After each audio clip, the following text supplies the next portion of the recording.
Hey dreamers, welcome to Dan Jones' Sleep Stories.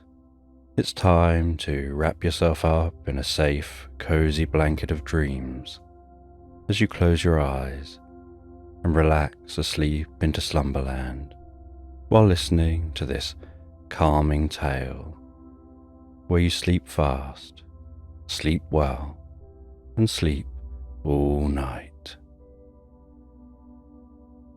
If you like this bedtime story or have thoughts for future sleep stories, please leave a comment and subscribe to the channel. You can also support the channel on Patreon, where you'll find audio voice-only versions of my sleep stories. Thank you for your continued support. And before the story begins, imagine that you're being told this sleep story to the relaxing backdrop of rain outside. Just take a moment to allow yourself to get comfortable and close your eyes. And as you drift deeply and soundly asleep, I don't know whether you'll drift deeper asleep to the sound of my voice or to the spaces between my words. And with your eyes closed, you can begin to have a sense of relaxing your mind and body as I count down from 20 to 1. Becoming deeper absorbed in the experience with each number. From 20, beginning to focus on the top of your head,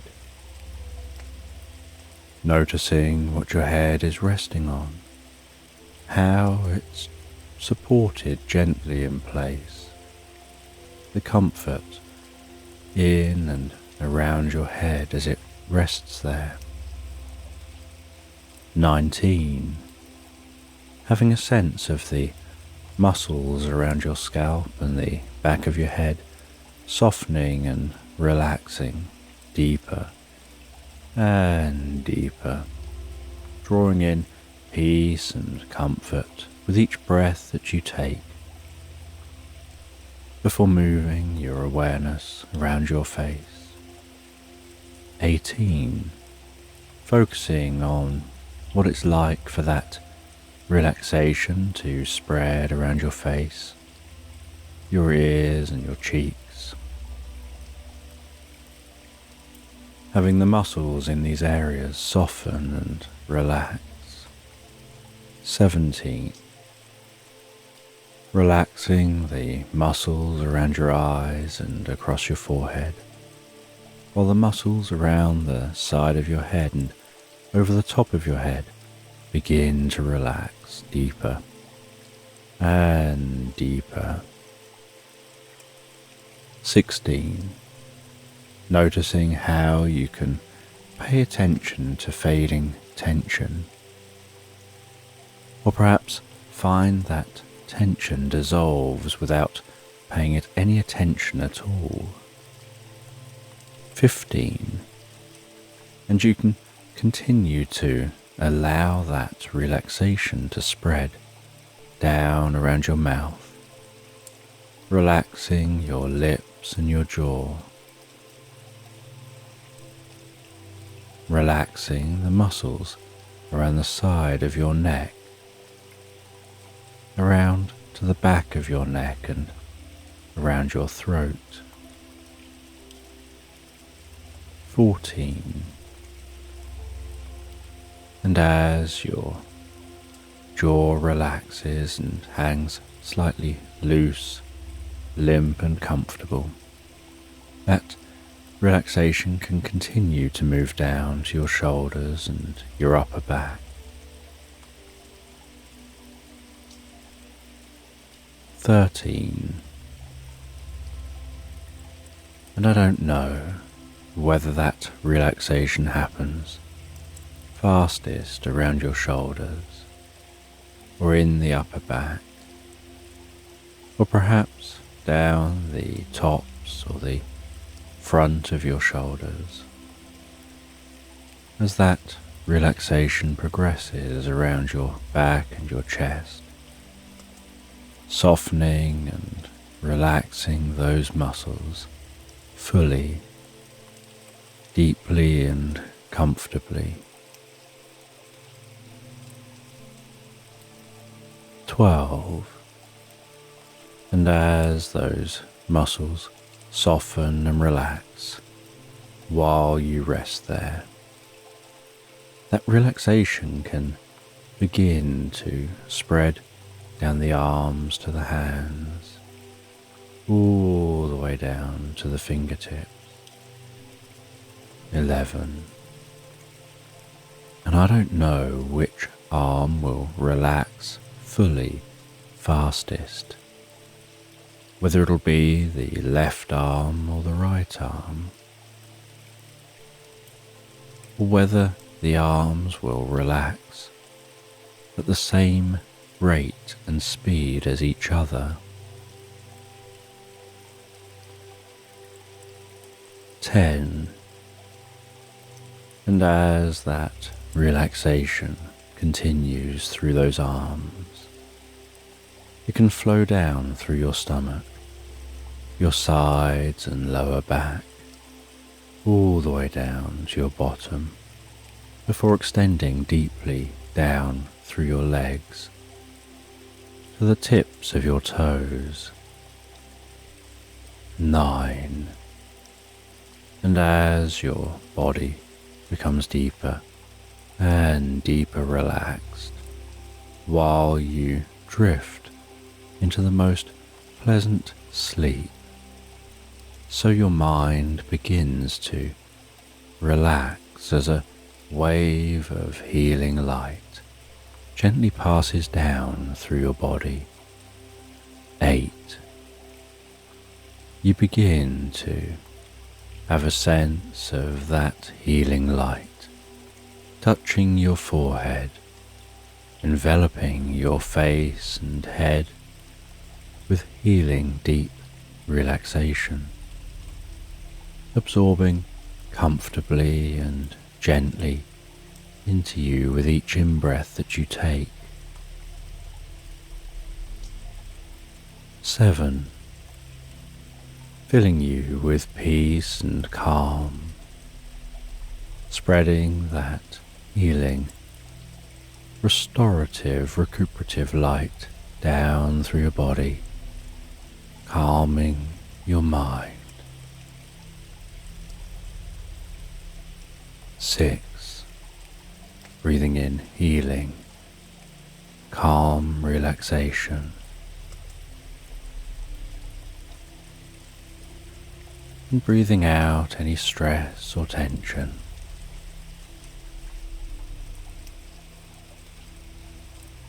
5.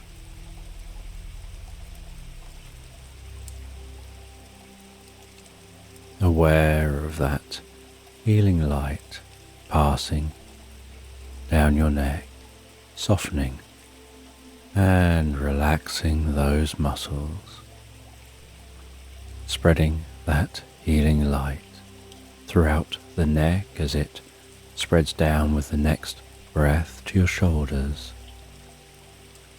around the back of your neck and down into your arms. 4. Gradually continuing that flow of healing light all the way to the tips of the fingers.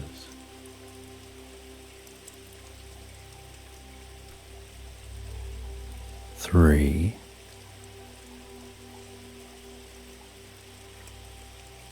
And with another in-breath,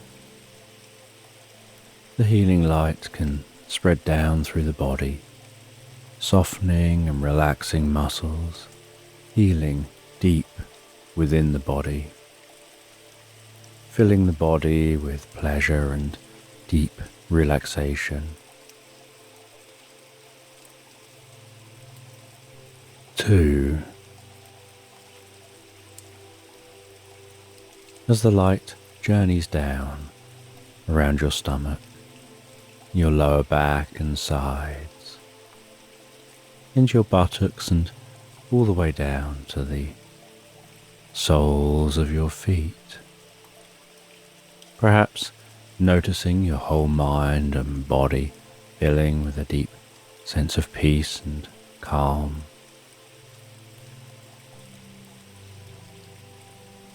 1. And as you allow that light to flow with each breath, you can find your mind drifting deeper and deeper asleep as you drift comfortably into this story. And the morning begins to unfurl slowly, the sky transforming as the sun begins to rise, the world still quiet,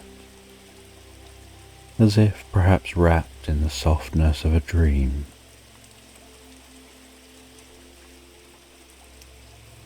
The only movement is the serene glide of 2 adult swans across a river, which reflects the glow of the morning sky. Their long necks curve with such grace, so gentle, each movement sending the laziest ripples across the still water. And behind those 2 adult swans are 5 small cygnets following along, their fluffy grey forms bobbing delicately on the water's surface as they paddle with hesitant, almost jerky movements. In an awkward kind of way,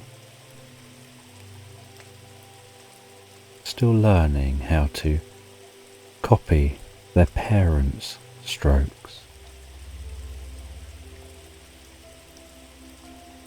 The air is so crisp and fresh,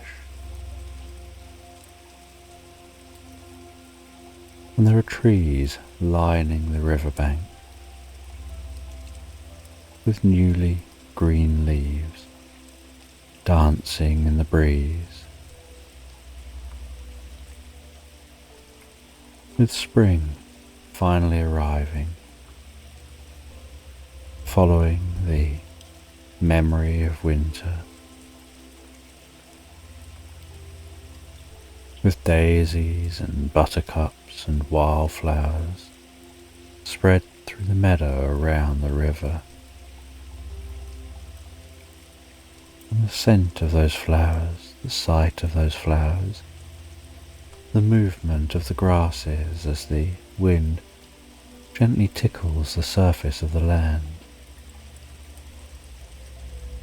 And as the sun continues to climb higher into the sky,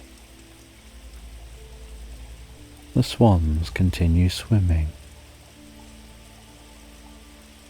And as those swans swim, so the sounds of nature envelop them, the rustling leaves of trees, the hum of bees, the soft lapping of water. Eventually, as those cygnets continue to grow up, summer arrives, warming the water, filling the landscape with the most beautiful light, and life stretched everywhere.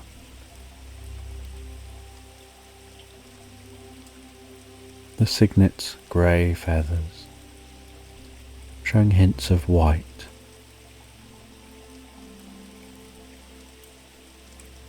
As they change towards the swans they'll soon become. Bees busily visiting different wildflowers.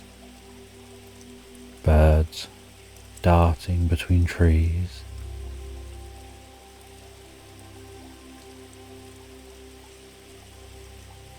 The world seeming so alive and vibrant.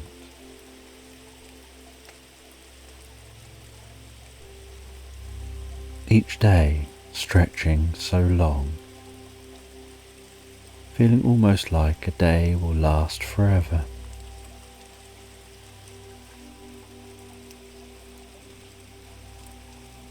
And the swans find themselves absorbed in the rhythm of the day, while moving so lazily and relaxed through the water.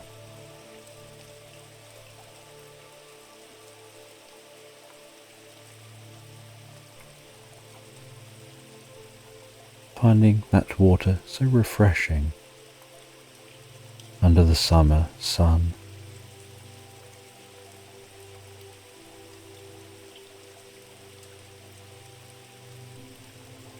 And in the summer afternoons, the swans continue to drift lazily down the river, enjoying the tall grasses, the soft breeze,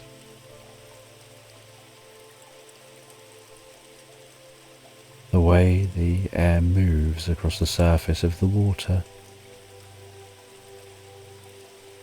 And while swimming by the bank of the river,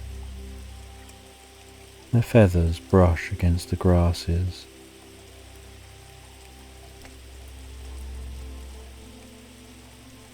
And the swans leave the water and head up onto the land, waddling along the land, exploring the land around this river.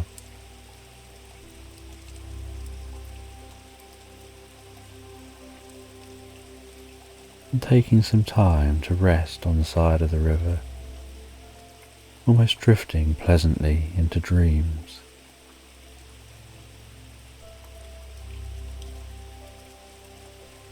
And then as summer continues on, it passes into autumn, with days shortening, a cool nip tickling the air, leaves darkening and browning,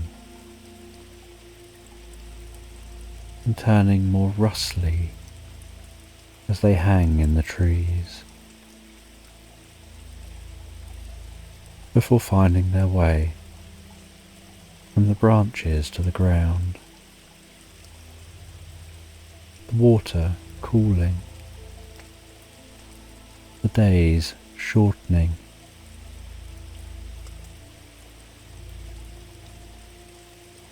as the swan family glides across the river with deliberate, delicate movements.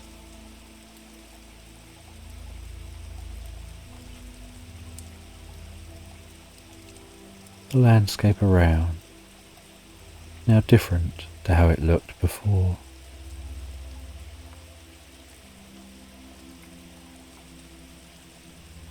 Leaves surrounding the riverbank that crunch underfoot.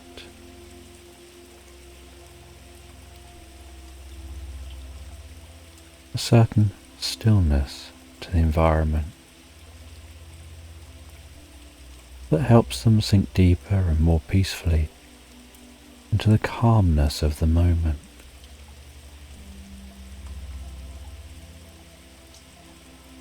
The air becoming more crisp,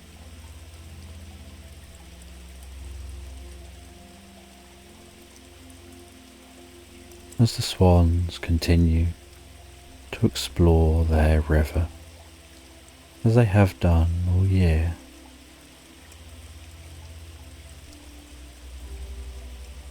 Aware of how, as they glide along the river, the landscape has changed from the lush greens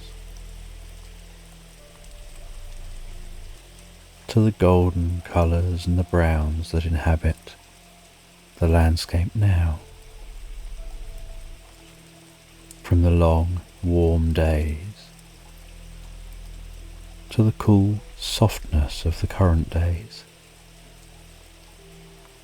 And there's something they find magical about journeying downstream, about noticing the way the world around them shifts and changes with time.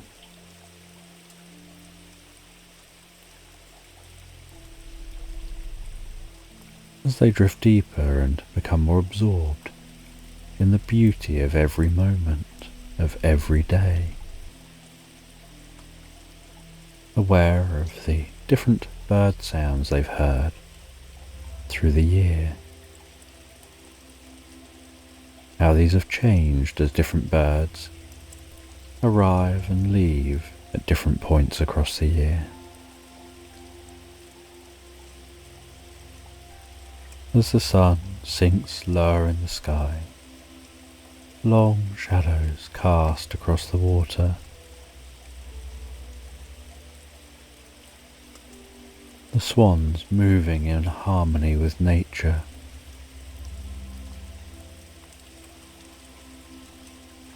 Drifting deeper and deeper into the quiet of the environment. As autumn transitions softly to winter,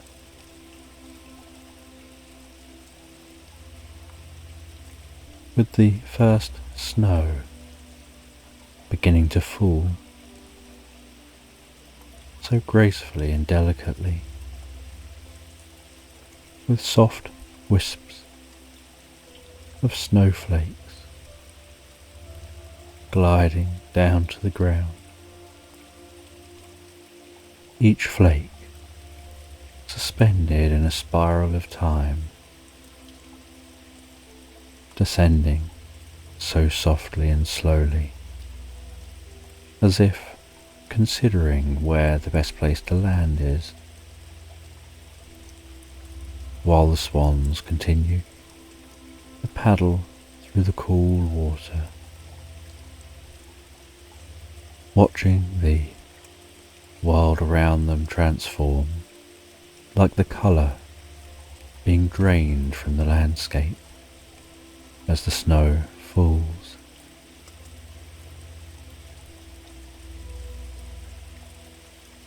Each snowflake like a tiny star descending in a dreamlike way to create the softest blanket of white across this landscape. The sky, a comfortable grey, blending the horizon between the earth and the sky, almost making it feel like the two are connected, while the swans continue to enjoy exploring their river and the way their home changes through time. And the swans step out of the river and explore the snowy shore, the way their wide feet leave soft impressions in that untouched snow.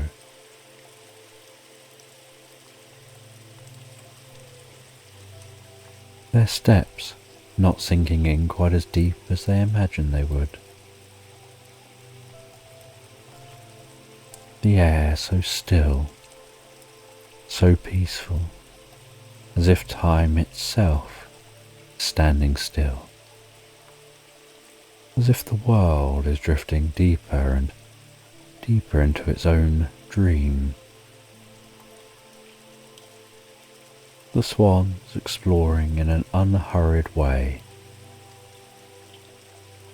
and as winter continues on, so the edge of the river begins to develop a little area of ice, and the swans are large enough that their bodies can break that ice with ease, the way it cracks as they lean against it, or if they step on it. The water feeling thicker as the coldness of the environment sets in. But the swans being unbothered by the experience, just enjoying the changes, enjoying this new world with a deep sense of curiosity.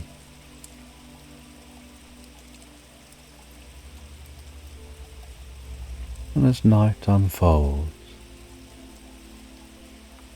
and the moon rises, casting its silvery glow across the landscape,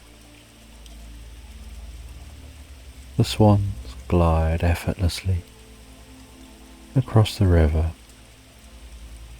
each stroke continuing to send gentle ripples out across this river to the shore.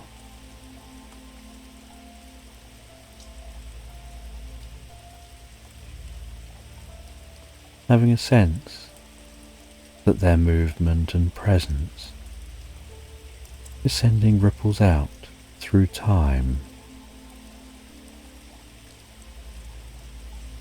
and they glide through the water with such harmony and ease,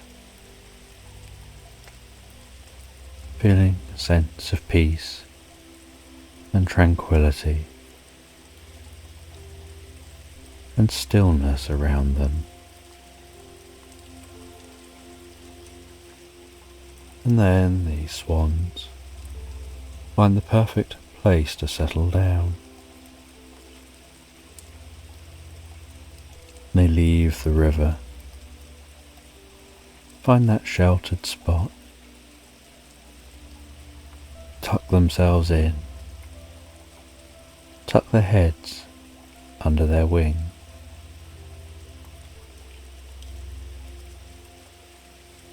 huddled together for warmth and comfort, before closing their eyes, considering how the next stage is another spring, and they'll all probably go their separate ways and find new families as they relax down, huddle up and drift and float, so peacefully and relaxed asleep into Slumberland. And this story is about an owl who lives in a forest,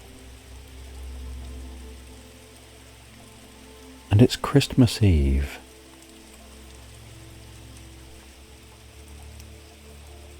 And there's a layer of snow glistening under the fading twilight, and the sky is a deep, beautiful blue.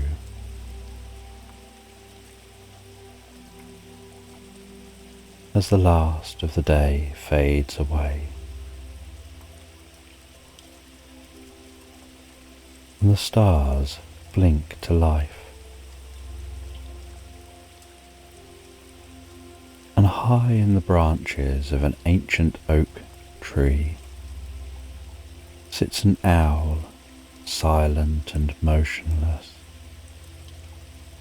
her golden eyes wide and watchful, catching the glow of the rising moon.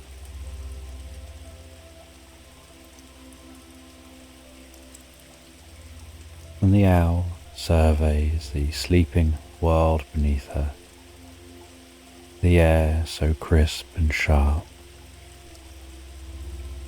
laced with the most beautiful scent of the pine, and a freshness to the cold air.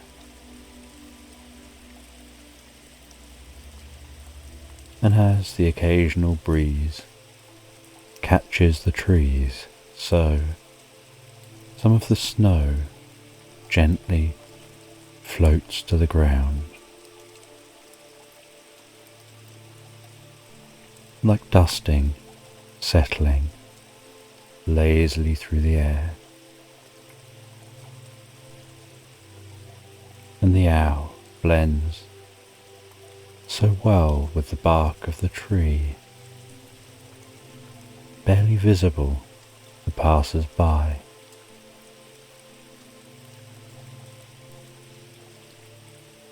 And the landscape looks so gentle and calm as night sets in, and it's as if everything is preparing to sleep. The occasional breeze making the trees gently rock, and far off in the distance is a brook trickling through this forest, the edges of which are covered with ice, the sound barely audible to anyone but an owl. The snow cushioning any reflections of sounds, absorbing the echoes. The night deepening around the forest, the stillness almost palpable.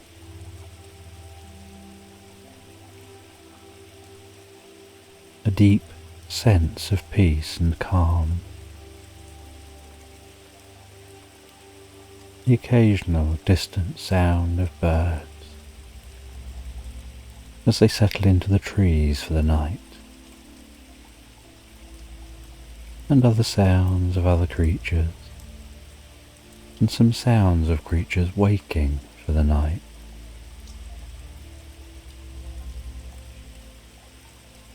And the owl drops off the branch, spreads their wings, and silently and gracefully slices through the cool air, flying through this forest, looking down upon the landscape. The silvery light of the moon reflecting like diamonds across the snow, shadows under the trees dancing, and the very slight occasional breeze.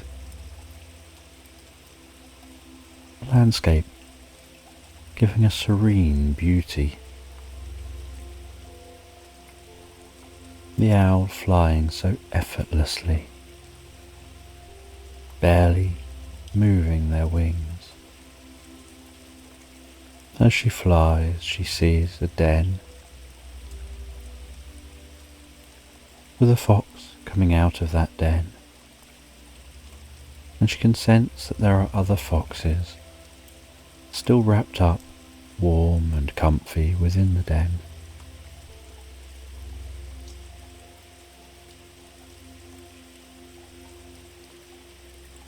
She follows the brook as it leads down to a lake.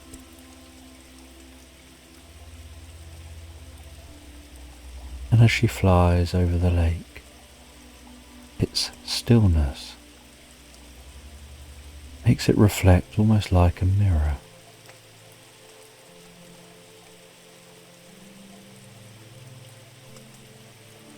And she lands on a branch of a tree near the lake. As she watches 6 geese swimming around in that lake.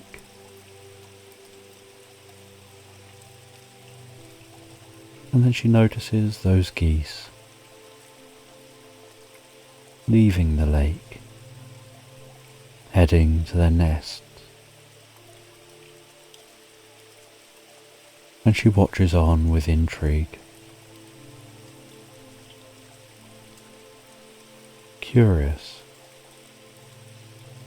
about what's happening with those geese. And then she sees that there are other animals heading over towards those geese. The badger, the fox she saw earlier, a deer, a squirrel, these various animals from within the forest are all heading to those geese. And then they stand around the geese. And as she watches on, and those geese are resting there on those nests, and the owl notices that each one is laying an egg. And the circle of animals seem to have bought different items from throughout the forest, moss and twigs, to help pad out each nest, to help support those newly laid eggs in surviving through the winter.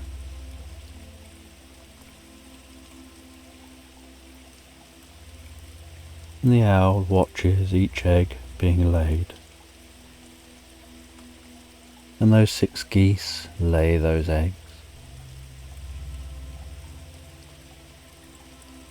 and rest on those eggs, keeping them warm,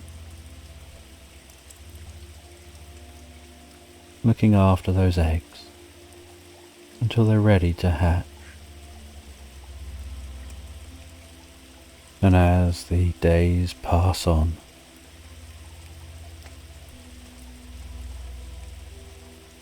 from day to day through the winter, so those geese remain on those eggs, and the animals of the forest come and go to keep an eye on those geese and those eggs, supporting those geese through this process, before eventually one day the eggs begin to hatch as the snow begins to clear.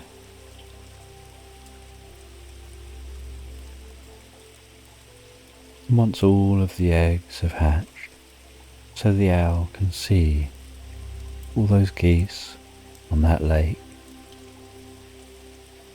the animals watching on, praising this new life in the forest. And after a night of relaxing and watching the goings on of these geese, the owl settles down and drifts and floats so peacefully, so relaxed asleep into Slumberland. and Vera steps outside,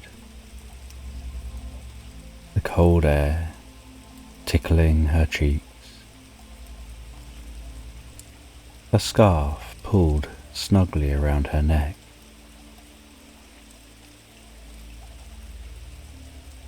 And as she walks in the brisk winter wind, feeling the weight of her coat resting on her shoulders, protecting her from the cold, she enjoys the feeling of being out on this chilly winter afternoon. There are grey clouds hanging overhead, stretching way off to the horizon. Streets are quiet and still. The houses stand so silently,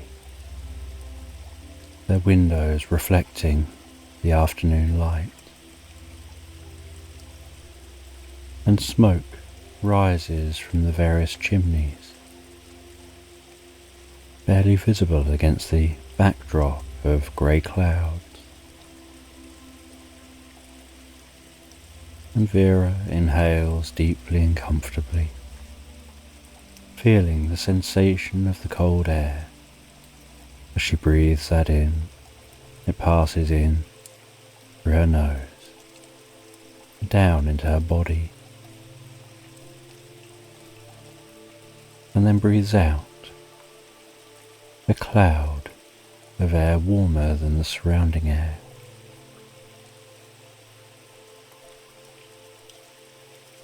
Noticing that faint scent of burning wood, mixed with the crispness of frost.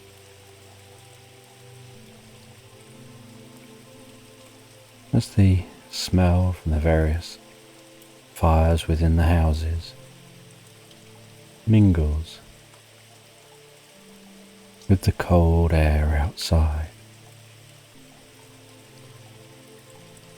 and although windy and overcast, there's a certain peacefulness and stillness to the world around her, with very few people moving around. Almost like there's a solitude enveloping everything,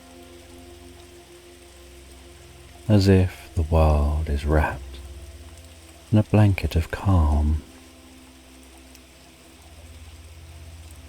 And as she continues to walk, the sound of each step on the cold stone beneath her feet, she enjoys the sound as she occasionally walks over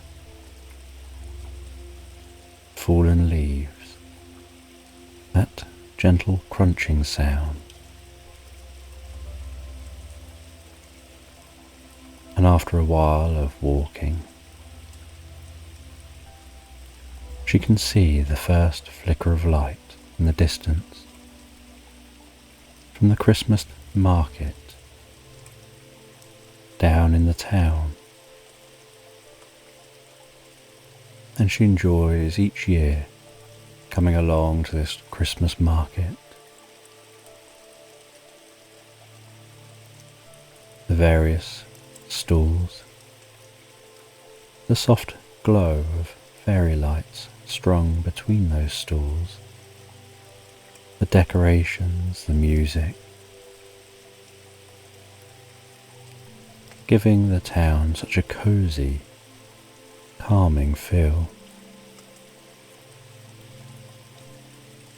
And Vera feels that this sight just brings her such joy, and there's a bit more warmth here in the market. The chestnuts roasting, with some outdoor seating spaces, with fires for warmth. and she begins to explore the market to the backdrop of the murmur of the voices around her, the sounds of the different traders trying to get customers' attention. Some of the stalls have lanterns hanging delicately within them, creating flickering shadows, dancing around the inside of marquees and small tents, and across the cobblestoned path. And as she walks, she passes a stall containing cakes, smells that scent of the different cakes, the spiced wintry cakes. Another stall with mulled wine. Continuing walking, she can smell the scent of cinnamon, orange zest, and other sweet smells. And while walking around this market, she hears singing and sees a small choir singing familiar carols.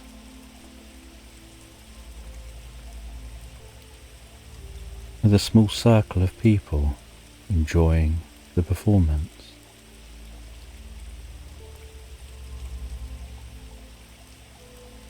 And Vera always enjoys the way that the market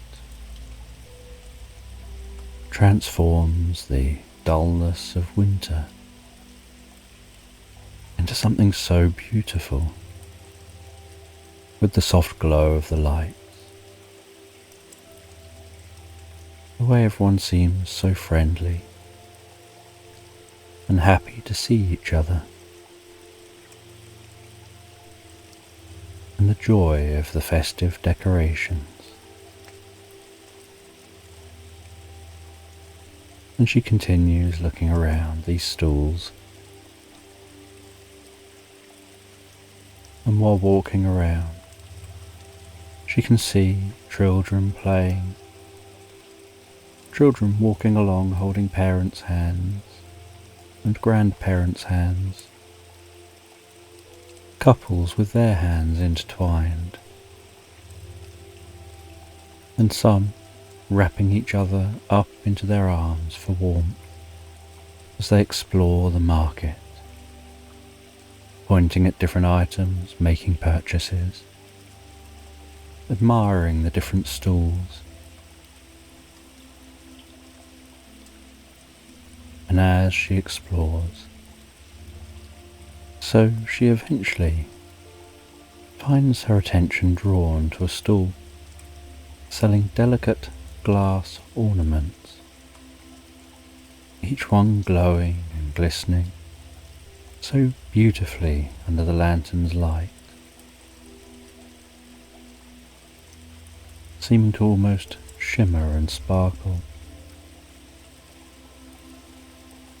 These glass ornaments, handmade, so fragile and intricate. Some shaped as Christmas tree decorations like snowflakes, their edges seeming so fine and almost too delicate to touch. And she thinks of how difficult it must have been to make such ornaments by hand.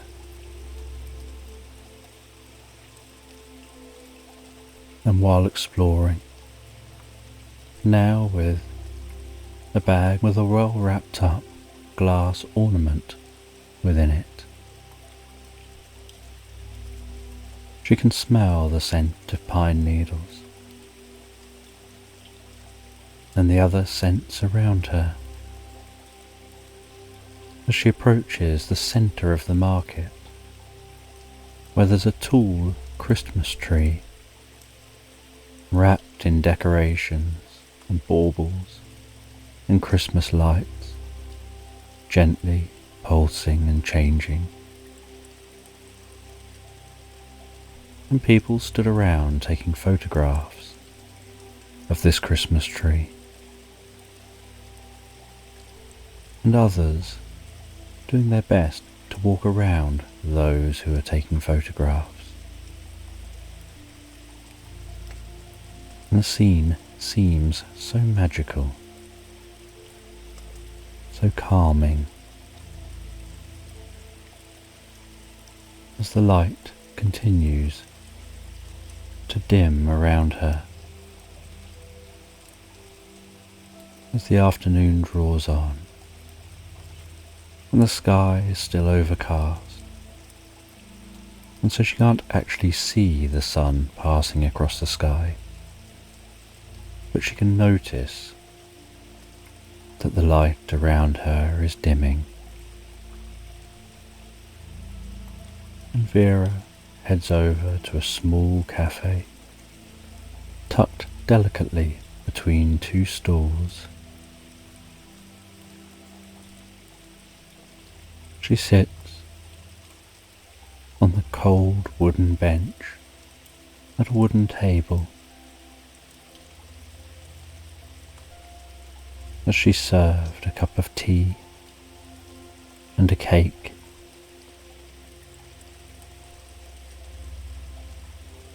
Then she looks around her and watches the world pass by.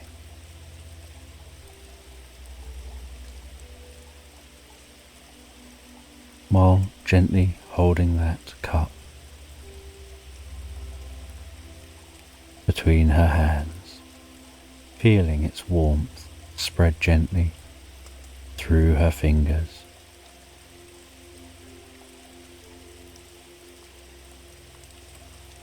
Drifting into her mind as she lazily drinks that drink.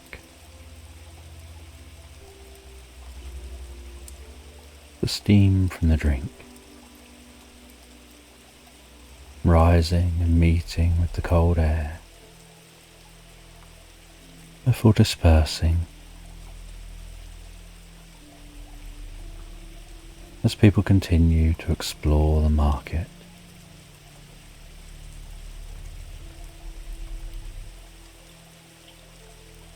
And as she rests there, drinking that drink,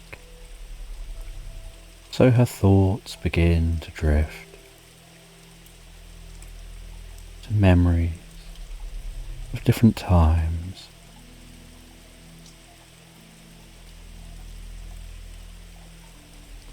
to recalling family home life growing up, a small, cozy home filled with warmth. The sights and sounds and scents as her parents decorated the house for winter. The warm, crackling log fire in the living room.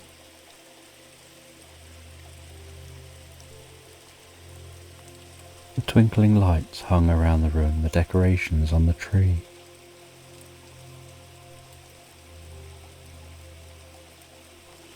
And she allows herself to be absorbed in those memories, enjoying the pleasant experience in her mind. Now all grown up, and much, much older than back then.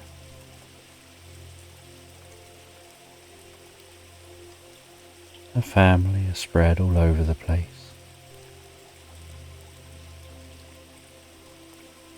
But on Christmas Day, they all come together to enjoy time with each other, enjoy the cozy roast dinner. And she gets to enjoy her grandchildren running through the rooms, playing, watching them open their presents.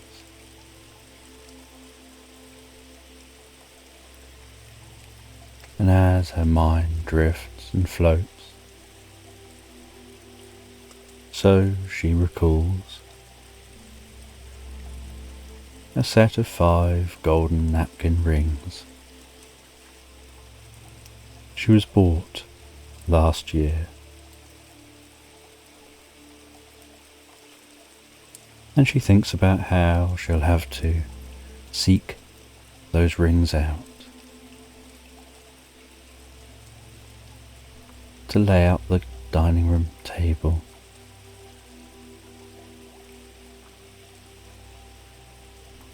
And she looks forward to seeing her family, having them all coming together at the same place at the same time. And after finishing her drink,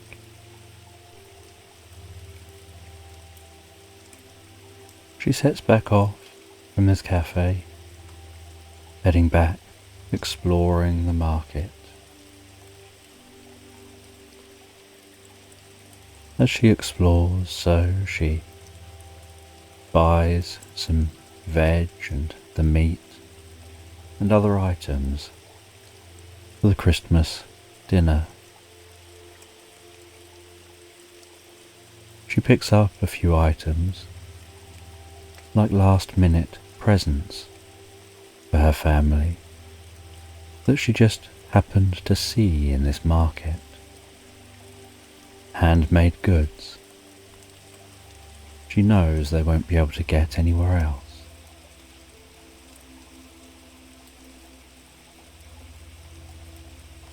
She finds a set of the most beautiful napkins and feels they'll go nicely with the gold rings she received last year. And so she then heads back through the market as the sun is now fully set and the evening has set in so comfortably.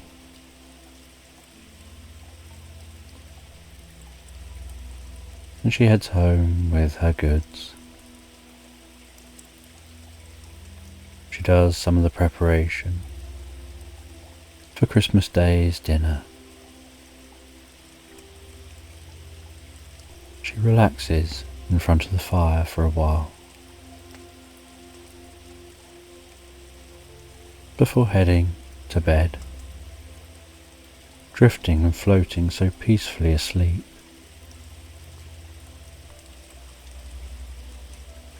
And the next day, on Christmas Day, she continues to prepare the Christmas dinner. She makes sure the house looks so cozy, so calming and festive.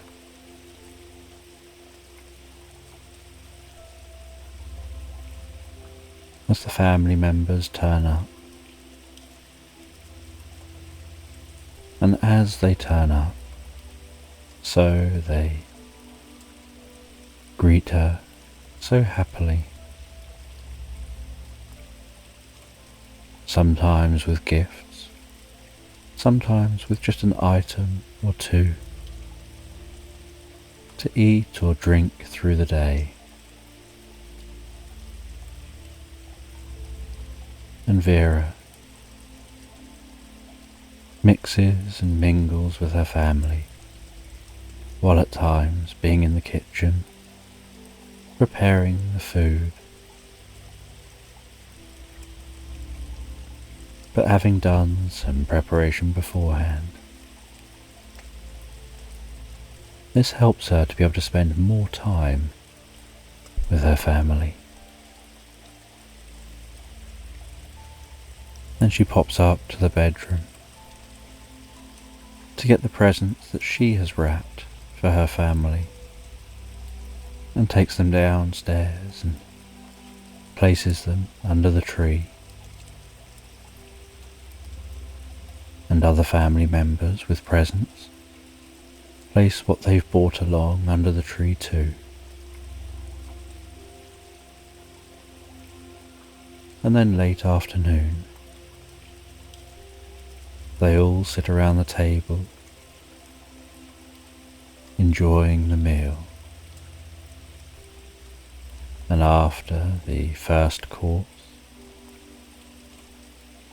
they pull the crackers, wear the crowns, tell each other ridiculous jokes, look at the different items found within the crackers,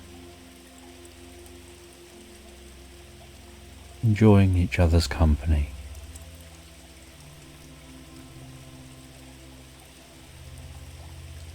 Before then enjoying the main meal, then the dessert,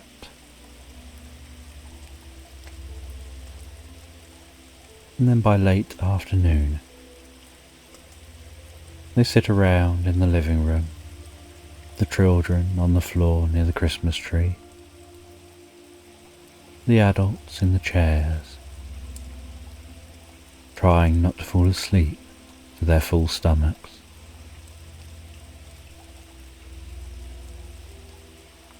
And they go around asking the children to take one present at a time and pass them from under the Christmas tree to the relevant person. And they enjoy taking it in turns to watch each other open their presents and watch the children open their presents. And by the early evening, the children are playing with their presents. The adults are all talking, catching up with each other, sharing stories, occasionally reminiscing, laughing, and sometimes just sitting there relaxing with a drink.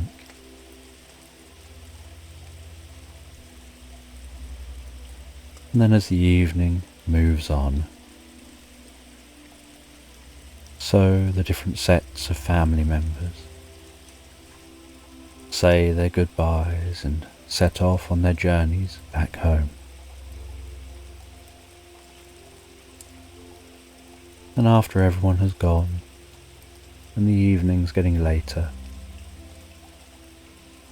Vera, feeling deep contentment in her heart, finishes tidying away and cleaning up before relaxing down for a while, enjoying the peace and quiet, the cozy feeling of resting, and thinking back on the family she's seen today, before then heading to bed,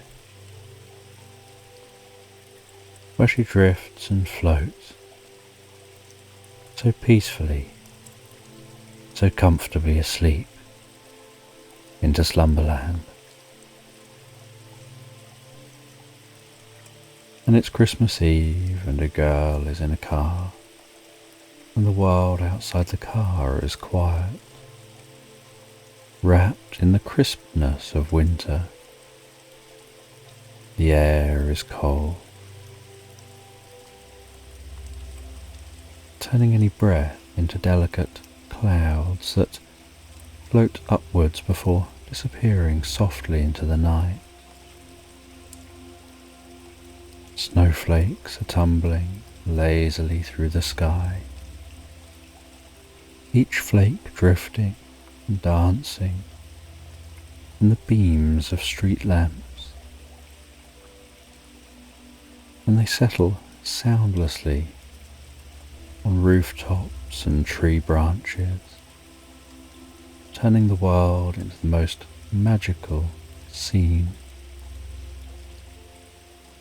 And inside the car, the girl is nestled warmly in her coat and scarf, her cheeks still slightly pink from the cold outside. The hum of the engine feeling so comforting, like the gentle purring of a cat. And her parents are in the front, their voices low and soft, adding to that deeper sense of calm. And she leans her head gently against the window, where her breath creates a fine mist, and she peers out at the world. And Christmas lights glow from every house that they pass, wrapped around trees and rooftops, twinkling like stars caught in the branches. There's a quiet rhythm to it all, as if the lights themselves are breathing softly, pulsing with the rhythm of the night. And the girl smiles and turns to her parents, her voice breaking the peaceful hum of the car. I spy with my little eye something green. Her parents, warm with the joy of the evening, play along. A Christmas tree, her mother guesses, her voice light and playful. The girl shakes her head, giggling a little. Nope. It's the reindeer, the one in the garden over there, she exclaims, pointing at a glowing reindeer decoration that stands proudly in front of a house, its soft green light glowing warmly under the snow, as though it too is part of the magic of the night. They continue the game as the car weaves through the snowy streets. She spots candles flickering in windows, wreaths adorned with ribbons, trees standing tall. Her father guesses wrong deliberately, his overdramatic disappointment making her giggle even more. Soon her thoughts begin to wander. The night feels magical and her mind drifts to one of her favourite questions. She gazes out at the passing houses, her eyes wide with curiosity, and asks, what happens to the toys when the shop closes? Her father catches her eyes in the rearview mirror and smiles. He takes his time before answering, as if he's considering something very important. Well, he says, after the doors are locked and the lights go out, the toys come to life. They've been waiting all day for that moment. The girl's eyes widen with delight. They really come to life, she asks, leaning even closer to the window as if she might catch a glimpse of this secret world. Her father nods, his voice gentle with the kind of magic that belongs only to Christmas. Oh yes, they have their own little town inside the shop. They laugh, they dance. They even have adventures of their own. The girl's imagination flares to life. She pictures the toy shop, quiet and still during the day, but at night becomes something extraordinary. Her father's words settle deep in her mind, painting pictures of toy-sized streets and lively adventures as though they're memories of something she's always known. The streetlights flicker by and her thoughts drift. Her father's tale growing roots in her mind, like a dream just waiting to bloom. and the car moves so smoothly over the snow-covered road, its tires barely making a sound. Inside, the warmth wraps around the girl like the most comfortable blanket. The steady hum of the engine, low, soothing, as though the world outside is slowing down and inviting her to relax even deeper. And the streetlights continue to flicker past, casting their light across the windscreen, the glow moving across the glass in slow, rhythmic waves, as if time is stretching and melting, elongating the moments between each wave.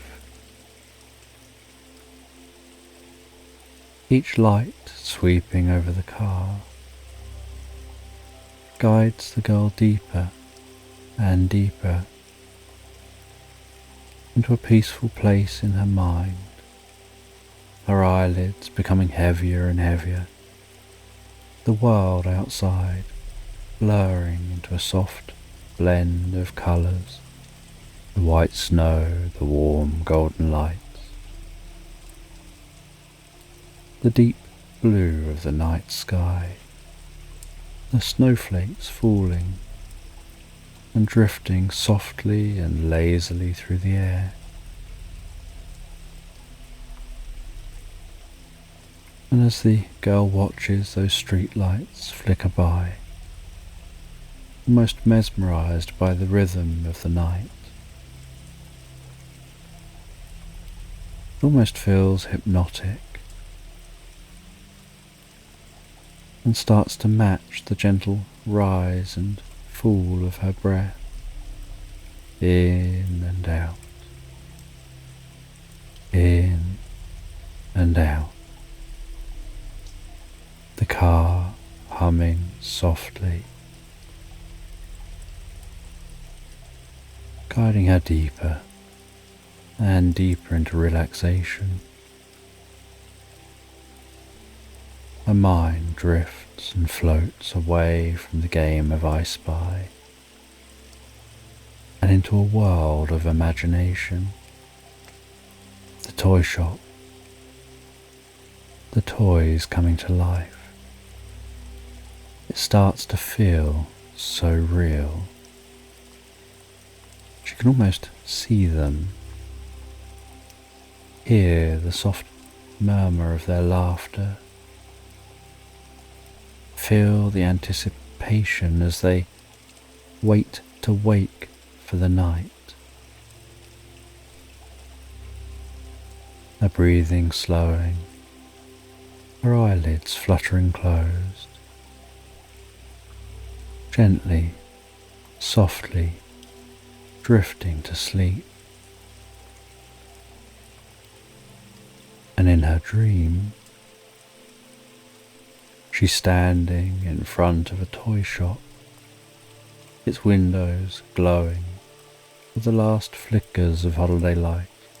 The glass gleams warmly, casting the most pleasant golden light on the snow-covered pavement. She recognises that this toy shop is the one she visited earlier in the day.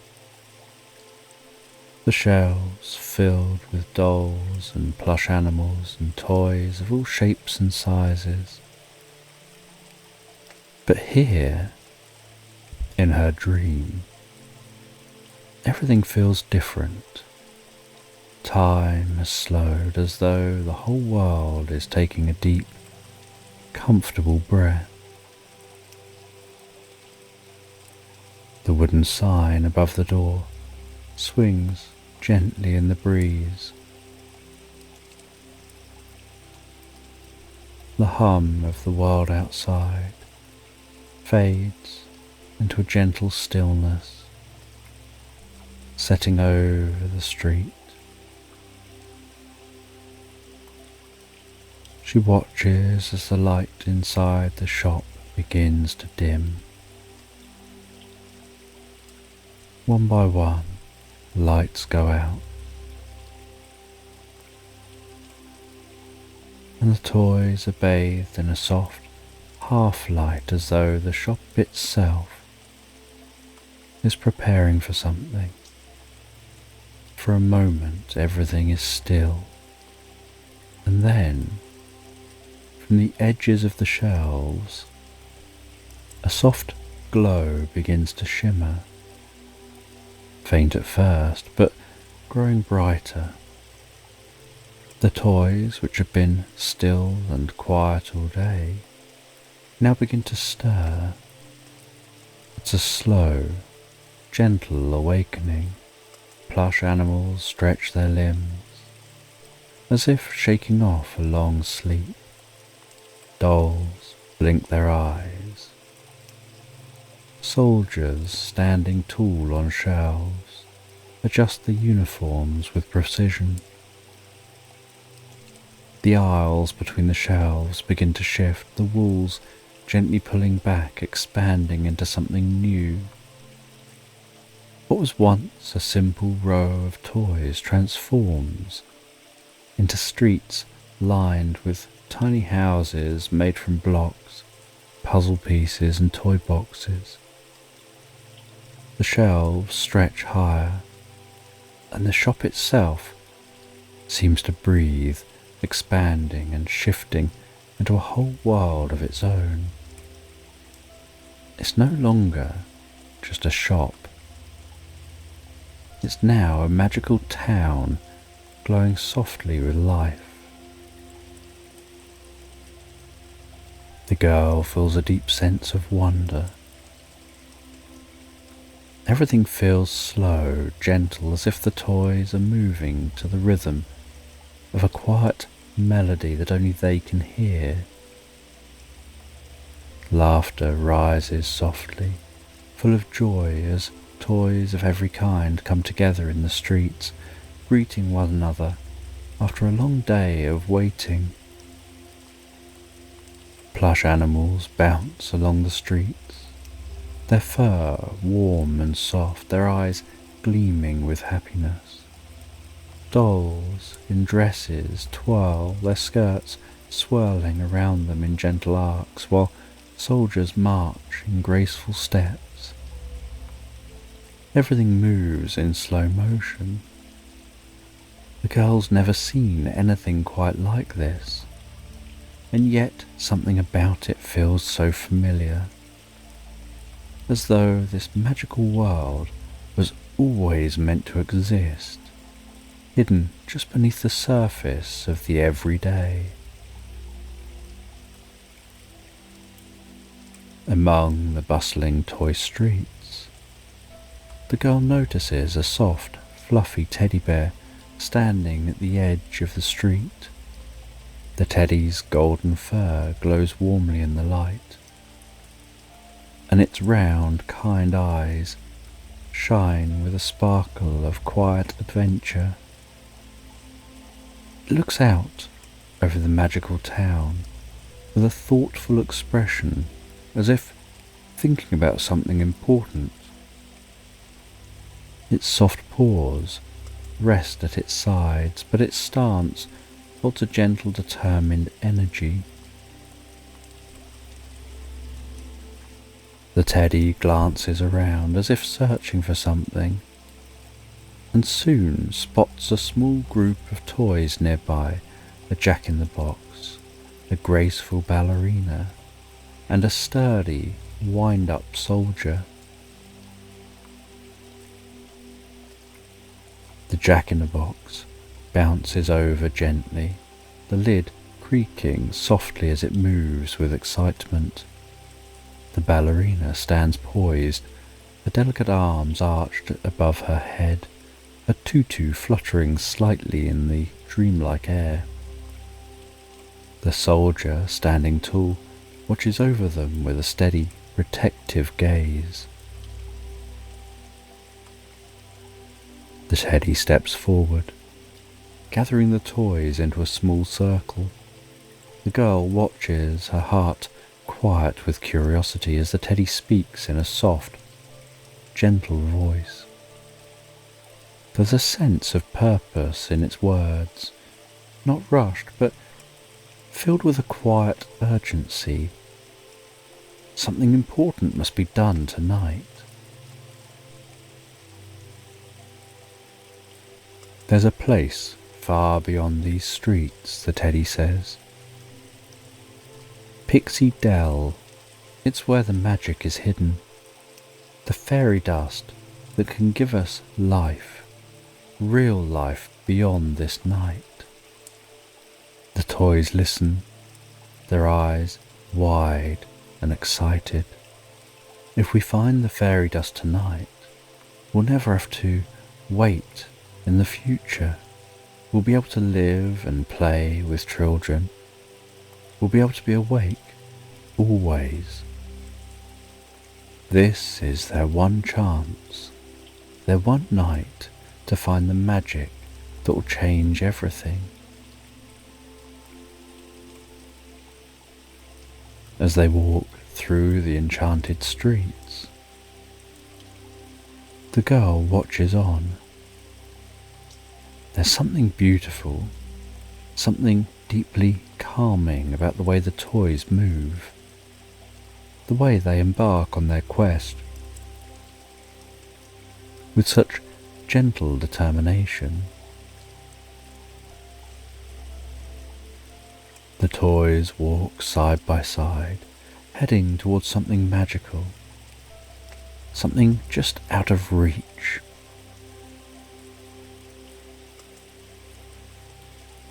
They come upon an old wooden door, tucked away at the edge of the town.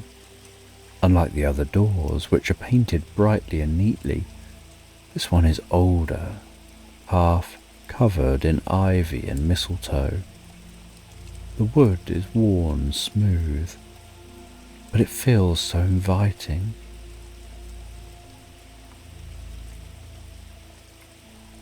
The teddy steps forward first,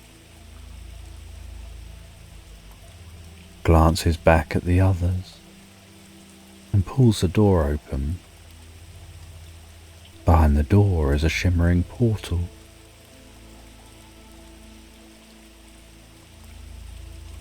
Its silvery light moving gently, glistening and glowing, like moonlight on a pond.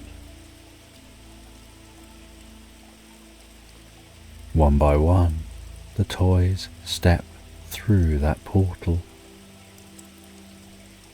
As they pass through, the world changes. They find themselves in a new land, even more magical than the toy town they've left behind. Snow falls slowly and silently from the sky,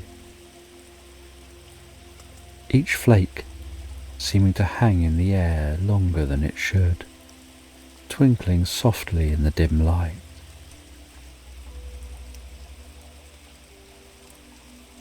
Everything seems to have a dreamlike glow to it.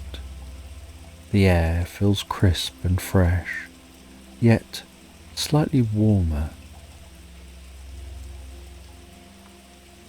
and it smells faintly of cinnamon and pine, bringing a deep sense of peace and calm to the senses. The ground is soft, with powdered snow that feels almost like walking on clouds. Every movement they make is slow and deliberate. The trees that line this magical land seem to tower higher. Above them, branches draped with twinkling lights glowing from within, and the toys gaze around in wonder, their eyes wide with the beauty of this world. There's something deeply peaceful here, something that makes each step feel lighter and more relaxed. In the distance, the teddy spots something shimmering at the far end of the path. They move together towards that, and as they continue to journey deeper into this land, they eventually discover a glimmering, shining, sparkling river. Its surface as smooth and still as glass. The water seems to glow faintly. The toys gaze into the river, and on the banks of that river, they notice glowing creatures. Their bodies twinkling like fireflies, drifting lazily along the water's edge. And they seem to be watching the toys with gentle curiosity.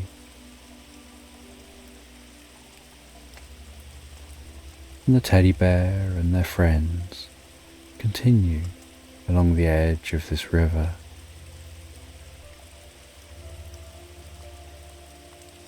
Each step like walking deeper into the heart of magic.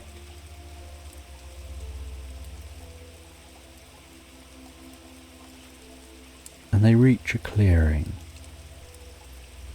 a beautiful glade bathed in soft light.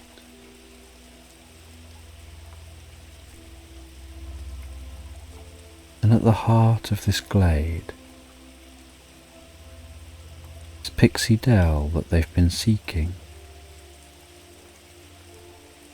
They see that the fairy dust they are after is just scattered across the ground like stardust, shimmering faintly in the moonlight. The teddy kneels down, its paws sifting through the fairy dust, feeling its delicate, almost weightless texture.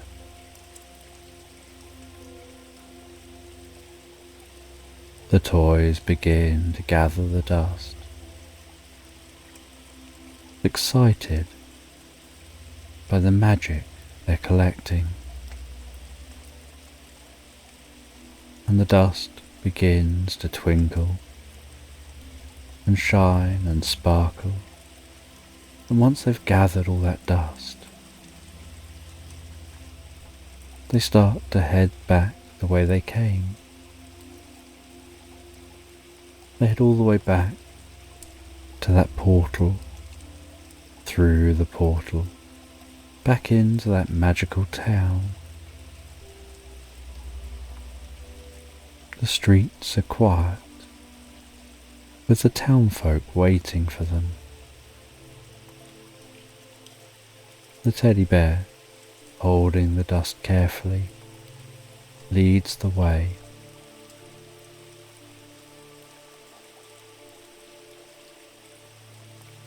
All the toys are gathered along the streets. Different toy animals and dolls and wooden figures, all moving along the streets and gathering in the town centre. And as the group arrive at the town centre, the air seems so still, and the teddy begins to sprinkle that fairy dust over the toys, and the dust drifts down like snowflakes, filling the air with a faint tinkling sound, like the sound of distant chimes. And the dust floats slowly and gently, settling over each toy with a warmth that feels like a gentle embrace. And as the dust touches them, The toys feel something stirring inside them,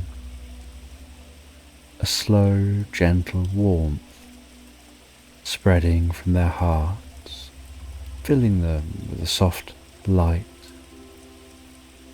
a peaceful glow, reflecting the magic of the fairy dust.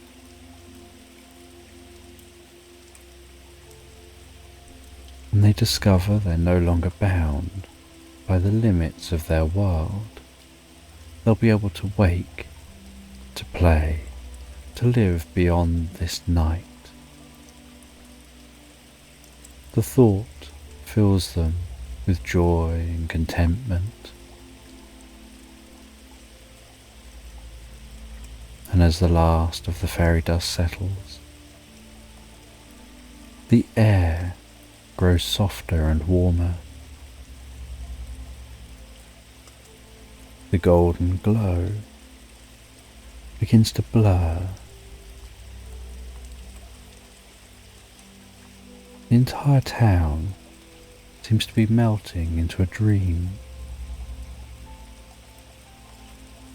The girl, still part of the dream, feels herself floating gently, as though the magic is carrying her deeper and deeper into the heart of sleep.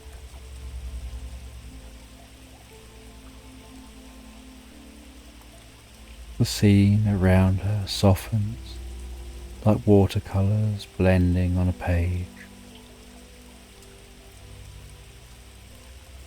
She can feel the warmth of the toy's joy, the happiness they exude.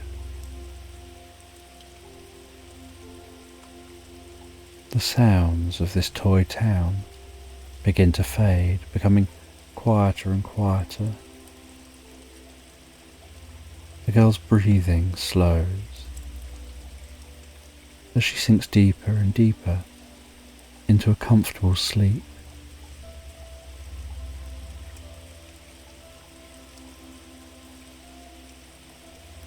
And the glow of the toy town fades into the background until all that's left is a warm golden comfort,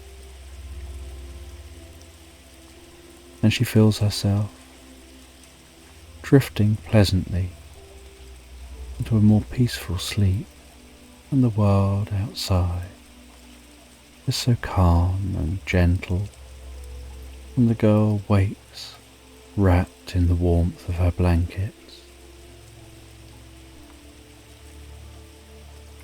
to the sound of 4 cawing blackbirds perched outside her bedroom window.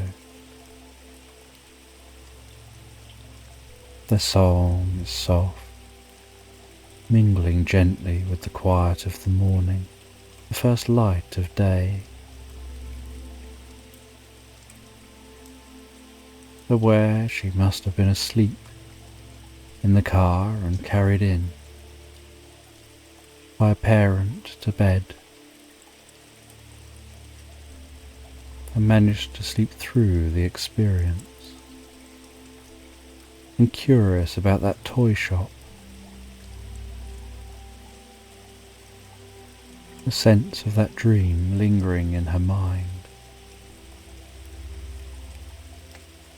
She feels that she can almost hear the soft hum of that toy shop. She can almost see the streets glowing with life,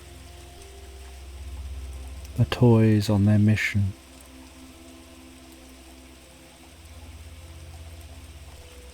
It's Christmas morning and she races downstairs. She bounds into the living room, and beneath the tree, presents are stacked neatly, wrapped in bright paper and ribbons. The family gathered around, talking softly and friendly. She sits on the floor cross-legged, touching the different presents and the ribbons. And with her family, She begins to unwrap her gifts, and among the toys and books, one present catches her eye. A small, neatly wrapped box with a simple red ribbon, and she pulls it onto her lap, carefully unties the bow, and as she peels away the paper, she gives a gentle gasp. It's a teddy bear, golden and soft, with round, twinkling eyes that seem to hold a secret just for her. She feels her heart skip a beat as she recognizes it's the teddy from her dream, the one who led the toys through the portal, who sprinkled that fairy dust and brought the magic to life.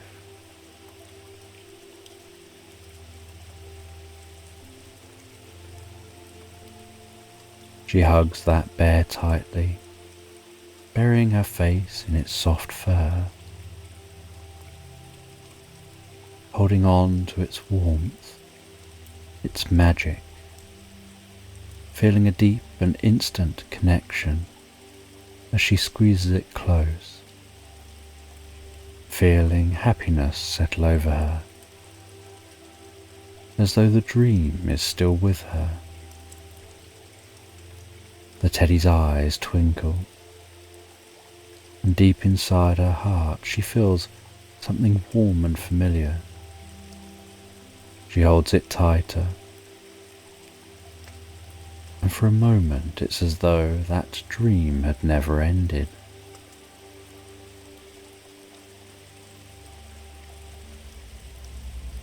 And Christmas Day passes with warmth and joy. The house filled with laughter, the sense of festive meals, the family sharing stories, unwrapping gifts, and the teddy bear stays by her side all day, tucked gently under her arm as she moves from room to room. And as the day begins to fade into evening, and the sunlight melts away into the horizon, she's aware that it's bedtime. She heads upstairs to the sound of the ticking clock. Her parents kiss her goodnight, their voices soft as they wish her sweet dreams.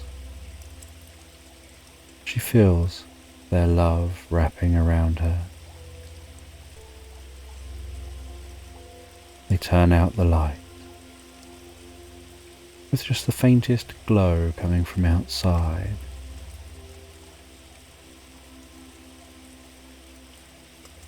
And she begins to drift and float asleep. And the teddy bear, once still, blinks softly, its eyes twinkling with magic. It looks around the room, carefully pulls the covers up around itself, tucks them snugly under its chin, before glancing over lovingly at the girl sleeping beside it. And she's already in a deep sleep, breathing slow and steady. And the teddy smiles, shifts a little closer to her, and with a quiet sigh, closes its eyes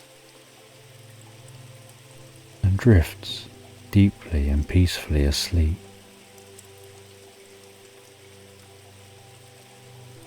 And as they drift and float asleep, so they sleep soundly to the magic of Christmas lingering in the air, drifting peacefully asleep into Slumberland. And Reg wakes slowly as if the gentle tug of morning pulls him from a deep, tranquil dream.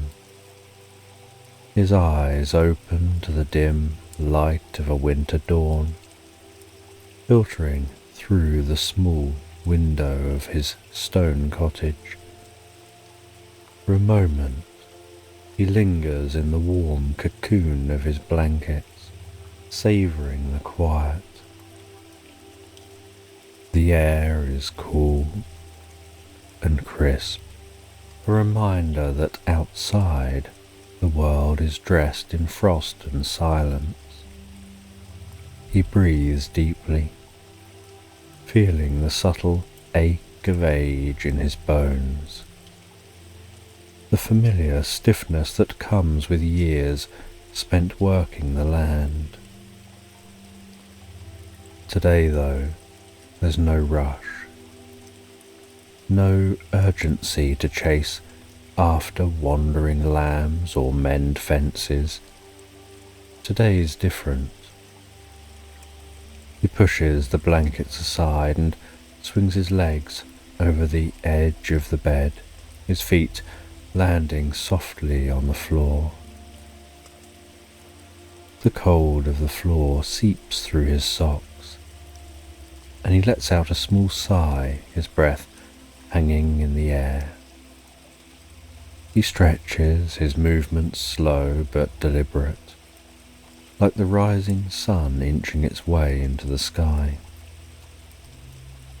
Outside, the faint glow of dawn peeks over the horizon, painting the world in shades of soft pink and pale gold. A winter's dawn, quiet and unhurried. He dresses warmly, layering wool and thick fabric against the bite of the frost waiting just beyond the door. With a steady hand, he pulls open the heavy door to his cottage, and the chill of the morning air greets him like an old friend. The cold nips at his nose and ears, but is not unwelcome. It helps to wake him, sharpening his senses to the beauty of the world before him. The earth is covered in a blanket of frost, each blade of grass a tiny crystal reflecting the soft light of the early sun. The air is so still. It feels as though the entire world is holding its breath. His boots sink gently into the frost-crisped grass, and a satisfying crunch follows with each step. The ground beneath his feet feels solid and sure, just as it always has. The land has been his life, his home, his sanctuary. The sheep are already awake, their breath visible in the cold morning air as they huddle together for warmth. Their soft rhythmic bleating is the only sound in the quiet expanse. Reg smiles, his heart warming at the familiar scene. He moves among them, his weathered hands brushing over their thick wool as he counts them, each one a comforting presence, a reminder of the simple joys of life. As he tends to his flock, his mind drifts to the day ahead, Christmas Eve, the day of their annual gathering, a tradition now so familiar, so cherished, that it feels as much a part of him as the very land beneath his feet. Al and Frank, his oldest friends, men who've shared both the burdens and joys of life with him for longer than he can remember. They'll meet again tonight, as they always do, to camp beneath the stars and share stories by the fire, a tradition that had started long ago when they were young and the world seemed so much larger. Reg pauses, straightening up from his work. He looks up at the sky already clearing, the last remnants of night fading into a pale blue canvas. The air is so still, so peaceful, that he can almost hear the silence itself. There's a certain magic to mornings like this, where the world feels untouched, pure, as though time has slowed just for him. A sense of calm settles over him, spreading through his body like warmth from a fire. He knows tonight will be clear. The sky promises it, with not a cloud in sight. A night for stars, for stories, and for remembering. As the sun continues to rise, casting a golden glow over the frost-covered fields, Reg feels a sense of quiet anticipation growing within him. The morning chores are simple, the movements of his hands familiar and easy, feeding the sheep, checking their enclosure, ensuring all is well before he leaves. There's no need for haste today, no urgency in his steps. Everything moves at a slow, measured pace, the rhythm of a winter's morning guiding him deeper and deeper into a relaxed state. With each task completed, his mind drifts further into the peaceful reverie of the day. When all is done, he lingers for a moment longer, standing in the middle of the frosty field. He closes his eyes, letting the cold air wrap around him, letting the quiet sink into his bones. The only sound is the gentle breathing of the sheep, the distant rustling of the bare trees, and his own heartbeat, slow and steady. Then with a deep breath, he turns back towards the cottage, knowing it's time to go, time to meet his friends, time for the stories to begin again. He gathers his things carefully, every item placed with care into his pack.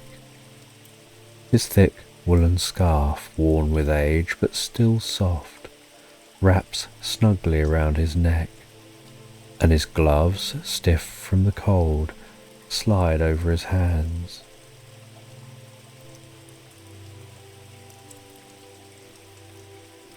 The fields stretch out before him as he sets off. Blanketed in frost, the landscape painted in shades of white and silver. The air, so still, feels like the world itself is resting. As he walks, his boots crunch through the frozen grass. Cold brushes his cheeks.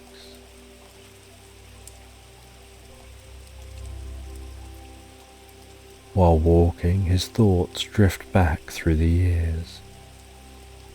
He can see Al and Frank in his mind, how they looked when they were young, with bright eyes and strong hands, full of energy and ideas. Time has softened them all, worn them down in some ways, but deepened them in others. Their friendship has aged like fine wine, richer, fuller, more meaningful with each passing year. The landscape continues to open up before him. He feels a deep sense of peace wash over him. The last traces of the sun begin melting away. In the distance, Reg spots a small flock of 3 French hens, their feathers bright against the wintry landscape.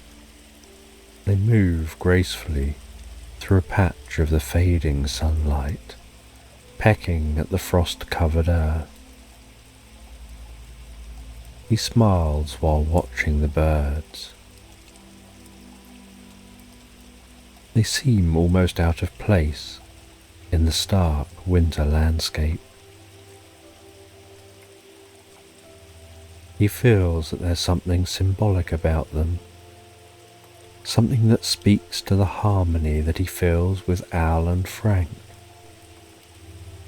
The 3 of them, like these hens, have weathered many winters, yet they continue to return to this place to share in the quiet beauty of the land and the stories it holds.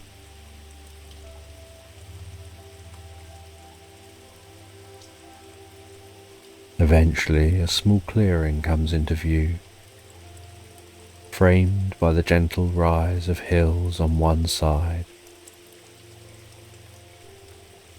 and the forest of leafless trees on the other.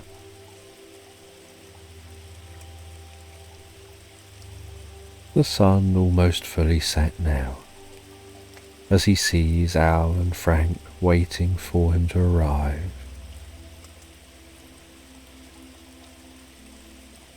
And as they spot each other, they all smile. And as they all meet, they stand there for a moment,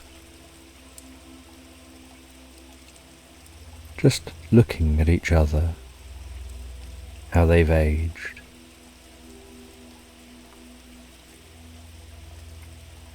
They joke with each other before beginning to set up a camp.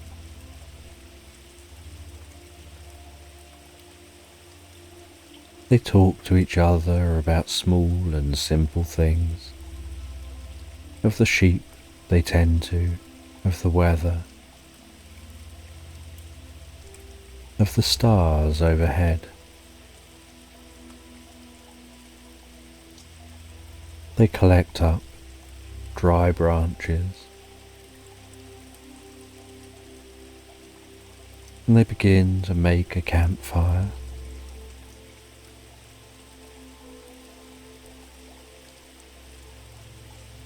They arrange that wood carefully.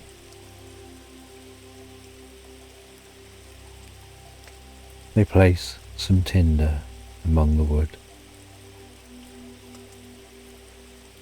They light that fire as it sparks to life with warmth and comfort, sending shadows dancing across the landscape. In the distance, the French hens settle into the branches of a tree, softly cooing, before they'll settle down for the night. The stars twinkle overhead like a million tiny pinpricks of light scattered across the vast expanse. And the 3 friends sit around the fire,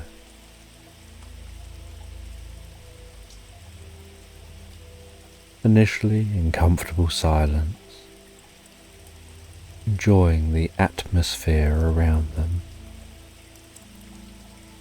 And as the evening gets darker and darker and cooler,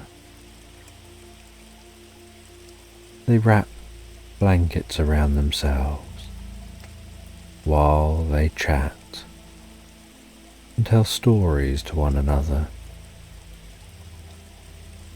And then Al, the eldest of the group, asks a question.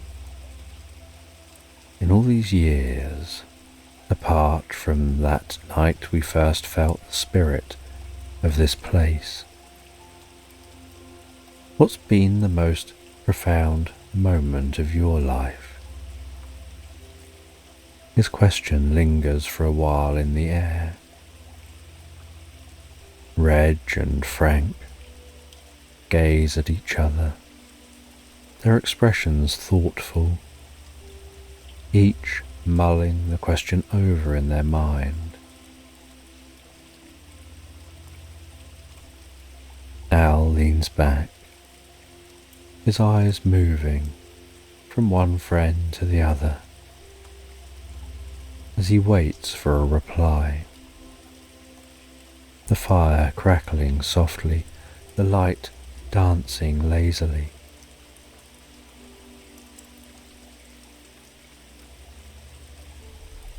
Reg smiles softly.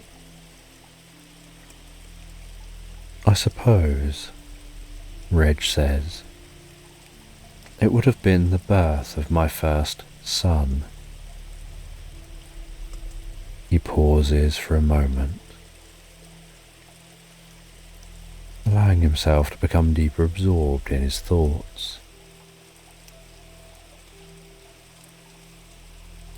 He was born on a day much like this. The air was cold. The stars were bright overhead. But there was a warmth in the room, a kind of warmth I'd never felt before. It wasn't just from the fire in the room. It was from him, from the moment I held him. It was like holding a tiny piece of the sun. I remember looking at him, and it felt like the whole world had shifted. Everything was brighter, sharper, more alive. I could hear every sound, feel every breath, as though the very air around us had slowed down to watch this moment unfold. The first time he laughed, Reg says, his voice catching slightly, it was like hearing music for the first time. And when he took his first steps, it was as if the ground itself was cheering him on. Frank and Al continue listening in silence. And now, Reg continues, when I see him grown into a man, there's still that same light in him. It's a quiet glow, but it's there, and every time I look at him, I feel it again, that same warmth, that same awe, as though the world is still shifting around him, making space for all the moments yet to come. Reg falls silent, gazing off into space, while his mind drifts elsewhere, to a place where he's standing in a field watching his son run ahead of him, the sun setting behind them, casting long shadows across the earth. It's a memory that holds him gently, like the soft glow of a candle in the dark, and he lets it linger for a moment longer, before drifting back to his friends. The fire continues to crackle softly. its golden flickering light continuing to dance on the ground and stretch into the stillness of the night. Al shifts in his seat as he prepares to share his story. He gazes into the fire. It was many years ago, he begins. I was young then, much younger than I am now. I just started tending my own flock, trying to prove myself, trying to make my way in the world.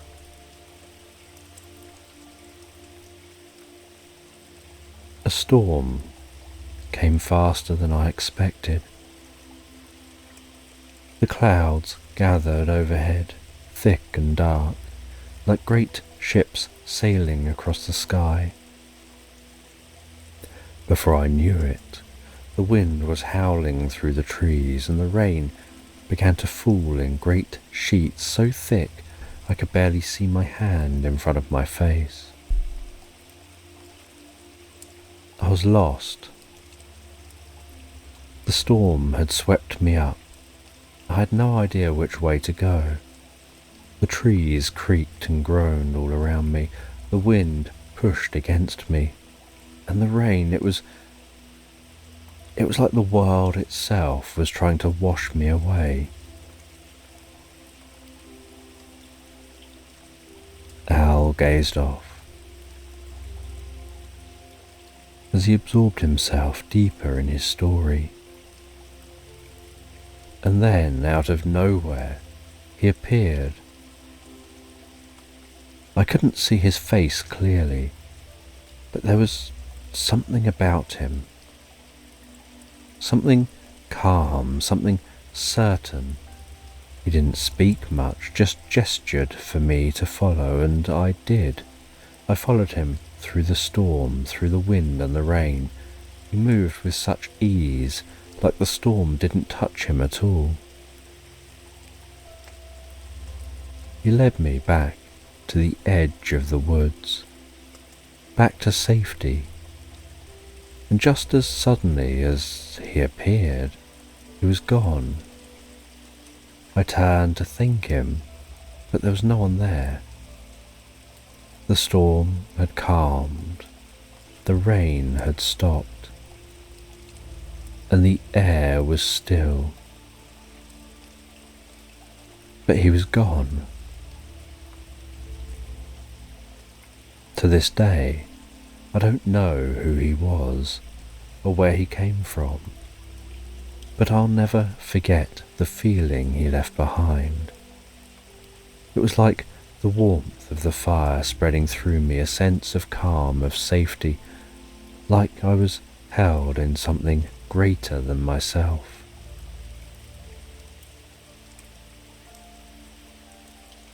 Frank isn't a man of many words,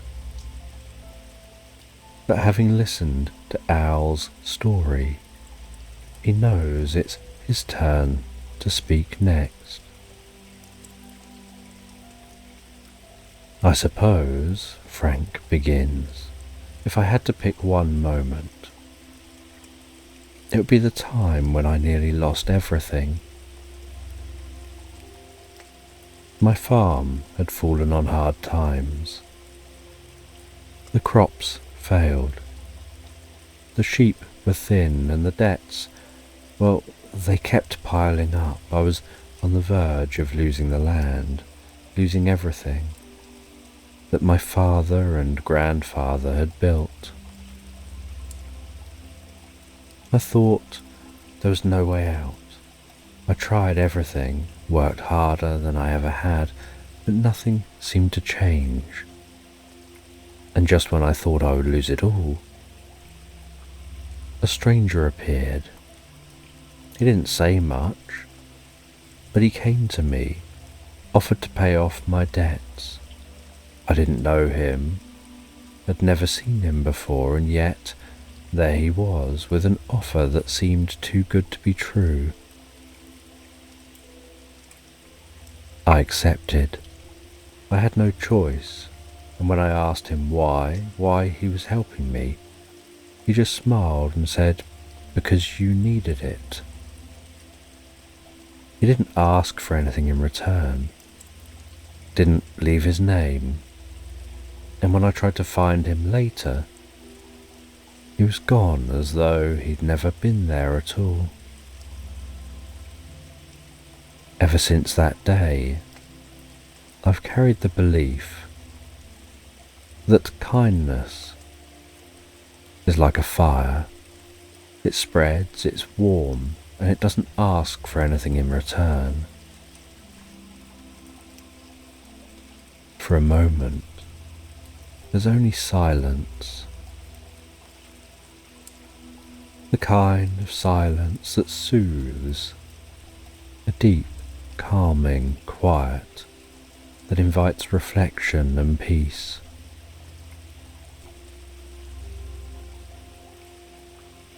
The three friends have shared their stories, each one a gift shared around the fire. Their words now a part of the air, the land, and the night.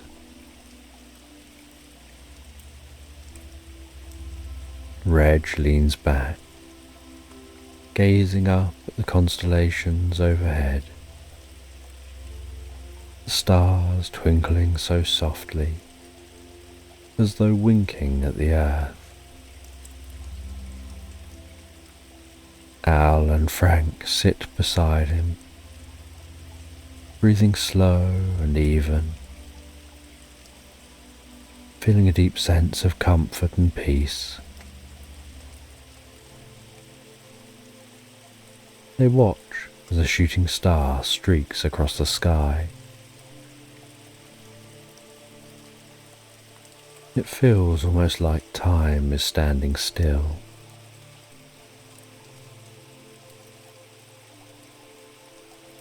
They exchange some quiet glances with each other, feeling no need for words, just enjoying their friendship and their time together. The three of them head to their tents. As the fire has burned down to embers,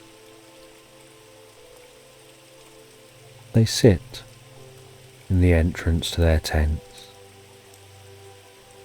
talking softly with each other for a little while, all feeling increasingly tired.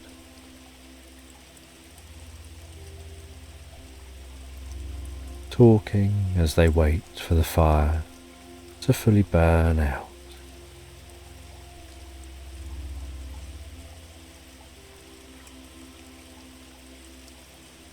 And once the fire is fully burned down, and nothing but warmth remains,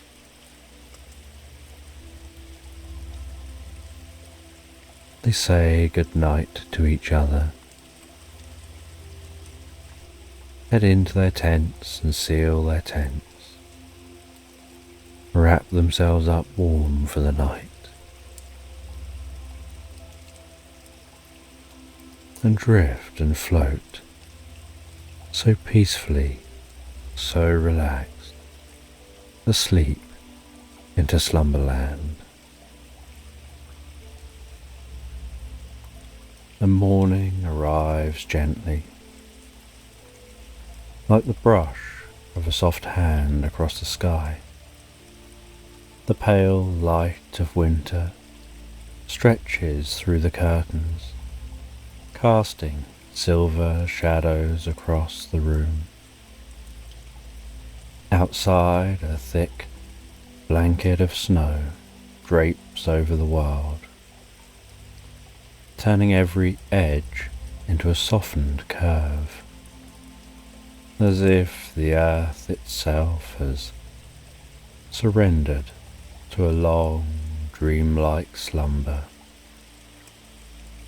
The silence is profound, deep, peaceful, as if the snow has hushed all sound into a quiet, tender lullaby. And inside the house, warmth embraces every corner. The fire in the hearth crackles softly, its flames flickering lazily, casting a golden light that flickers over the walls. The faint scent of wood smoke drifts through the air, weaving with the aroma of freshly brewed coffee. The fire's steady warmth is the pulse of the home, its constant presence, a promise of comfort while the world outside remains cold and distant. The mother moves through the house with graceful ease, her footsteps a mere murmur against the wooden floor. She pauses at the window, watching the snowflakes fall in snow, so gently, so slowly, in deliberate spirals, each one unique as it delicately descends. Her lips curve into a quiet smile as she watches the landscape transform into the most beautiful winter wonderland. The air thick with the promise of a peaceful day, she inhales deeply, the scent of the fire mixing with the crisp coolness that seeps in through the window panes. Upstairs, the children are cocooned in their beds, tucked beneath thick, cozy blankets. The youngest is a small bundle of warmth nestled deep within his covers, resisting the pull of the morning. His face is half hidden in his pillow, his breath slow and steady. When his mother enters the room, her gentle voice guiding him towards wakefulness as he burrows himself deeper into the warmth of his bed, trying to resist her coaxing. Her voice guiding him in the land of dreams. Then downstairs, the father sits in his favourite chair near the fireplace, his hands wrapped around a steaming mug of coffee. The rhythmic crackle of the fire and the steady warmth of the flames have become part of his morning ritual. Gazes into the fire, his thoughts drifting as the golden light reflects off his face. Outside, the snow continues to fall, but inside, there's only the comforting hum of the house gradually awakening. The older children eventually tumble down the stairs, laughter filling the quiet with a bright, joyful energy. Their excitement is as fresh as the new snow outside. Their laughter mingles with the sounds of the home, bringing it to life. The father smiles over the rim of his coffee cup, his eyes lighting up at the sight of them. The happiness is contagious, filling the house with warmth that rivals even the fire. The mother gathers the children at the front door, wrapping them in thick coats, scarves and gloves, their breath rising in soft clouds, fogging the cool air that slips in through the cracks. The youngest tugs at his mittens, still half asleep, while the older two bounce on their toes, eager to race into the snow. The door opens with a soft creak, and a rush of cold air sweeps into the house, swirling around their feet. Yet the fire's glow remains steady, promising its warmth for their return. As they step outside, the crunch of snow underfoot is the first sound to break the stillness of the morning. The cold air is sharp and crisp, invigorating in its clarity. The world outside is transformed, clean, untouched, and glittering under the pale winter sun. The mother breathes out, her breath visible in the cold as the children's laughter fills the frosty air. Behind them, the house remains, its windows glowing faintly with the warmth of the fire, a beacon of comfort awaiting their return. The world outside is a canvas of white, the snow sparkling like a sea of diamonds under the pale morning light. Each step sinks into the snow with a satisfying crunch, leaving behind imprints that mark their path. The children, bundled tightly in their coats, walk alongside their mother, their small boots creating a trail of footprints that meander through the pristine landscape. The air is cold, biting gently at their cheeks and noses, turning them a soft shade of pink. Above them, the sky stretches out in shades of silver and grey, blending with the snowy world below. The trees stand tall, their branches frosted with delicate icicles that catch the light and glimmer like crystals.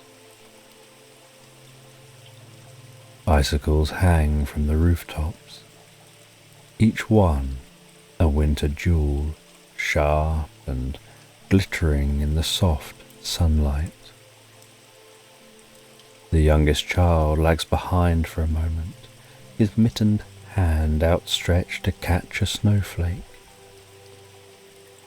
He marvels at its intricate pattern, watching as it melts almost immediately upon touching the warmth of his glove.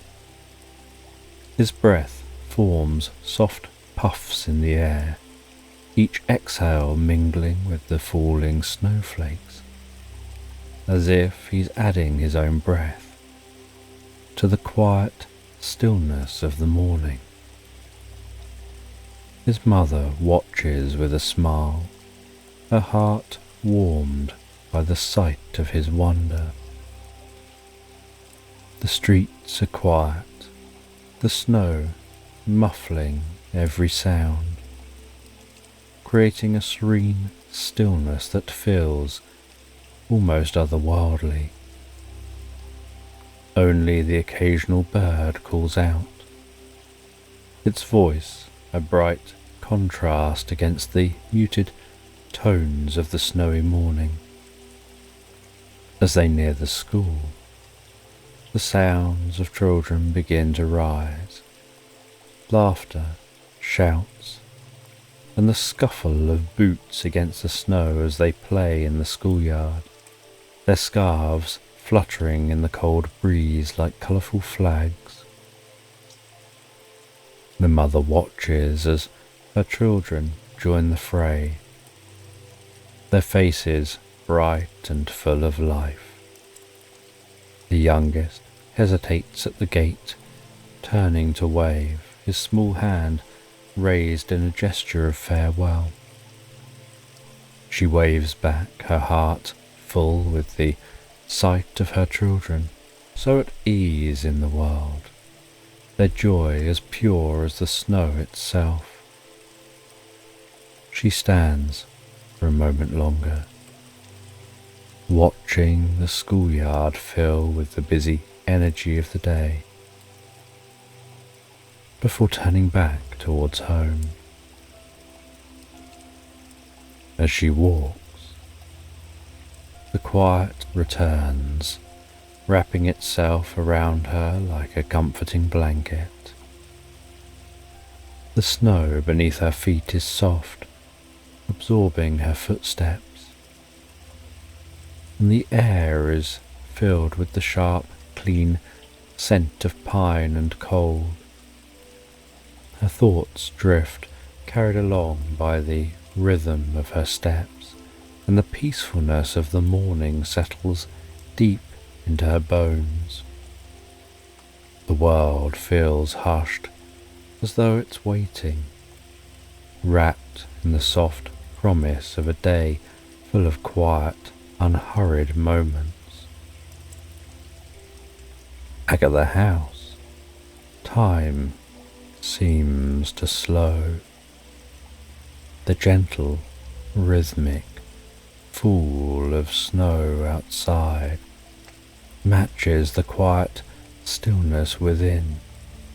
Inside, the warmth from the fire embraces the entire room, its golden light flickering across the walls in a lazy dance. The father sits at his desk near the hearth, his back warmed by the steady heat from the flames. It's a comforting presence, as familiar as an old friend. His pencil moves steadily across the paper, sketching the lines of a new design. Each stroke is careful, deliberate, the soft scrape of graphite on paper blending with the crackle of the fire. His eyes are focused on the intricate details of his drawing, but his mind drifts in the calm of the moment, absorbed by the peaceful rhythm that surrounds him. The room is filled with the faint scent of wood smoke, interwoven with the cool freshness that slips in from the snowy world beyond the windows. Occasionally, he pauses, stretching his arms above his head, feeling the warmth of the fire seep into his muscles, loosening the tightness in his back. There is something deeply satisfying about the quiet. The only interruptions are the occasional pop of the wood in the fire, or the soft ticking of the clock on the wall. It's a moment suspended in time, where the rest of the world feels far away, and all that matters is the present, the warmth, the fire, and the quiet space he inhabits. And as the day stretches into the afternoon, the fire continues its steady crackle, a low and constant murmur. The room remains wrapped in the golden light, and the father continues his work in peaceful silence, absorbed in the quiet rhythm of his day. But eventually, the soft chime of the clock stirs him from his reverie. He closes his sketchbook with a quiet thud, satisfied with his progress, though knowing there'll be time later to finish.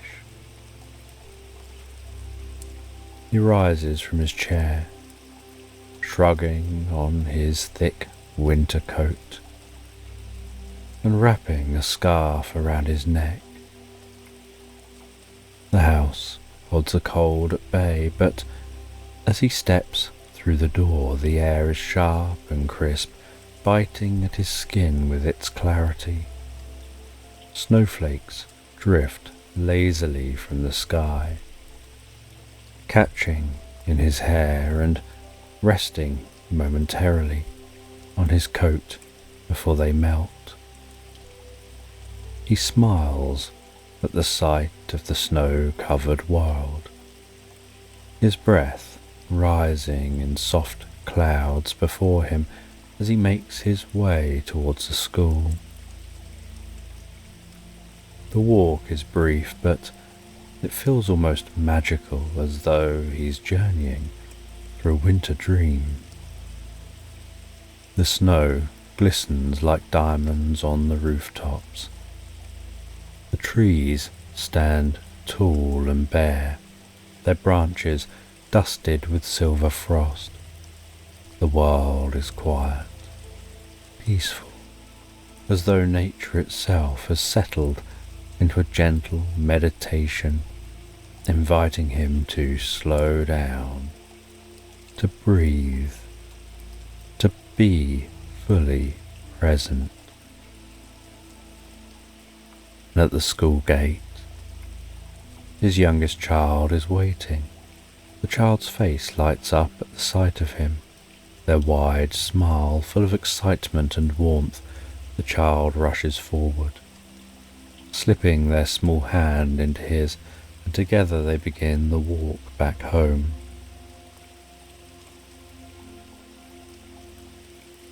The child's voice is filled with stories of games played during break time, of snowflakes caught on their tongue, of friends and laughter. The father listens, nodding along, his heart full with the simple joy of his child's voice. They take their time walking home, letting the snow fall around them like soft feathers. There's no hurry, no urgency, just the unhurried rhythm of a winter's day. A father and child sharing the quiet joy of the snowy world, knowing that the warmth of home waits for them at the end of the journey. And later in the afternoon, as the sun begins its slow descent towards the horizon, casting the sky in soft shades of pink and gold, the older two children make their way home. Their breath rises in puffs of mist. Their footsteps are slow, sinking into the thick layer of snow with each step. The biting cold gives them a feeling of invigoration, as though the air is alive and humming against their senses. As they near the house, the untouched snow in the garden beckons to them, its perfect surface inviting them to play. Without a word, they exchange a glance, and with a shared smile they veer off the path and begin rolling snow into large, solid balls, the foundation for their snowman. The air is filled with their laughter, bright and clear against the quiet of the winter afternoon. Their gloves grow thick with snow as they work, their cheeks flushed from the cold. They press the snow together with careful hands, building their snowman higher and higher, until it stands proudly in the garden, complete with stick arms and a crooked grin made of stones. The children stand back admiring their handiwork, their breath coming in little puffs of steam as they add the finishing touches, a scarf borrowed from one of their necks and a pair of old buttons they found in the snow. Something magical happens. From the bare branches of a tree nearby, 2 turtle doves descend. Their soft grey feathers are fluffed up against the cold, and they perch delicately on the snowman's stick arm, their gentle cooing adding a soft melody to the quiet. The children freeze, their eyes wide with wonder, watching the doves as if they stumbled upon something from a fairy tale. There's a stillness in the air now, a kind of enchantment, as though time has paused to let them fully absorb the magic of the moment. The soft light of the afternoon, the snowman, the doves.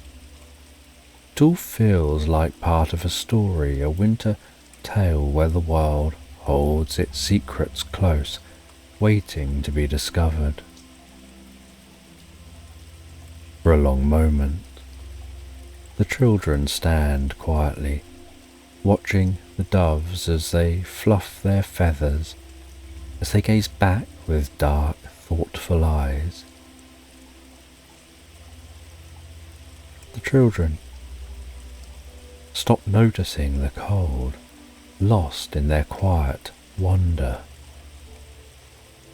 Finally the doves take flight, their wings beating softly as they soar into the pale sky, disappearing into the distance. The children look at each other and smile, as if they've just shared a secret, something precious, a fleeting moment only known to them. With their fingers tingling from the cold, they head back towards the front door of the house. Their boots crunch through the snow. The warmth of the home glowing ahead like a beacon in the twilight. The snowman remains standing in the garden, a silent sentinel watching over the house, its crooked grin a reminder of the simple joy of the afternoon.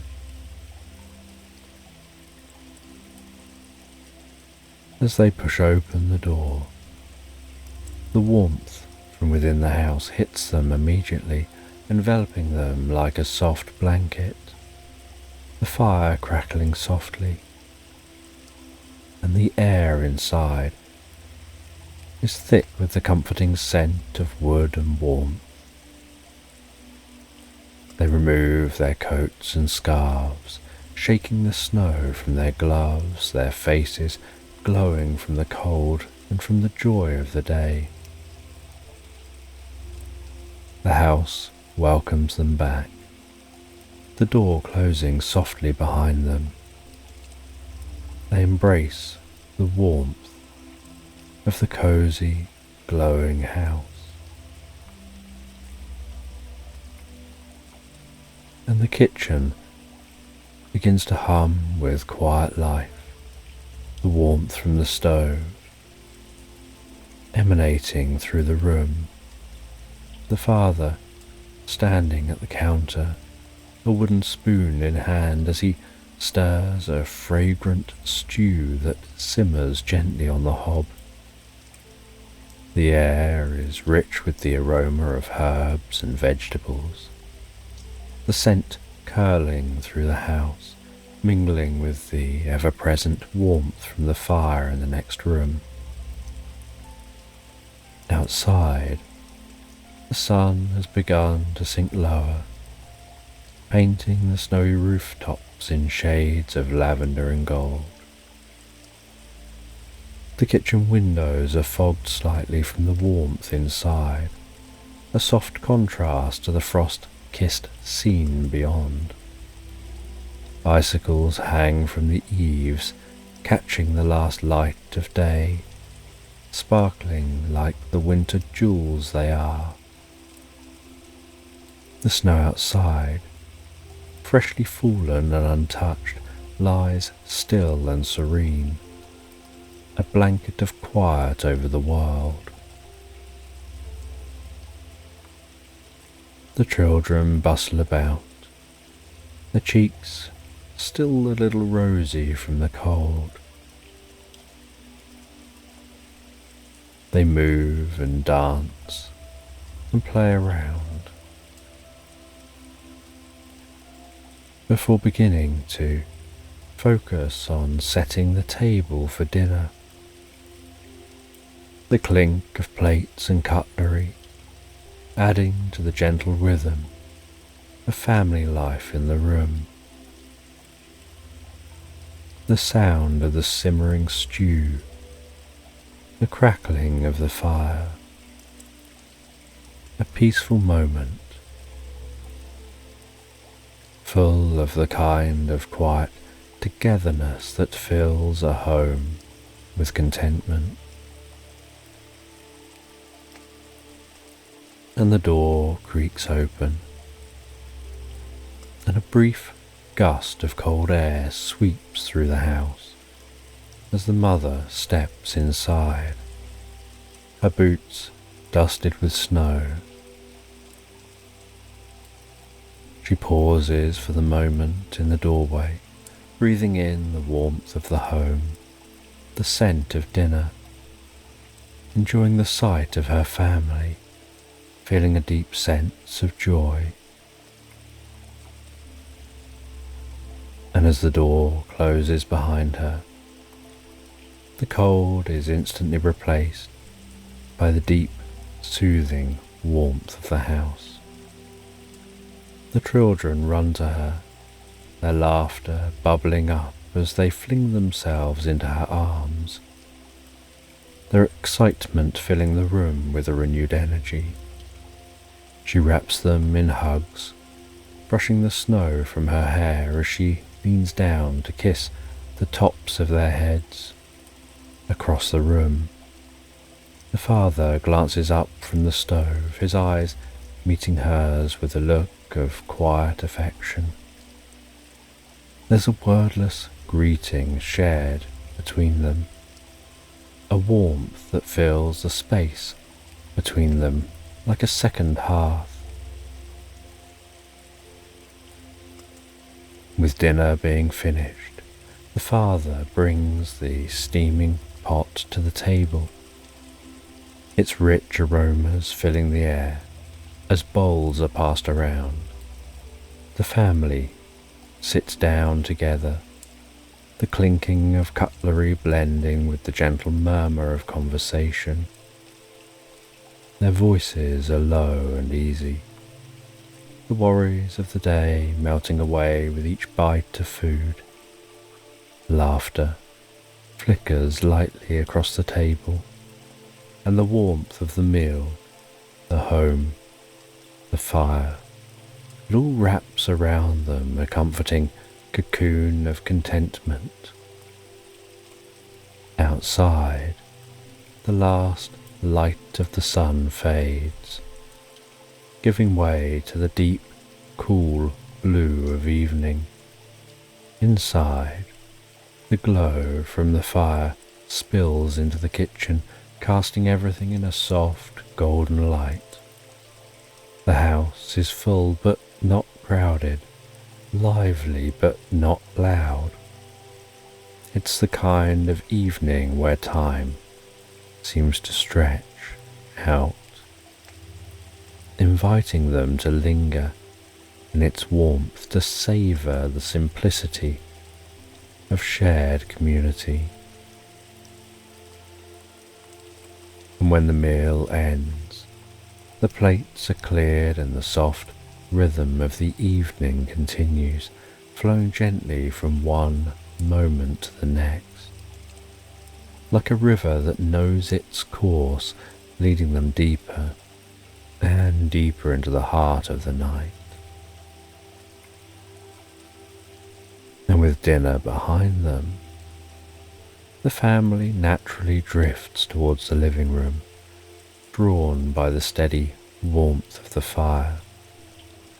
The flames are low, flickering gently, casting long, dancing shadows that move with a rhythm that feels as old as time itself.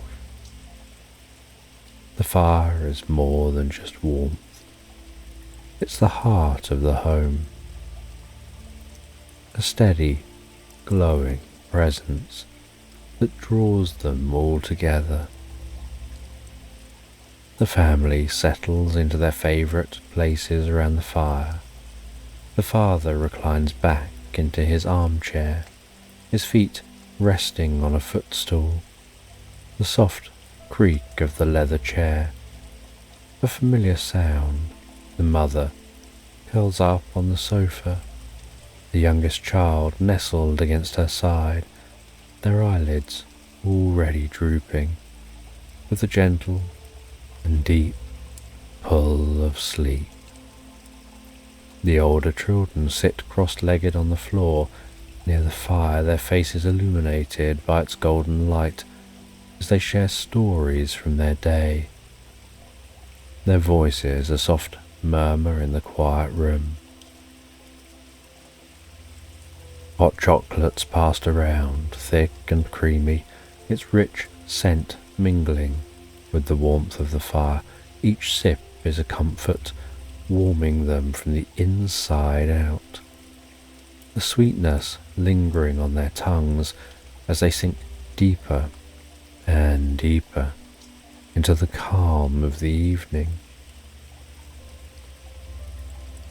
The youngest child is cradling their mug in both hands, eyes barely open.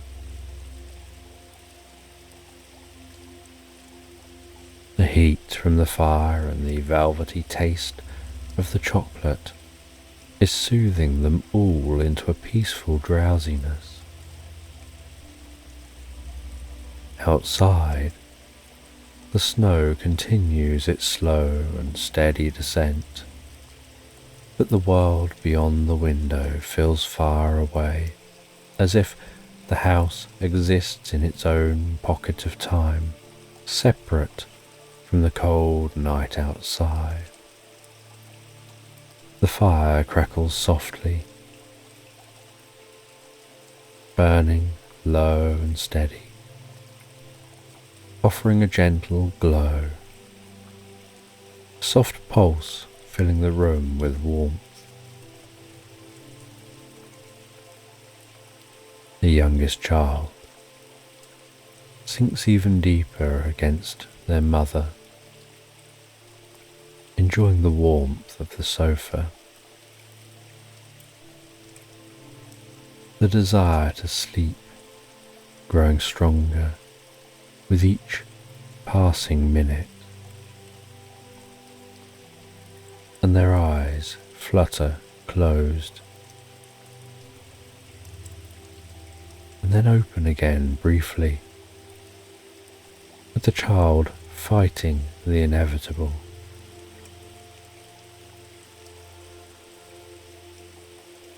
Heading deeper and deeper towards sleep.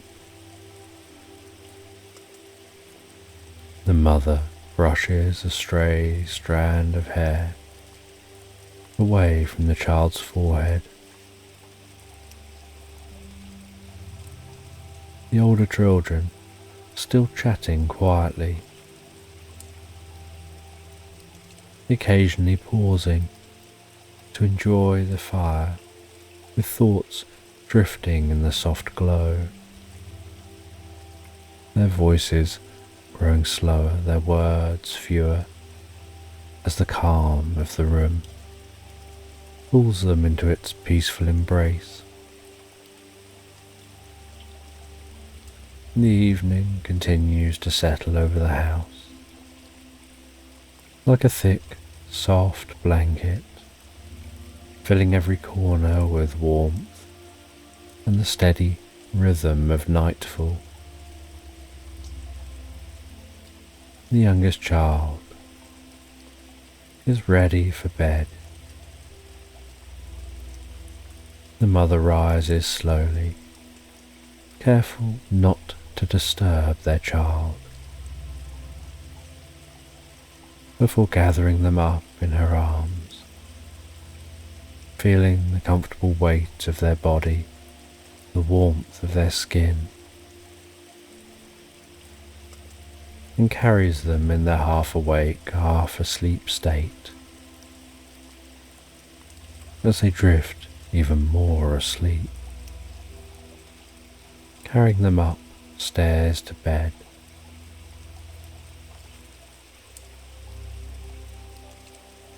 And this child's room is dimly lit by a small nightlight in the shape of a crescent moon, its soft glow bathing the walls in silvery light, casting delicate shadows that dance across the floor.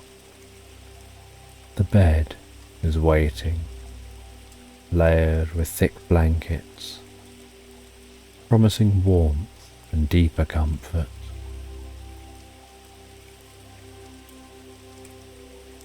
The mother tucks in the child, smooths down the blankets up to their chin, sits on the edge of the bed, and begins to read a children's storybook from the bedside table. Her voice is calm and rhythmic as it fills the room, the child barely awake, each word flowing so softly, so gently. The story familiar to the child, like an old friend, guiding the child's mind deeper and deeper asleep. The pages being turned quietly, the sound blending with the slow, steady rise and fall of the child's breathing, each breath a little slower and deeper. The child's eyes finally close fully as they sink deeper and deeper into their dreams. And as the child drifts and sleeps deeply, their face looks so soft and peaceful. The room is still, bathed in the soft glow of the nightlight. The mother lingers for a moment longer, watching the peaceful rise and fall of the child's chest. She bends down, pressing a soft kiss to their forehead, then quietly, ever so quietly, stands, leaves the room, and pulls the door closed, leaving the child to the deep, peaceful rhythm of sleep. And back downstairs, the older children remain by the fire, their bodies stretched out on the rug, their eyes half focused on the simple card game they're playing. The air is warm and still. The fire now just glowing embers.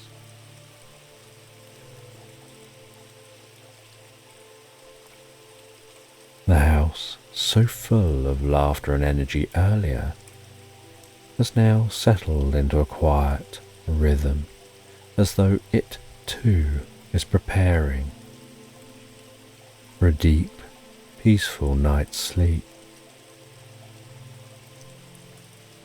The children talk in soft, unhurried voices, their movements slow and relaxed. Every now and then one of them yawns, the sound blending into the soft crackle of the last few embers. The warmth of the room, the softness of the light, everything seems to lull them deeper and deeper into a sense of drowsiness, like leaves slowly drifting down to rest on a still pond. The father watches them from his armchair. He knows they're going to be transitioning from wakefulness to sleep, and they're trying to stay up and not be the first to go to bed. With each child wanting to outdo the other.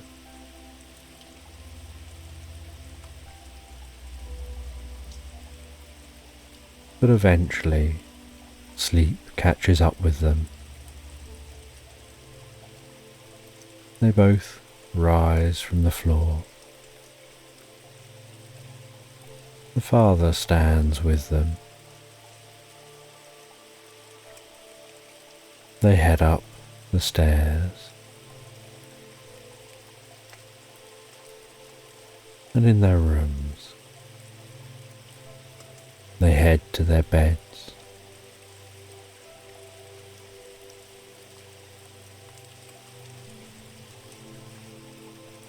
And the father says good night to the children,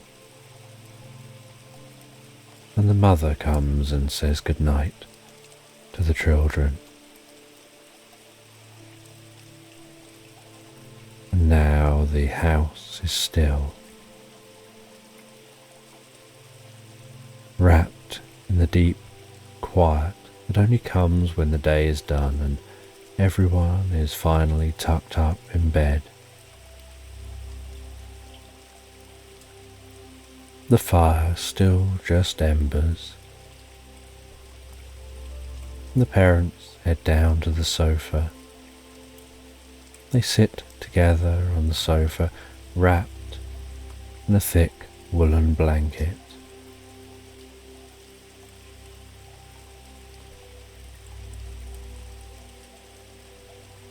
They feel the stillness in the room, the comfort in the room, how cozy this room feels. They talk of little things like the children's laughter, the snowman now standing proudly outside in the garden, the way the house was so warm and alive earlier.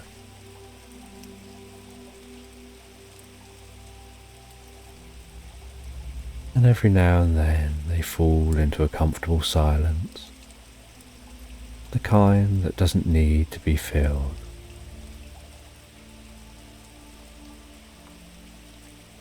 They sit side by side, resting on each other, as outside the snow continues to descend.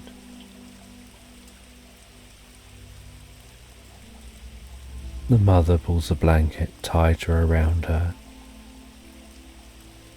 resting her head on her husband's shoulders, just enjoying relaxing together.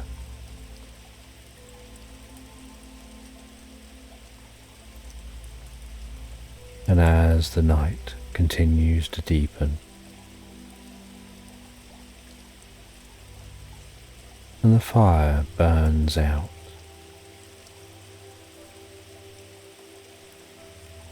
the parents begin to drift asleep.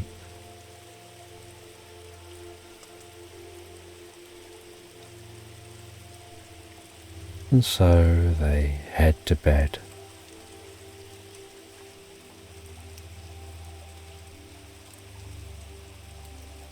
They let go of the last traces of wakefulness.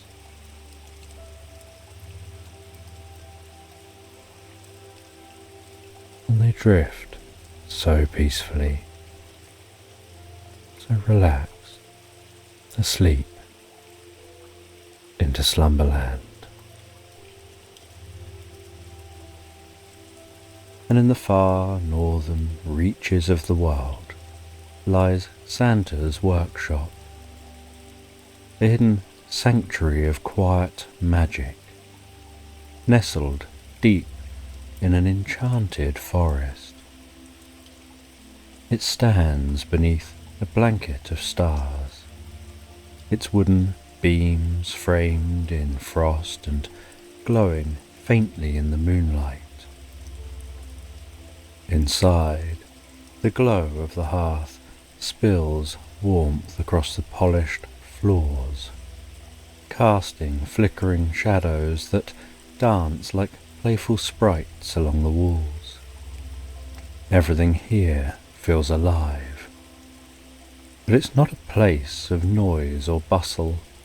It hums with quiet joy, a serenity woven into the very fabric of Christmas. The elves are hard at work, but there's no rush, no frantic movements. Their tasks are performed in rhythmic calm, as if the entire workshop moves to the cadence of a lullaby. Small hands glide over delicate ribbons, tying bows in rich shades of gold and emerald. The wrapping paper rustles softly, like the gentle rustling of leaves in a dream, as tiny silver bells, each as delicate as a snowflake, are placed atop each parcel.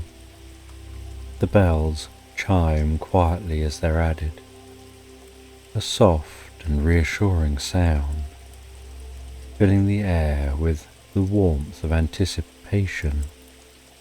Overhead, the rafters are adorned with glistening strands of tinsel, catching the glow of the firelight, sparkling like stars reflected in a frozen lake. The hum of magical machinery provides a soothing backdrop, blending with the rustle of paper and the shuffle of elves' feet as they move with a grace born of years of Christmas preparation. There's no sense of urgency, only the slow, steady rhythm of a night that stretches longer than usual, wrapping the workshop in a soft embrace of timelessness. Scents of the season weave their way through the air. Cinnamon, warm and spicy, mingles with the refreshing sharpness of freshly gathered pine needles. Peppermint floats in the background, cool and crisp, like the breath of winter itself. And beneath it all, the comforting smell of wood smoke rises from the crackling hearth, anchoring the room with the deep warmth of safety and home. Each elf moves with delicate precision, their focus steady, yet their movements are slow, unhurried, as though they know that time itself has softened to accommodate them. There's a quiet expectation here, so peaceful, deepening with every moment.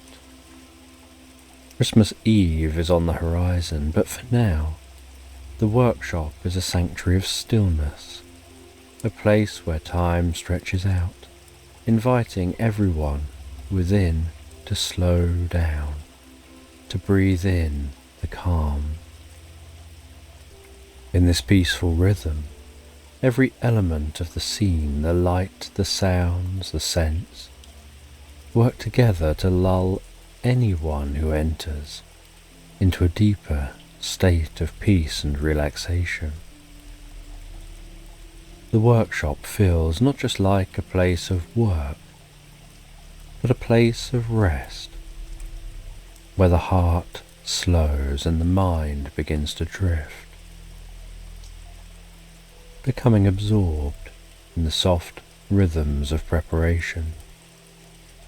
Time here is a gentle companion, moving quietly alongside the elves as they work.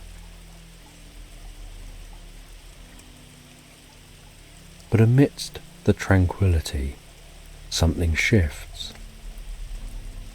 It's subtle, like the faintest ripple disturbing the surface of a calm pool, yet noticeable to those who know the workshop well.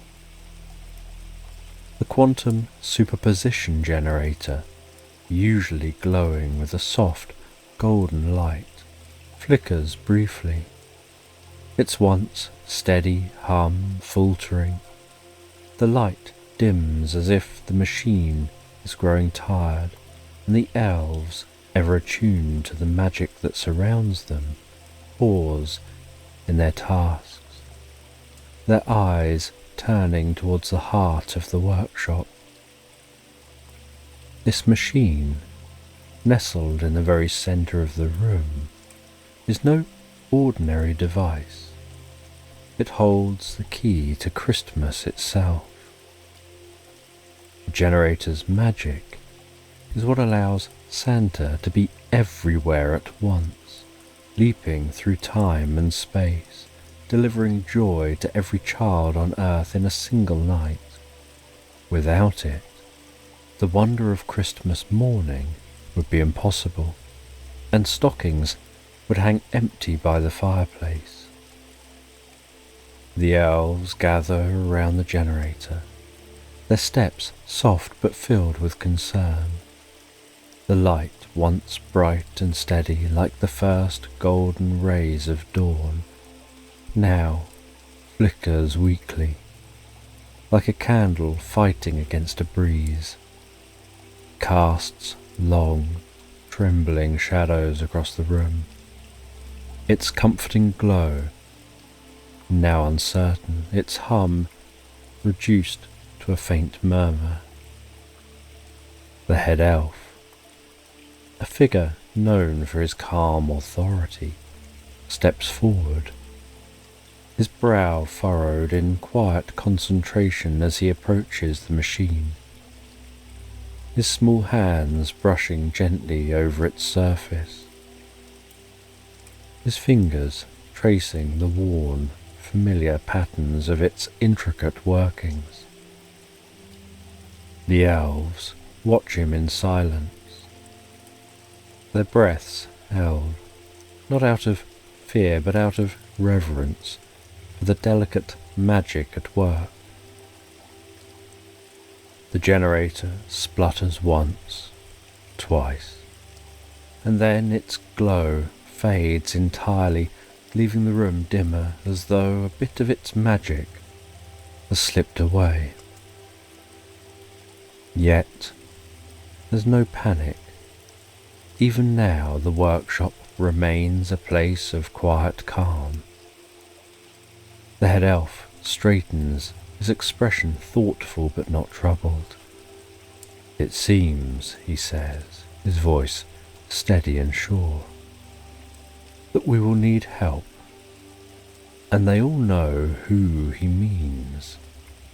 The wise partridge who lives in the pear tree just outside the workshop is the only one with the knowledge and magic to repair such a delicate machine.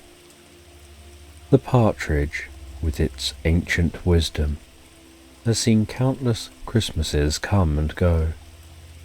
It understands the inner workings of the generator better than anyone else. The decision to call for help is made quietly, as though even the act of asking for assistance must be handled with care. Finn, a young elf, volunteers to fetch the partridge. His steps are soft as the snow falling outside. The workshop, though quieter now without the hum of the generator, remains peaceful, its stillness deepened by the knowledge that help is on the way. Finn, small but brave, steps forward, his heart beating a little faster at the honour of being chosen. His face remains calm, a smile playing at the corners of his lips as he nods to the head elf and steps outside the workshop. The night air greets him, crisp and cool, like a refreshing exhale after a long, warm breath. The snow falls gently in soft, delicate flurries, each flake descending from the velvet sky like a quiet promise of peace, settling lightly on the ground in a shimmering blanket of white. The cold nips at Finn's cheeks, but it's a gentle cold, the kind that wakes the senses without biting too hard. He breathes in deeply, the scent of snow filling his lungs, clean and sharp, mingled with the faint fragrance of pine forests resting beneath the winter moon. With each step, his boots sink gently into the snow, creating a rhythmic crunch that echoes in the stillness. The sound is soothing, like the ticking of an old, comforting clock, marking time in the quiet night. Above him, the moon hangs low, glowing softly, casting its silver-blue light across the landscape. It feels as though the moon itself is watching over him, guiding his steps, its light painting long, gentle shadows across the snow. The world around him is silent, but not empty. It's a silence filled with the weight of dreams, with the quiet beauty of the sleeping world. The trees stand tall and still, their branches draped in snow, their outlines softened in the moonlight. A soft breeze stirs the air, but it's not a howl, more like a long, deep exhale, as though the earth itself is resting. Finn feels the quiet pressing in around him, like a soft hand on his shoulder, gently guiding him deeper and deeper into the calm of the night.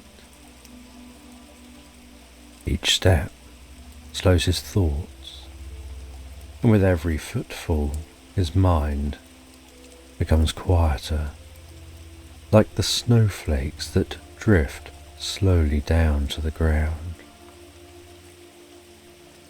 The pear tree is not far, but the journey feels timeless, as though Finn could walk forever through this snow-covered dreamscape. Each step a lull, each breath a soft rhythm that draws him deeper and deeper into the night. At last he reaches the pear tree. It stands at the edge of a clearing, a silhouette against the dark sky. Its branches are thick and gnarled, reaching outward in wide arcs, draped in shimmering ice. The tree seems to hum with an ancient magic, as though it has stood here for centuries, quietly observing the world as it changes around it.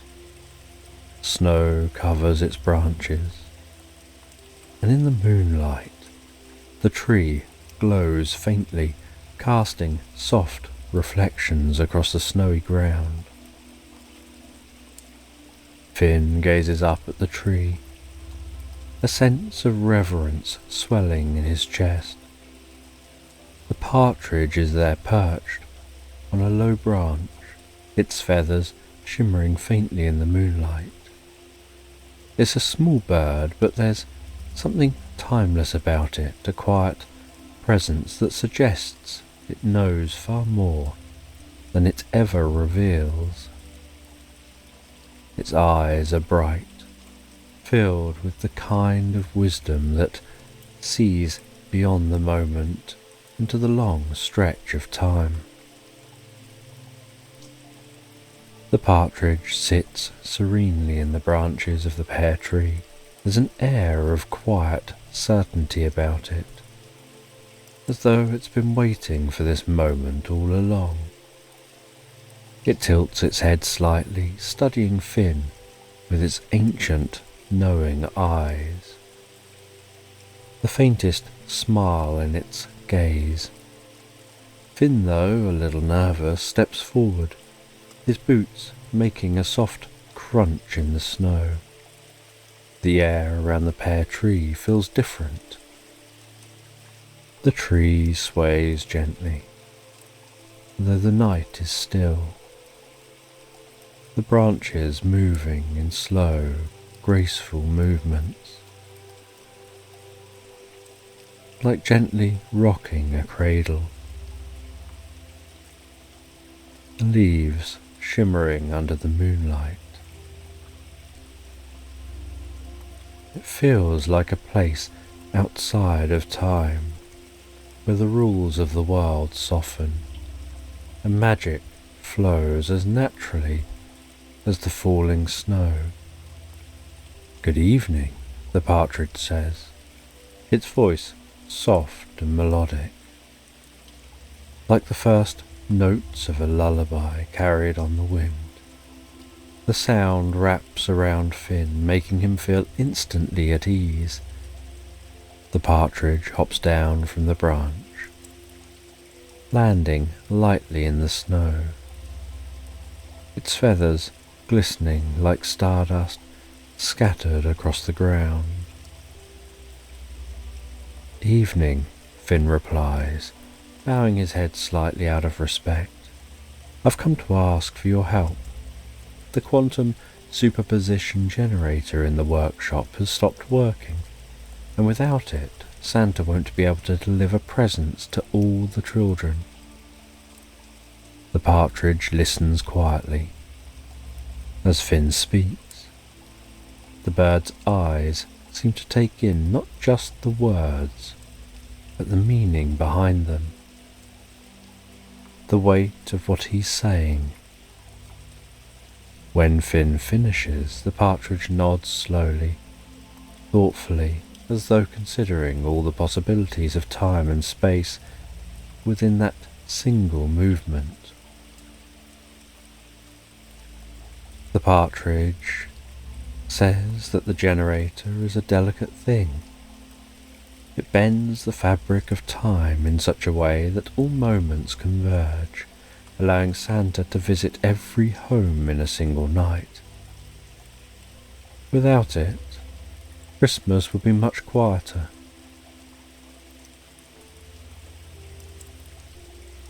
The partridge says that they'll help,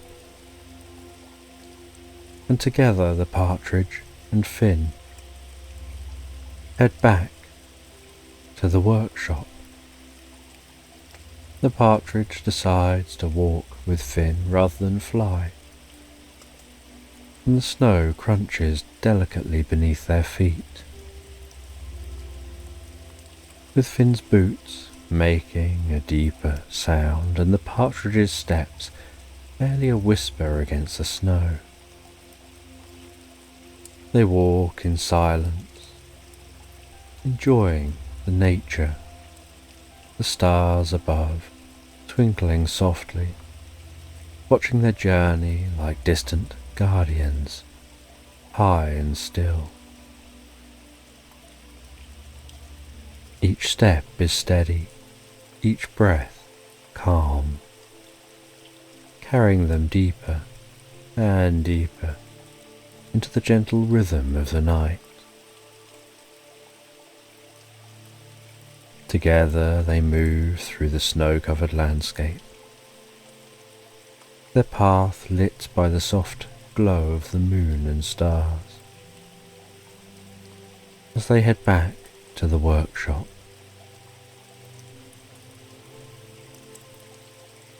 and back inside the workshop, the warmth of the fire and the soft glow of the twinkling lights envelop Finn and the partridge as they step through the door.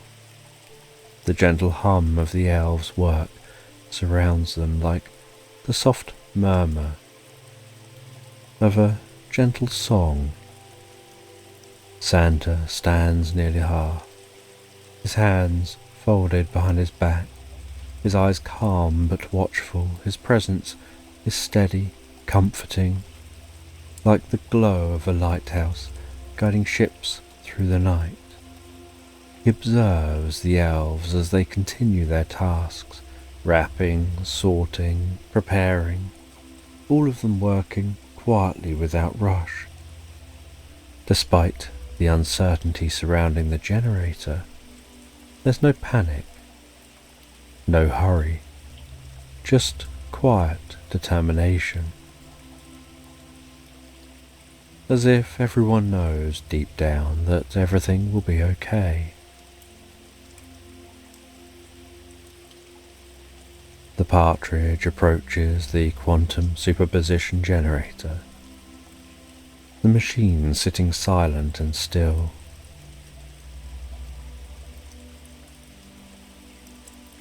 They hop onto the wooden workbench beside the generator, and with a soft hum of thought, the bird begins to inspect the machine. The generator is more than wires and gears. It's a living thing imbued with ancient magic that flows through time itself. As the partridge touches it lightly with its beak, it's as if the machine stirs in response, its magic awakening beneath the bird's careful gaze.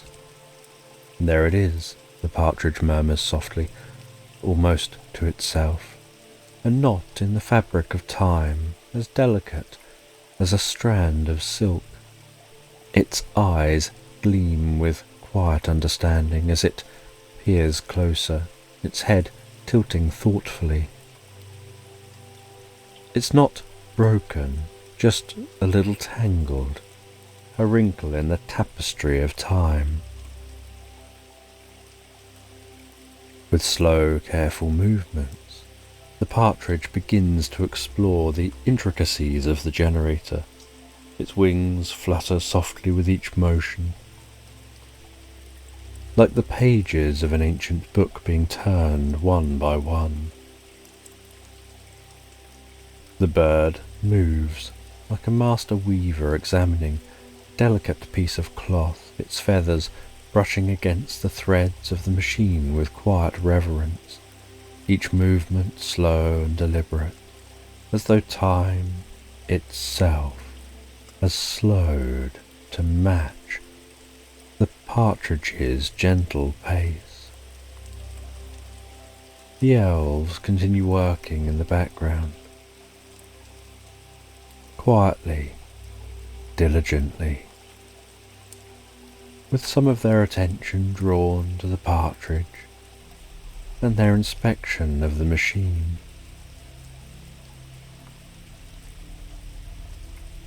Everyone in the room seems to know that this moment is part of the natural flow of all things. Santa steps closer, his boots making barely a sound against the wooden floor. He watches the partridge with quiet respect, his eyes gleaming with firelight.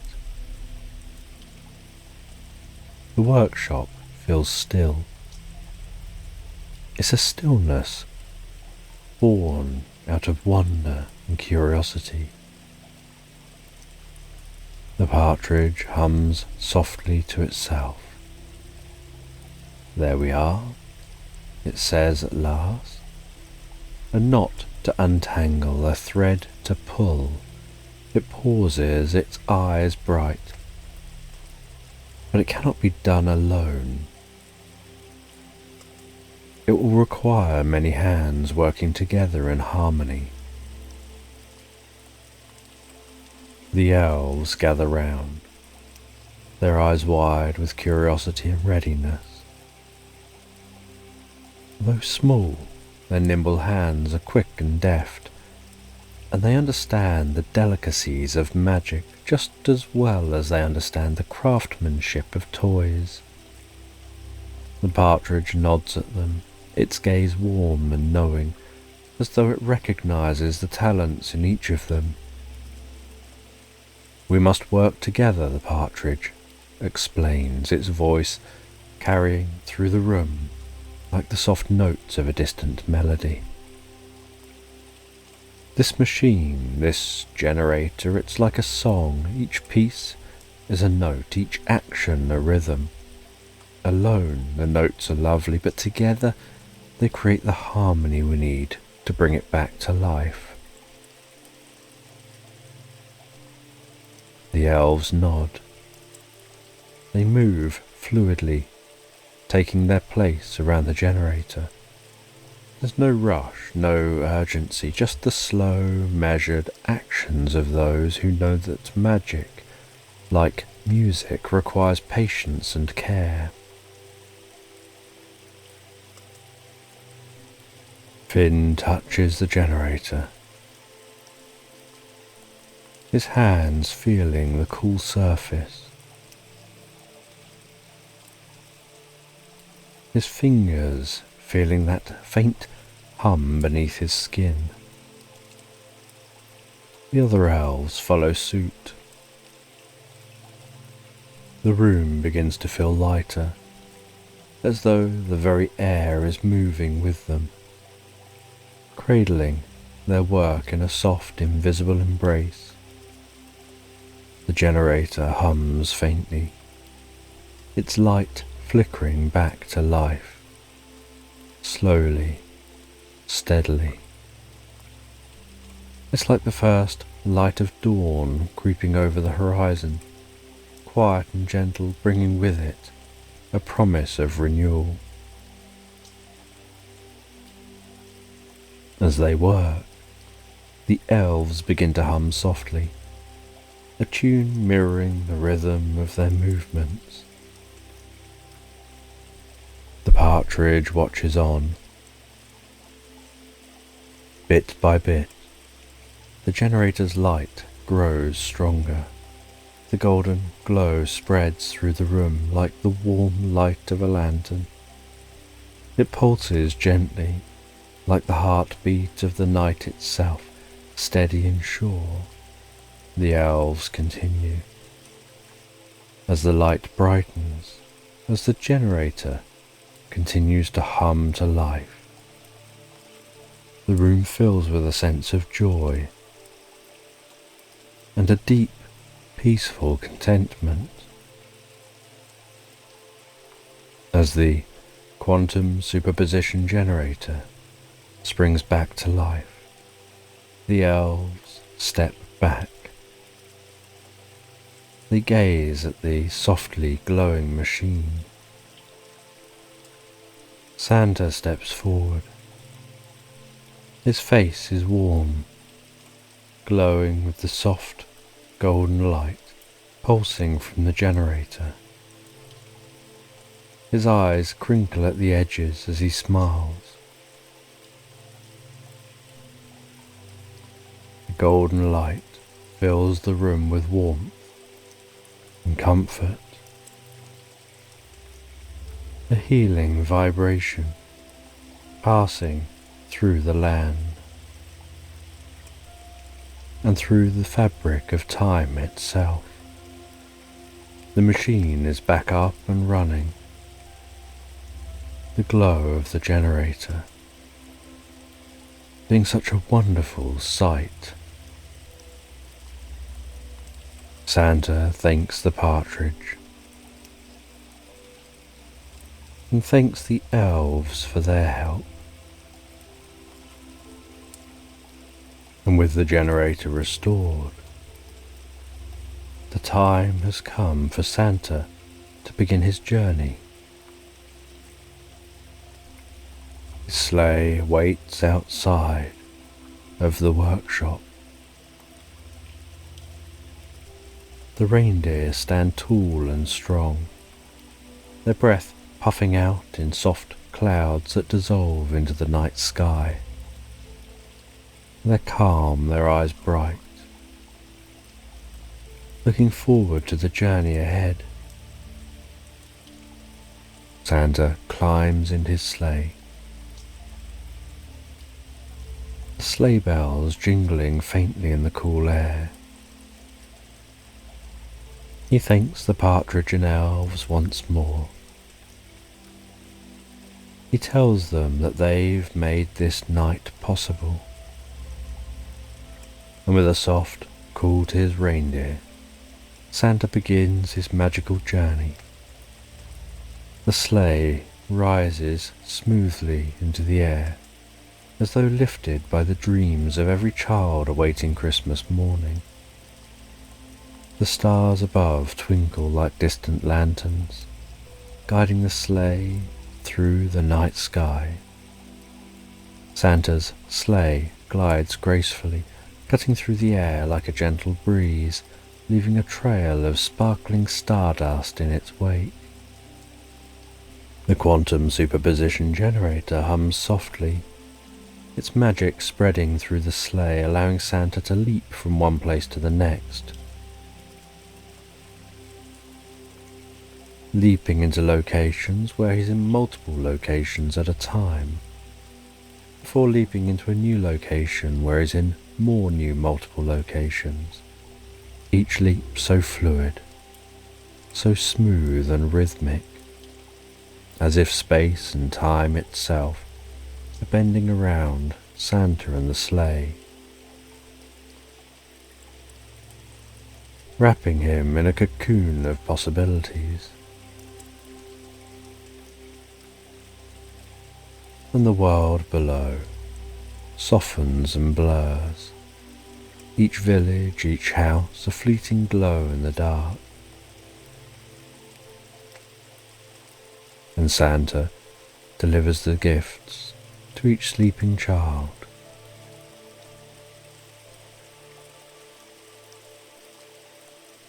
And with each stop, Santa's sleigh touches down lightly on the rooftops. The stars above twinkling softly,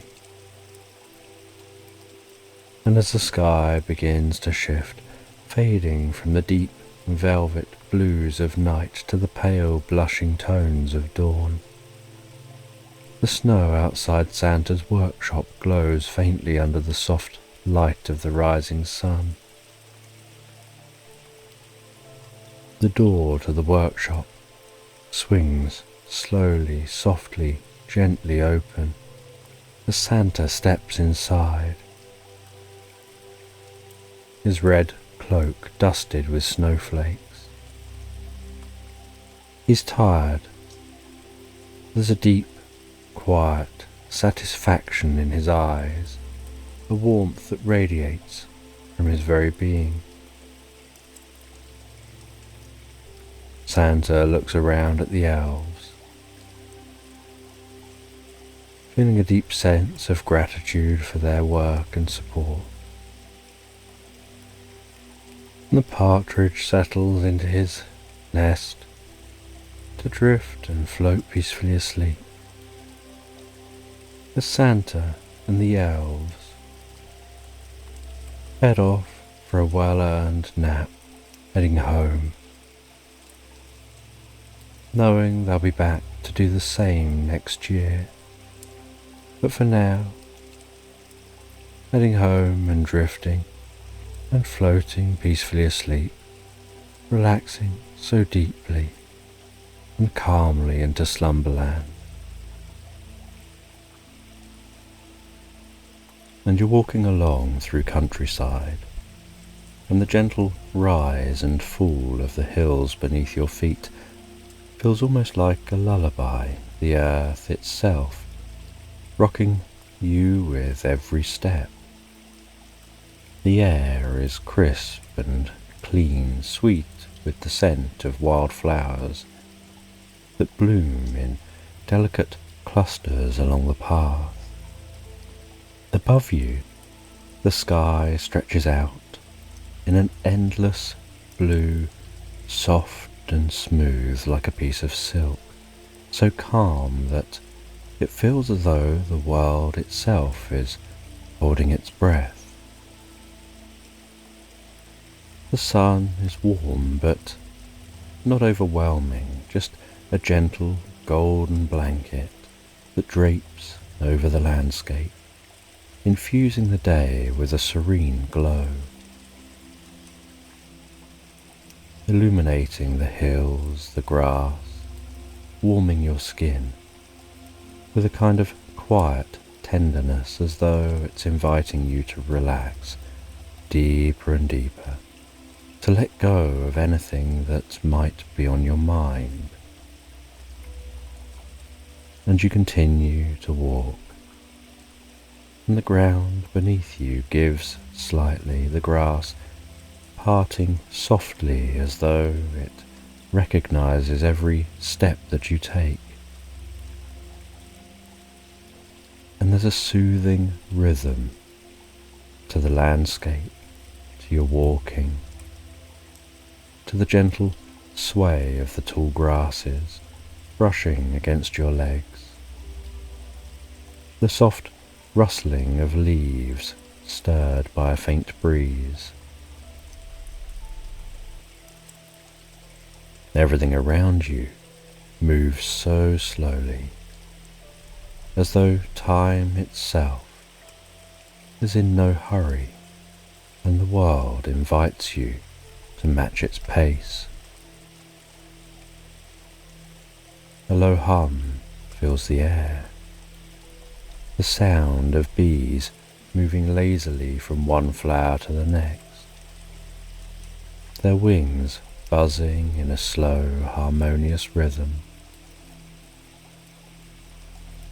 You can hear the distant chirping of birds, their songs travelling through the air, calming your soul, each note carrying a message. As you relax deeper and deeper into the quiet peace that surrounds you, and with every breath, you can feel yourself becoming more connected to the world around you, drawing you deeper and deeper into the experience. And the hills you're walking over continue to undulate so softly, like the gentle movement of waves on a calm sea. Each ascent bringing with it a new view, a new stretch of peaceful green that unfolds before you, stretching out towards the horizon. And there's no hurry, no pressure to move quickly. And the path beneath you is soft, its edges lined with wildflowers swaying gently in the breeze. petals glowing softly in the golden light.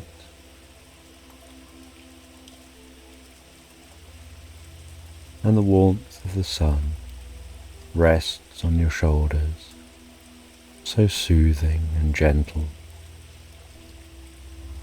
radiating through your body, filling you with a soft, drowsy comfort.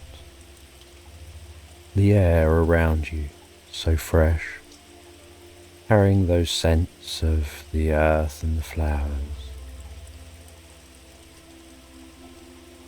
Each inhalation feeling like a deep, restorative breath, guiding you deeper and deeper into relaxation, while your own footsteps merge with the natural rhythm of the world, sinking you in calmness with the environment.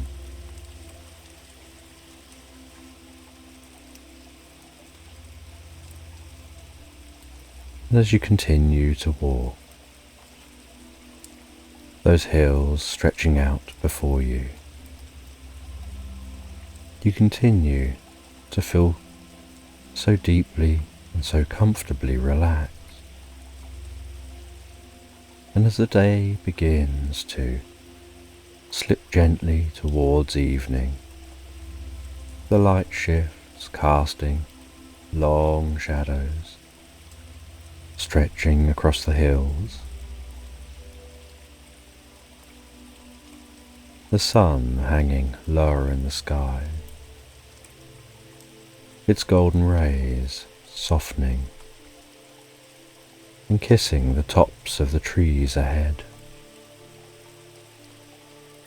As you approach the edge of a forest, its entrance marked by tall, majestic trees, their branches arched overhead,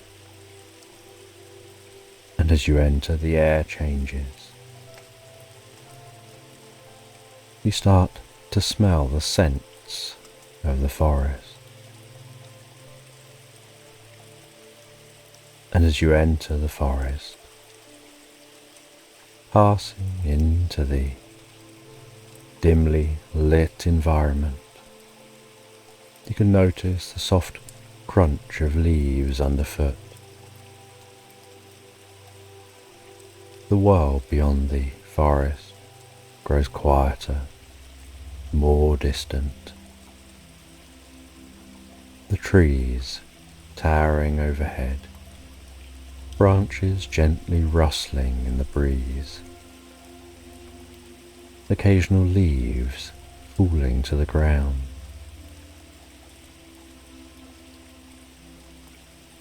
The gentle, dappled light breaking its way through the canopy overhead, dancing before you. And the deeper into the forest you go, the more it seems to reveal its magic. You notice soft, ethereal lights starting to glow from beneath the leaves, pulsing gently, like the rhythm of a slow, peaceful heartbeat.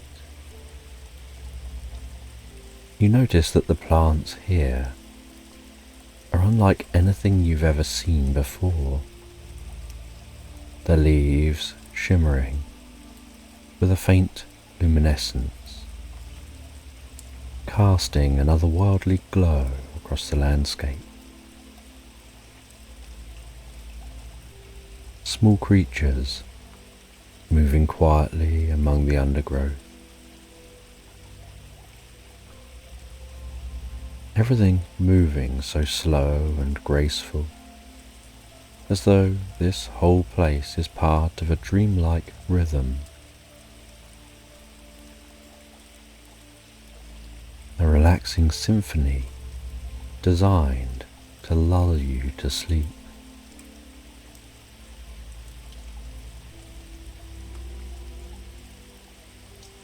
And as you continue walking,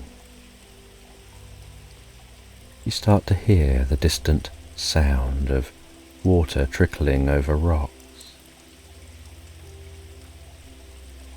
and the ground beneath you begins to feel a little softer, almost spongy.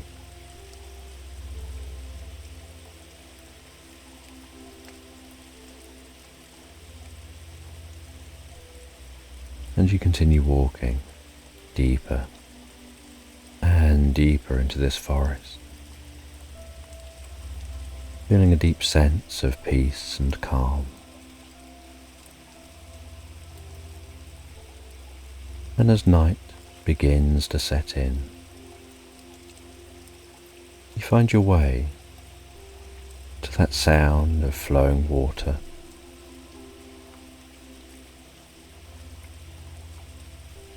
And you notice that stream runs through a clearing nestled here in the heart of this magical forest,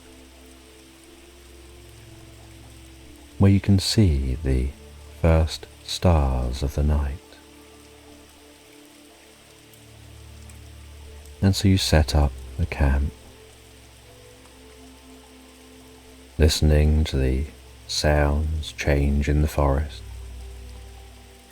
from the daytime animals to the nighttime. Each sound so relaxing, so calming and comforting.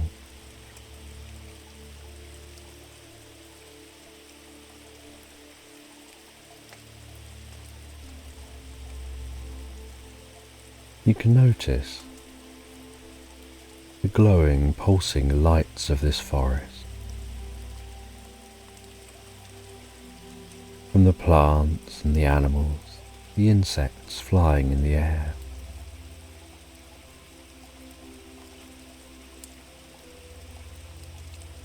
You can notice that the temperature is just right to relax near a campfire to the sound of the running water,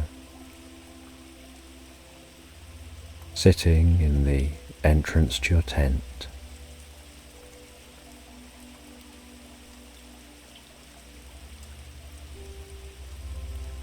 You enjoy a warm cup of tea. You can smell the scent of that tea, the feeling of the cup in your hand, the warmth radiating into your palms.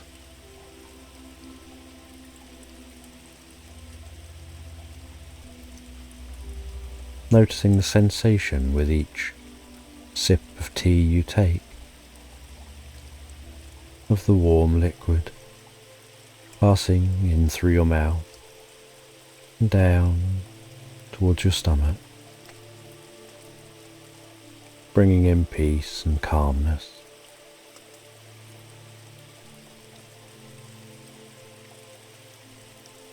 And as the night continues to deepen, so you can see the broadening blanket of stars and the most beautiful silvery crescent moon gently rising above the trees, and the way that it is reflecting in the water of the stream. And the scene is so enchanting and magical.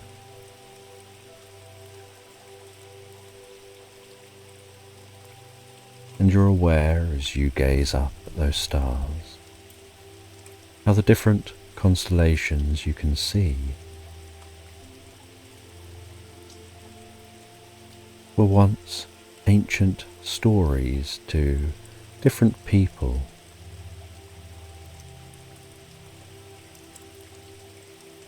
as people imbued the night sky with the stories of their time, of the myths and legends they wanted carried through the generations.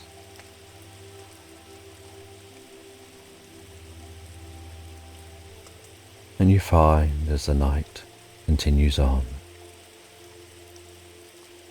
that any thoughts that were once racing through your mind begin to drift away like leaves passing down the stream, each breath relaxing you deeper and deeper into the experience, hearing those nighttime sounds calming you further, and time seems to stretch out like every second lasting a minute.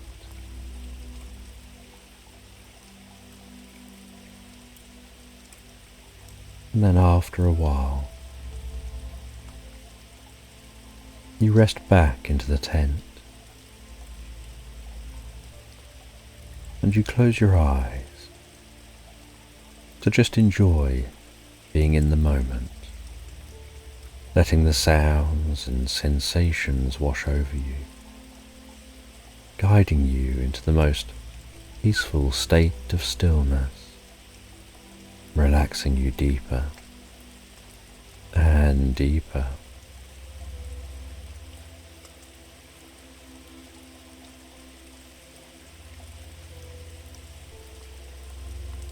And as you lie back in the tent, listening to the sounds,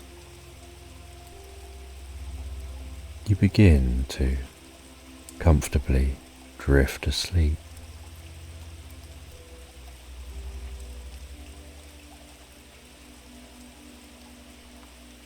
Sometimes aware of the sounds outside the tent, other times more focused on the changing focus to the land of dreams in your mind.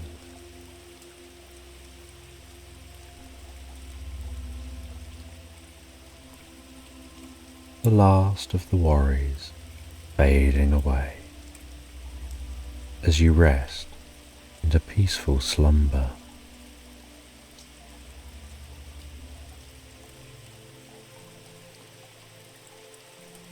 And as you drift quietly and peacefully asleep, you can notice your body beginning to feel weightless, as if suspended in a state of perfect relaxation.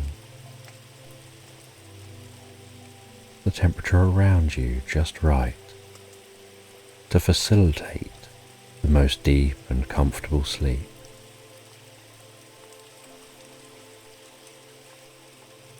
And the next morning, you awaken to the light of the new day shining onto the tent, making the tent seem to almost glow with warmth. You can hear the morning sounds of the forest.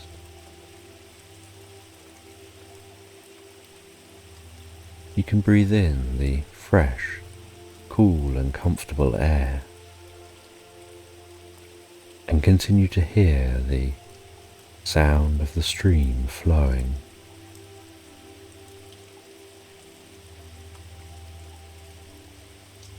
You enjoy a comfortable breakfast, looking forward to your journey ahead today. And you pack up your camp and you follow that stream until the stream merges with a river.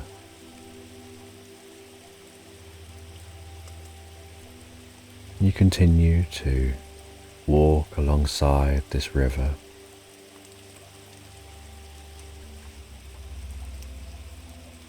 walking deeper and deeper through the forest,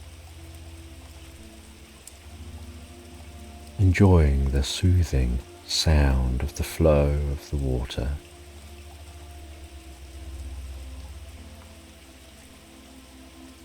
each step relaxing you deeper and deeper into the experience. And after hours of peaceful walking, you find yourself approaching a secluded clearing where you discover the remnants of a forgotten civilization, with crumbled stone walls half hidden by moss and vines, reclaimed by nature over centuries. You look at the ruins and feel that they seem so humble, as if they've always belonged to the forest.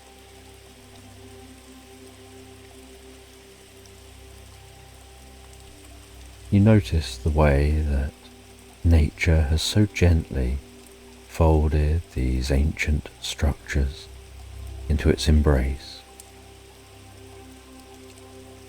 You walk among the ruins.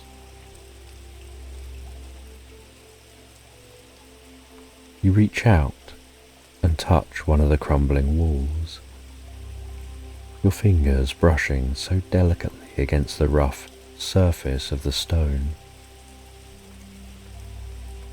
feeling the cool beneath your hand, solid yet fragile.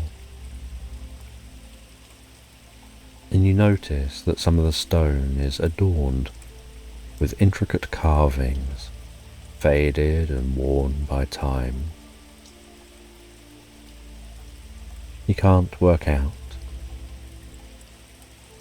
what they tell the story of, what their meaning is, but you have this feeling that ancient wisdom lingers in this area, and that these ruins once held great meaning.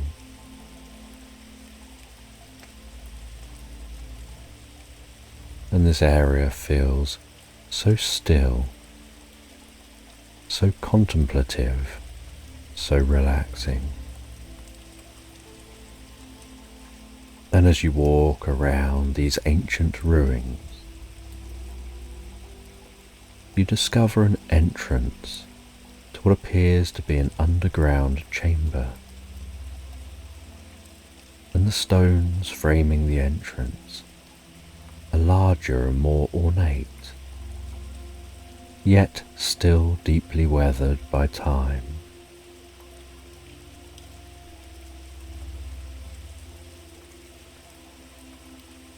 And you head towards that entrance, and with curiosity and excitement, you walk through the threshold, descending, curious what you'll discover.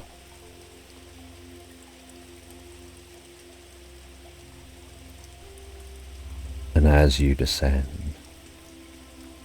you notice how the steps beneath your feet are smooth and worn by time and by those who repeatedly descended these steps in the past. And each footstep echoes so gently around the walls of this underground chamber.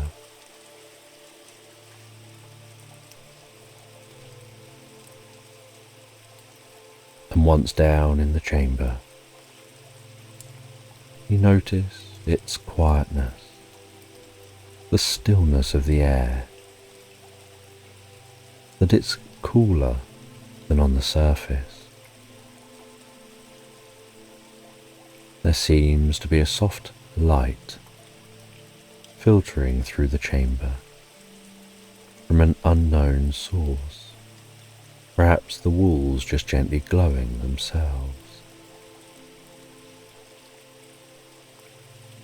You can see faded carvings, intricate designs, the way they seem to be depicting scenes of a flourishing civilization, now long gone. Their stories etched forever into these stones, and in the centre of the chamber, bathed in that soft ethereal glow, sits an ornate bottle resting on a stone pedestal. The bottle is small but exquisitely detailed,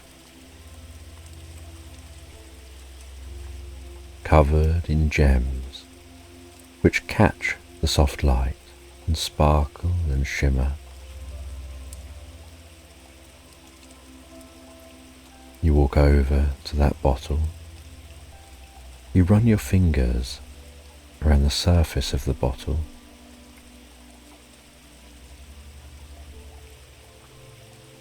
With a deep breath, you lift the bottle off of the pedestal, noticing that it's much lighter than you'd expected.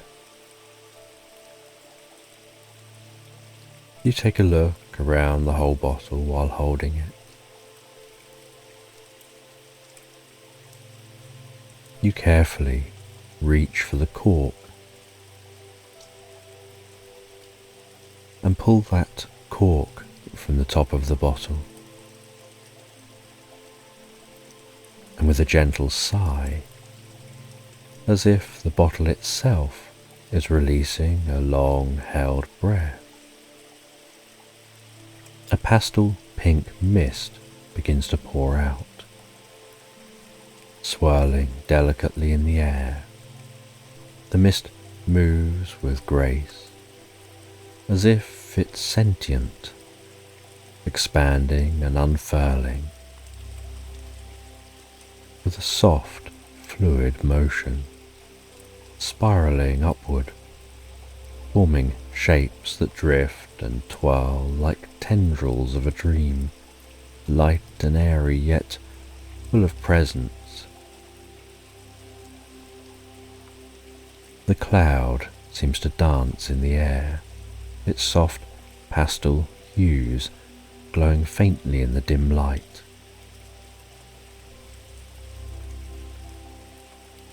It swirls around you, its form ever changing, shifting like a gentle breeze through an open window.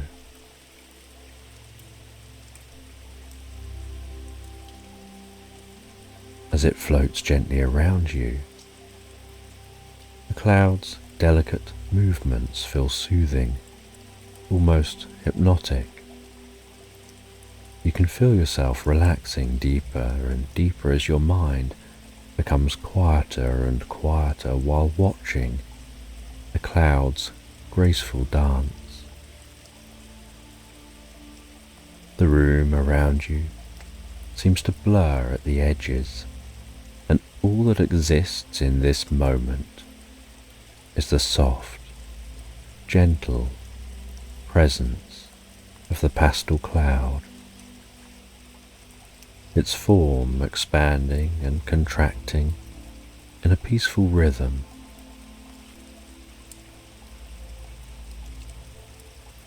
The cloud moves closer, and you feel its cool, light presence brushing against your skin. It carries with it a faint, sweet scent, like the first breath of spring flowers blooming after a long winter. The soft air stirs gently around you, and with it comes a sense of freedom, of release, as though the weight of time itself is melting away. The cloud's presence is light, airy, and yet it feels deeply comforting, like being wrapped in a soft, invisible blanket that brings with it a profound sense of peace. And the pastel pink cloud hovers gently before you, its form shifting as if it's considering something, preparing to speak. Then, from the center of the cloud, a soft, melodic voice begins to emerge. A gentle, soothing sound, filling the chamber with peace and kindness. Thank you, the cloud begins. You've released me from the confines of my bottle. For centuries, I was trapped within, waiting for someone to find me, to set me free.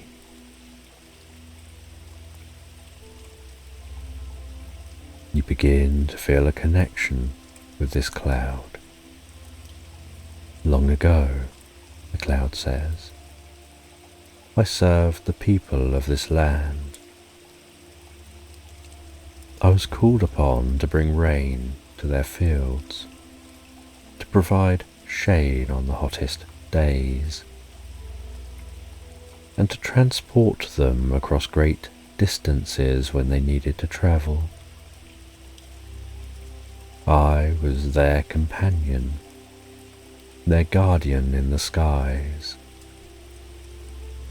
But as time passed, the people faded away, their civilization forgotten by all but the trees and the stones of the forest. The cloud swirls gently around you as it speaks, its movements slow and deliberate.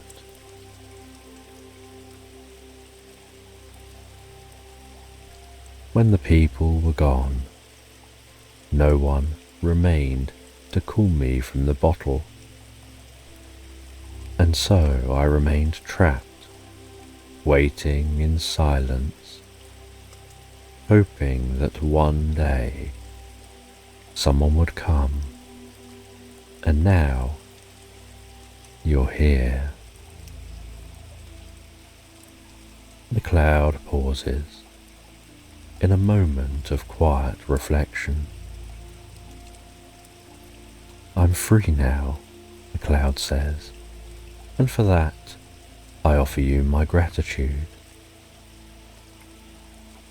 Let me show you the world as it once was. Let me take you on a journey through the skies.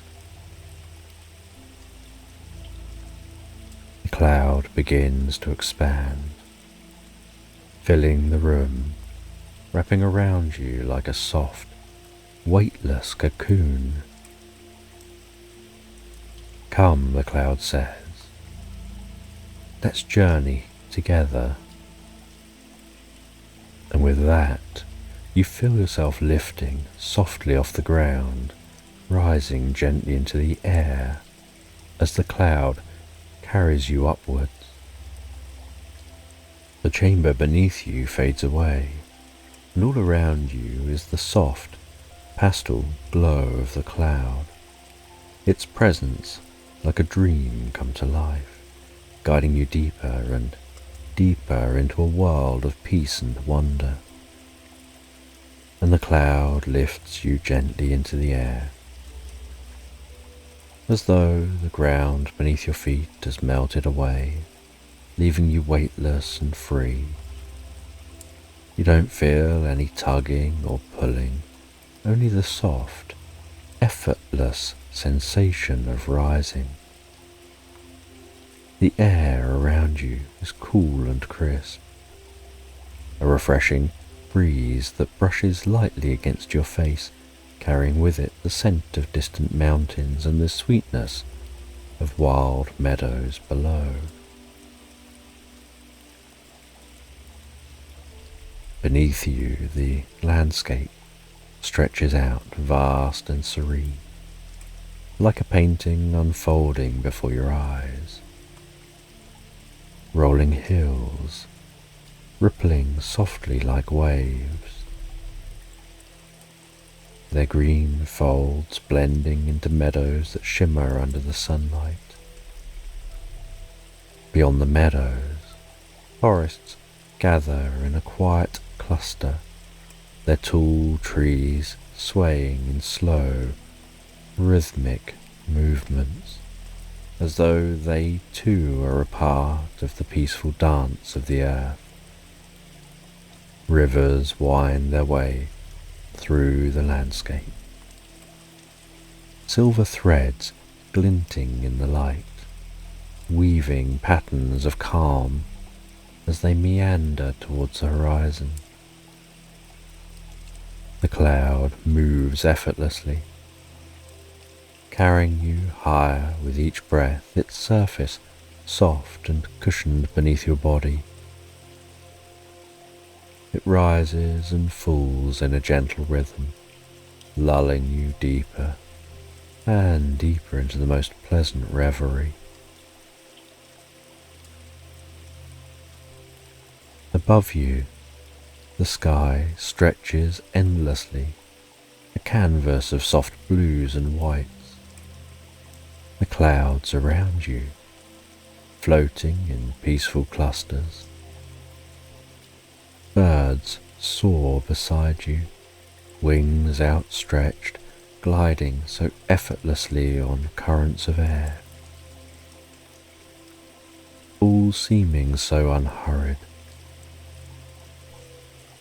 just dancing with the sky. Feathers shimmering in sunlight.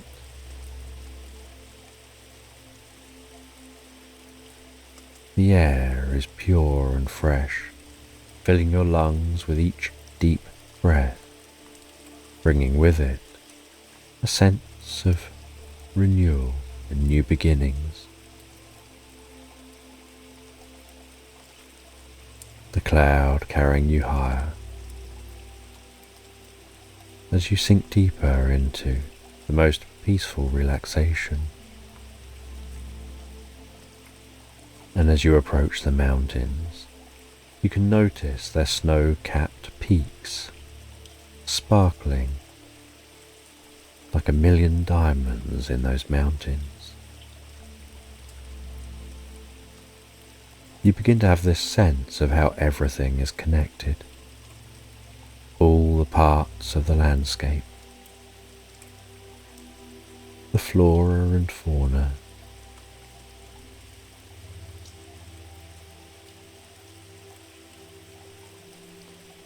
you start to feel like time here has slowed or perhaps even slipped away entirely, leaving you suspended in this moment of pure stillness.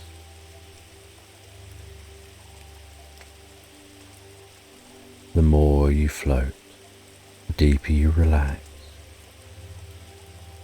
And the deeper you relax, the softer the cloud seems to become. The cloud moves with the air.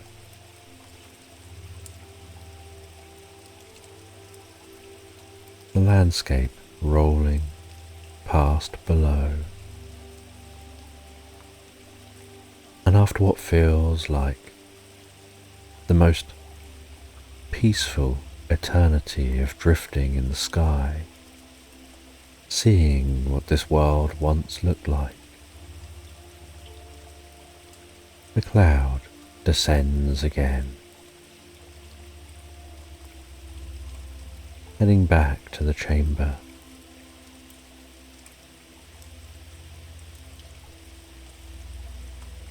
And once back in the chamber, the cloud swirls around you, gradually lowering you down to the chamber floor, dispersing from you and reforming before you, leaving you with a deep sense of peace and calm.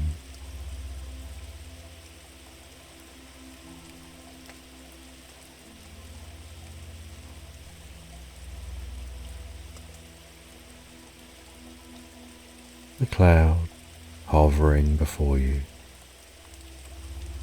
says that the artifact, which was here, in this chamber, was never really a reference to the bottle. It was a reference to them.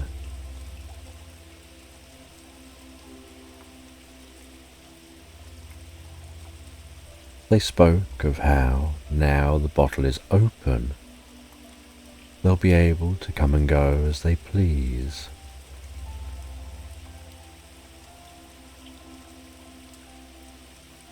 People sought the bottle, thinking the bottle held magic, but the magic was actually the cloud.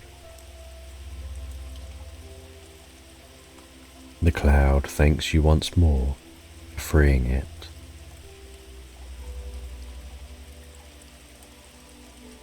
And you set off from this chamber.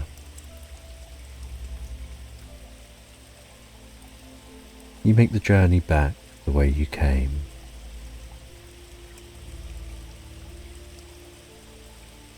Find your way back through that forest,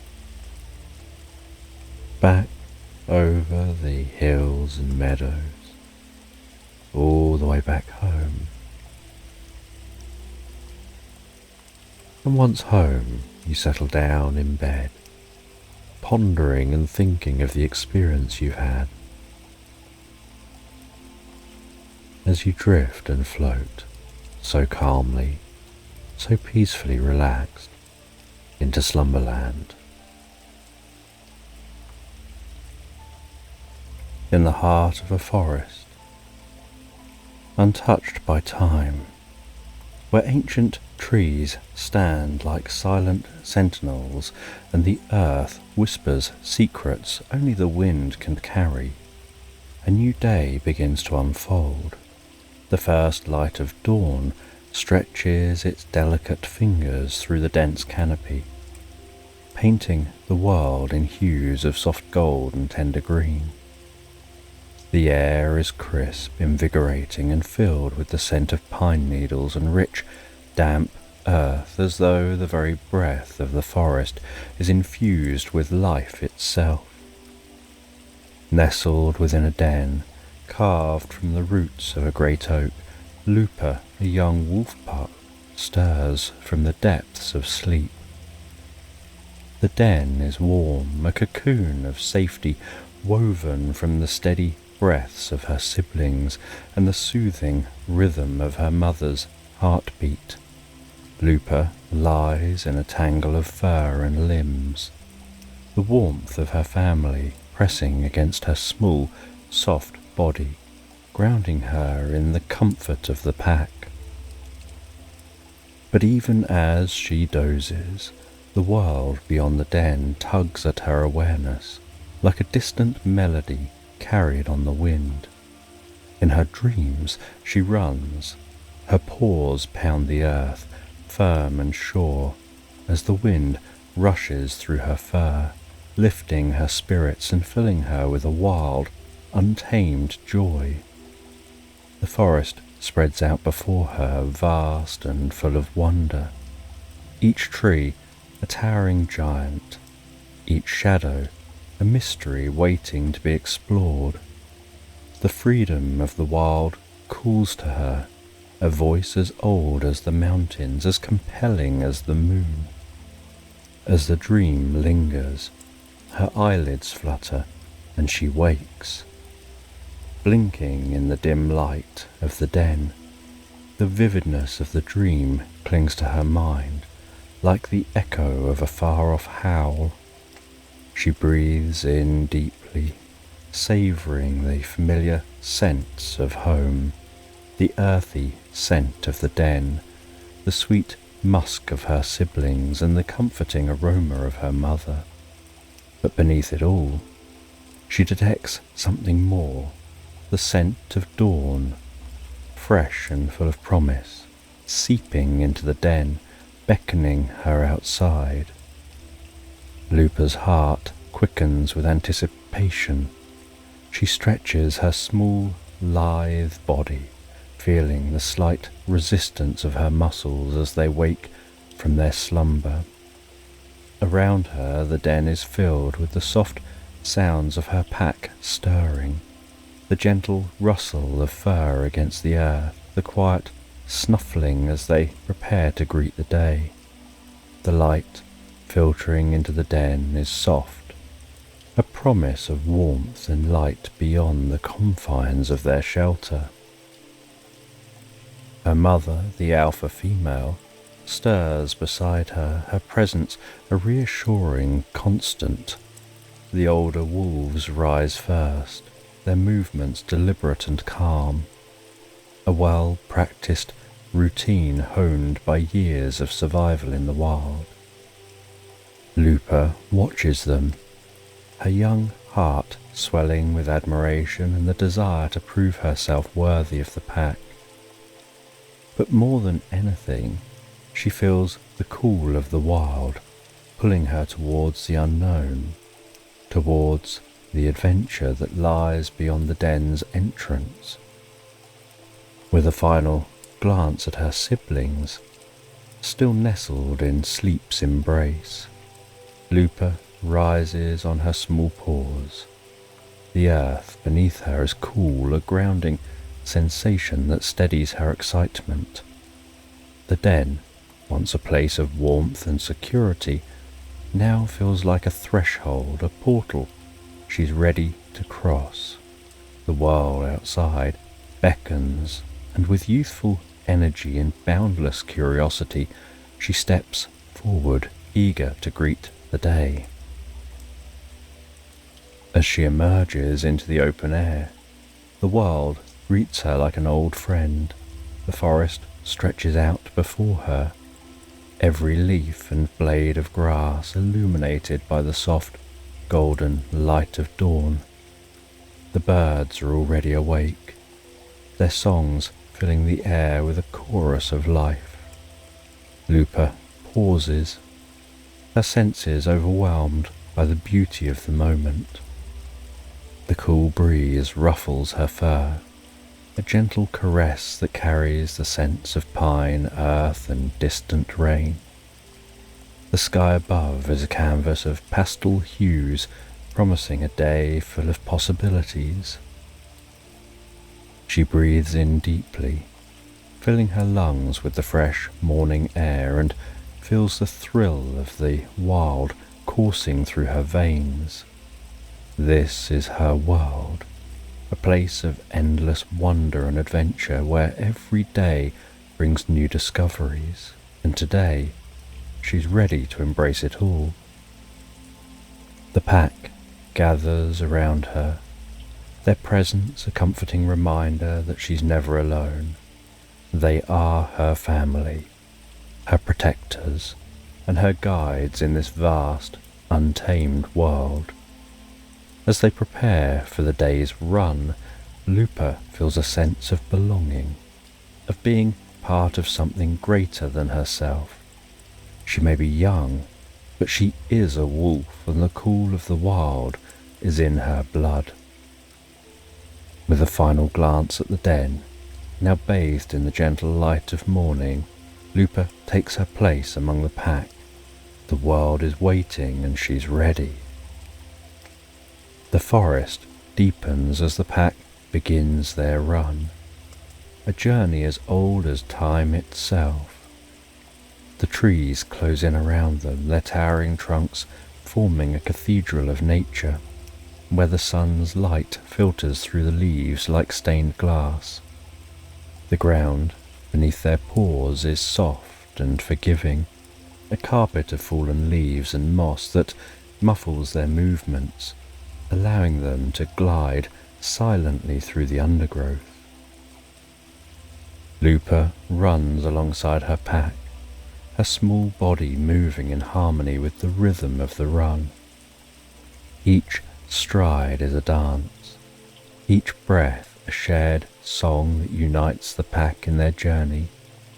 The bond between them is palpable, a living thread that connects them all, from the eldest wolf to the youngest pup.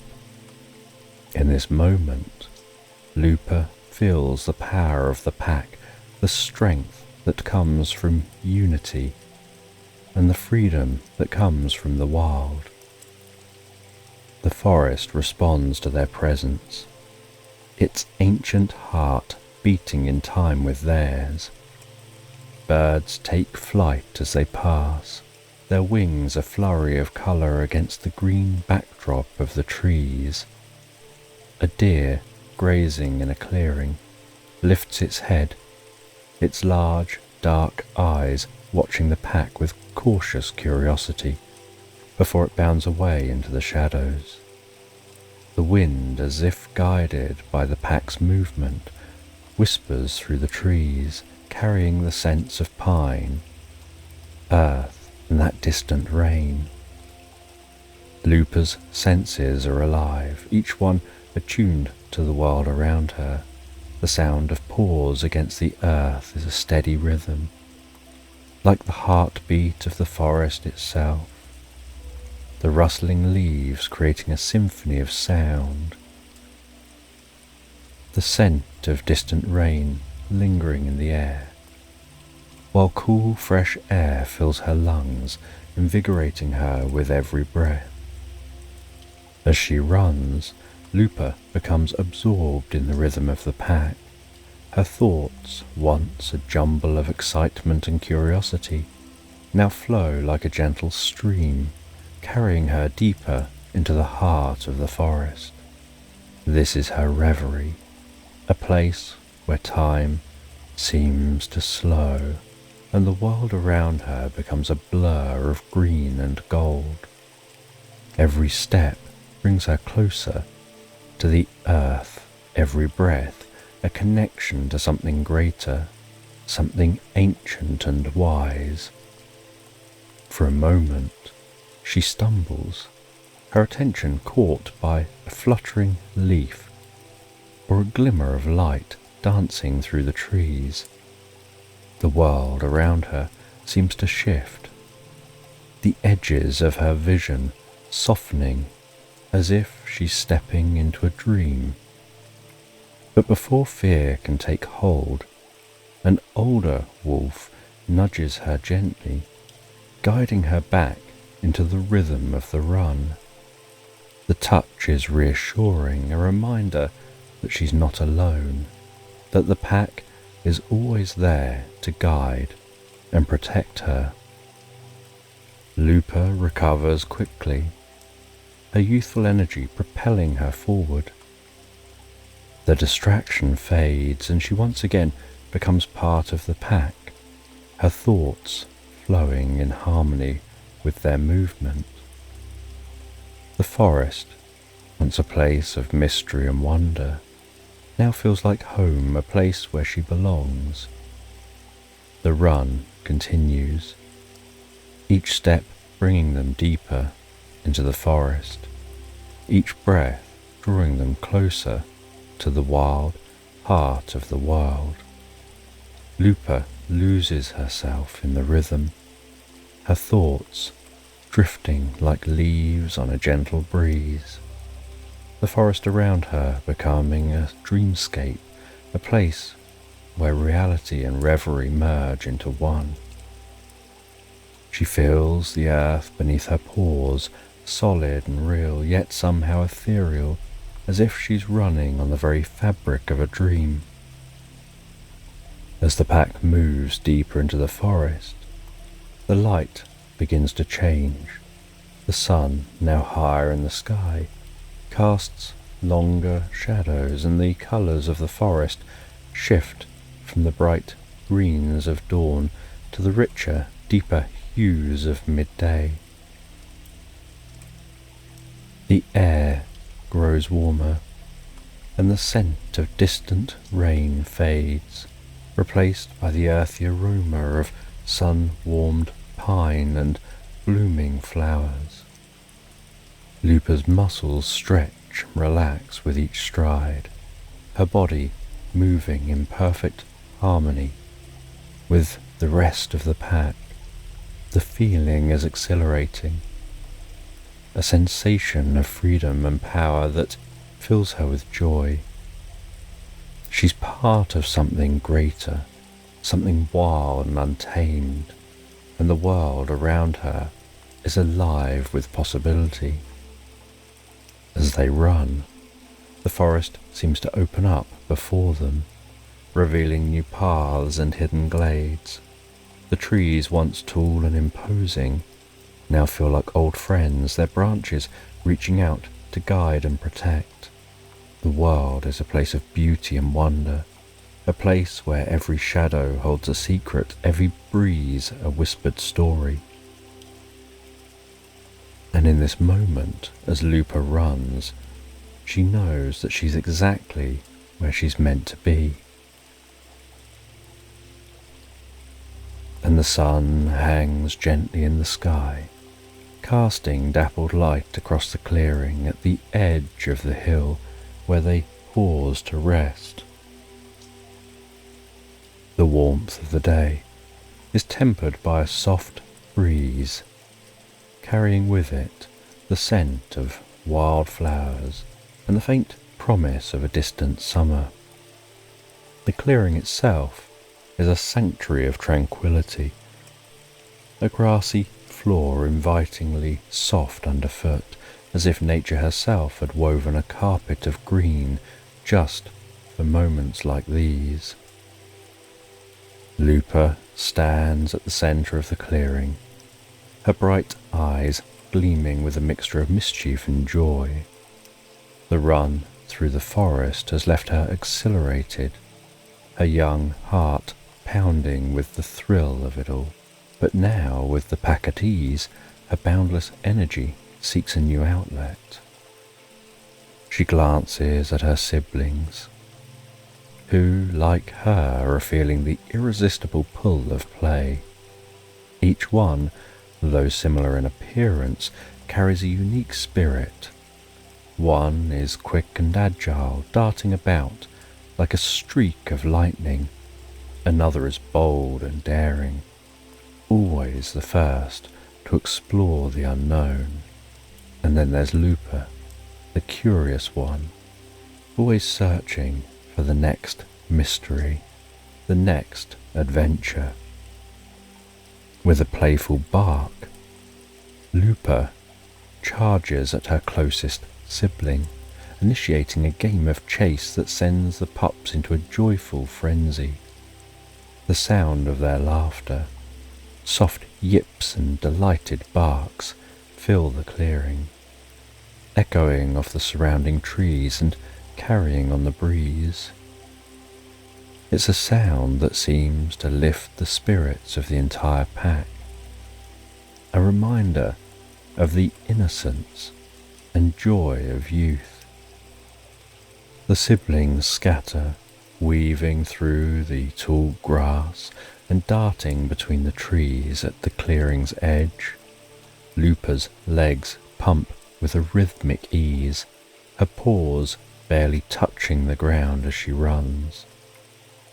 The world around her blurs into a kaleidoscope of green and gold, the sunlight filtering through the leaves in a way that makes the whole forest seem to shimmer. It's as if the very earth beneath her is alive, vibrating with the same energy that pulses through her veins. Lupa feels a thrill of pure, unbridled joy as she races after her siblings, her laughter joining theirs in the symphony of play. She dodges and weaves, her instincts guiding her as she anticipates their every move.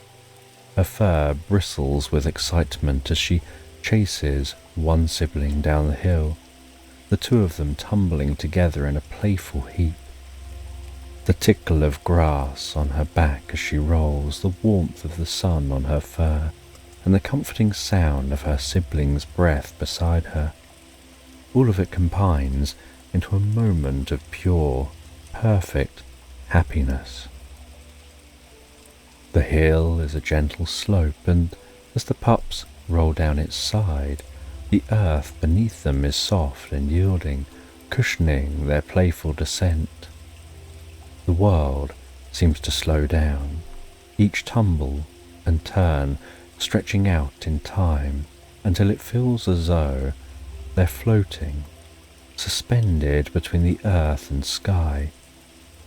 Lupa closes her eyes, letting the sensation wash over her, the gentle rustling of leaves, the feeling of weightlessness, the joy of being completely, utterly free.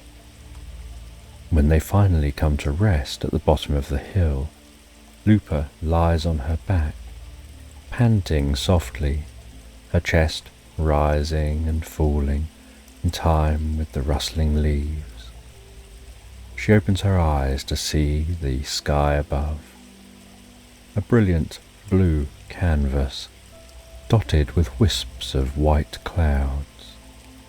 The sun, still warm and bright, bathes her in its light, filling her with a deep sense of peace. Her siblings gather around her, their laughter subsiding into contented murmurs as they nuzzle one another affectionately. The bond between them is strong, a silent understanding that they're each part of something much larger than themselves.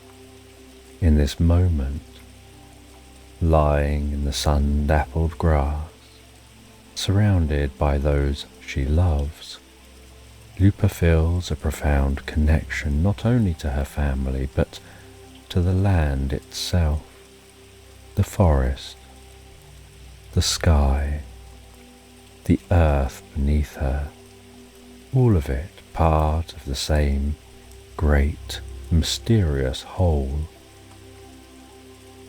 As the pups settle down, their playfulness giving way to a calm that mirrors the stillness of the clearing, Lupa's mind begins to drift. Her thoughts, which moments ago were filled with the excitement of the chase, now turn inward, becoming absorbed in the quiet beauty of the world around her. The clearing with its soft grass and warm sun feels like a place out of a dream, a place where time slows down and every breath is filled with the sweetness of life. In this state of reverie, Lupa becomes aware of the subtle details that make this moment so perfect. The gentle flutter of a butterfly's wings as it dances on the breeze, the way the sunlight plays off the dew on the grass, turning it into a field of diamonds, and the soft, steady rhythm of her siblings' breathing as they begin to doze beside her. But even as she relaxes, letting the warmth of the sun seep into her fur, a part of her remains alert, curious. The joy of play has given way to a quiet wonder, a feeling that something new and exciting is just beyond her reach, waiting to be discovered. And it's this feeling that stirs her, that makes her sit up and look around the clearing, her keen eyes searching for whatever it is that's caught her attention. The world around her is still a peaceful place, but Lupa's sharp senses pick up on something. A flicker of light at the edge of the clearing, just at the bottom of the hill. It's faint, almost imperceptible, but it's enough to pique her curiosity. She glances at her siblings, who are now fully absorbed in their own rest, and then back at the source of the light. The pull of discovery is too strong to resist, and with a final, reassuring nuzzle to her siblings, she rises to her paws and trots off towards the edge of the clearing. The bottom of the hill is cool and shadowed, the sunlight unable to penetrate the thick canopy of leaves above. Here, the air is different, damp and slightly musty, with the scent of earth and stone mingling with the fresh green of the forest. Lupa's paws sink slightly into the soft earth as she approaches the source of the light, her heart beating with a mix of excitement and trepidation. The flicker of light comes from a dense tangle of vines and moss, which cling to the rocky base of the hill like a living curtain. The vines are thick, their leaves dark and glossy, and they move slightly in the breeze, as if they're alive. Lupa hesitates for a moment, her instincts warning her that this place is different, that it holds secrets she may not be ready to uncover.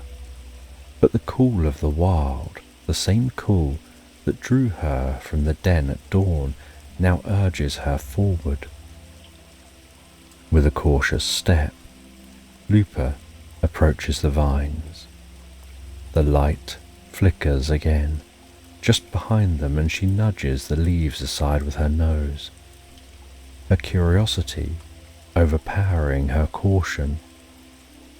The vines part easily, revealing a small, dark opening in the rock, a passageway that seems to lead deep into the earth.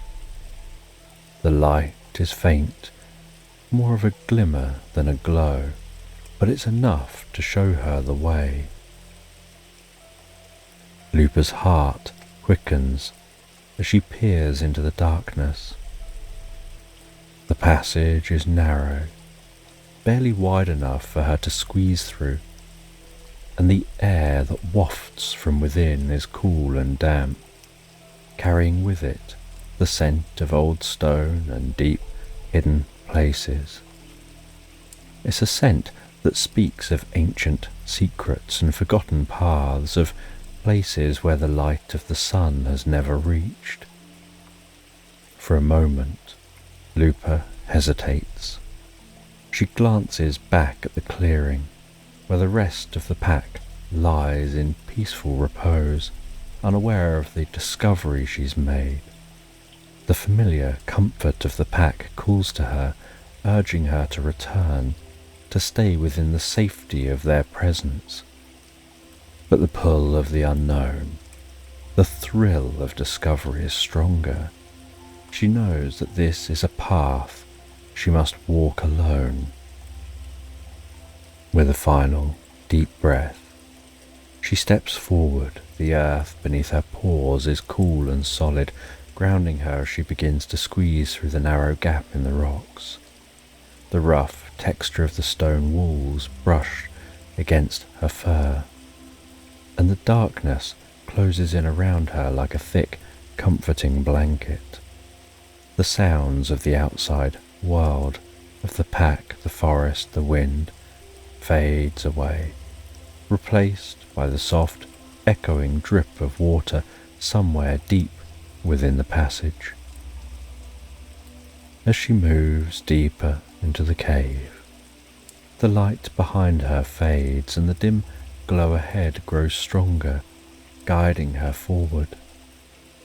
The passageway twists and turns, each bend revealing another stretch of shadowy tunnel, until Lupa can no longer see the entrance. She's completely surrounded by the earth, the cool stone walls pressing close on either side, the air thick with the scent of ancient secrets. Lupa feels a strange sense of calm, a deep, peaceful sense that settles over her like a warm cloak. She finds the darkness is comforting, like the embrace of the den at night. The cool damp air soothes her, the echo of her footsteps a quiet lullaby that carries her deeper and deeper into the heart of the earth. Every step feels like a journey into another world, a place where time stands still and the concerns of the outside world are left behind.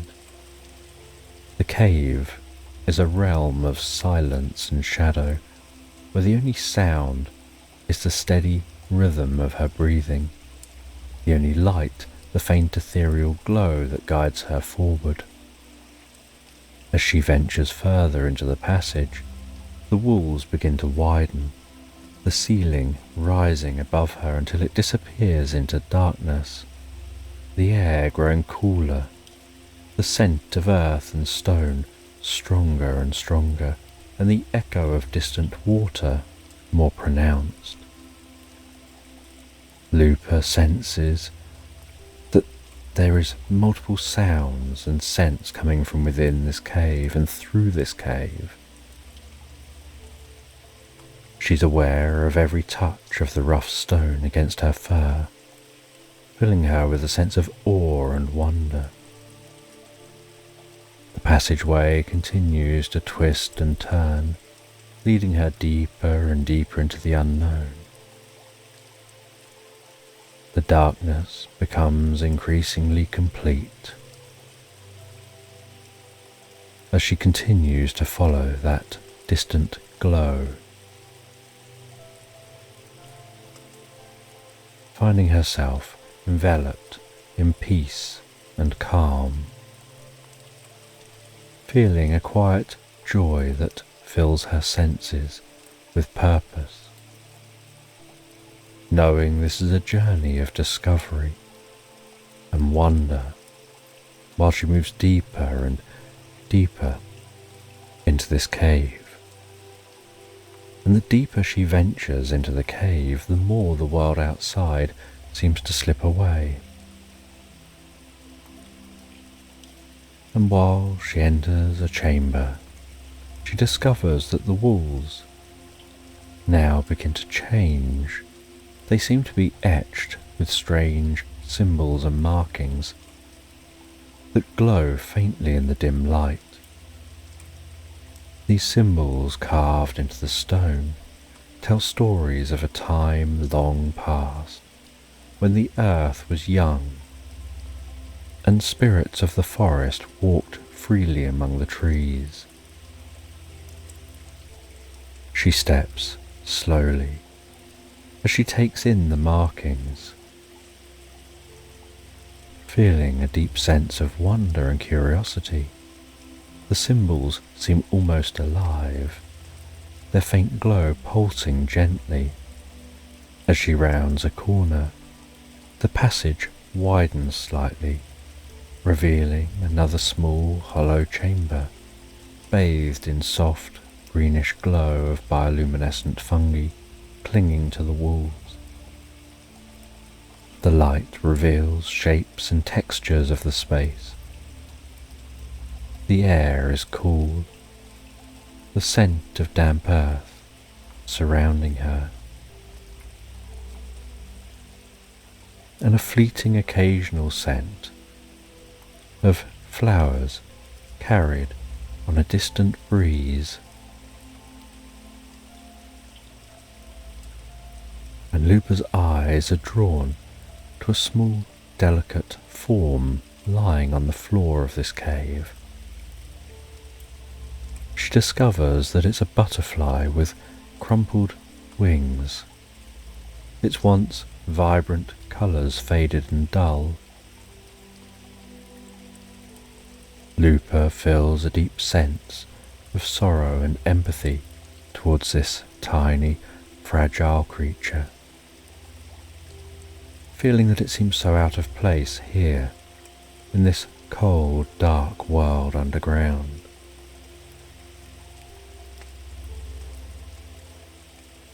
She approaches that butterfly, lowers her head, a warm breath washing over the butterfly, and a soft, comforting feeling, and the butterfly's wings flutter weakly in response.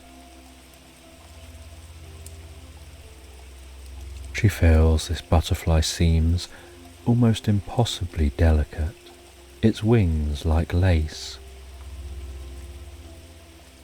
And yet she feels there's a strength radiating from the butterfly, a resilience resonating deep within that butterfly that she recognizes within herself.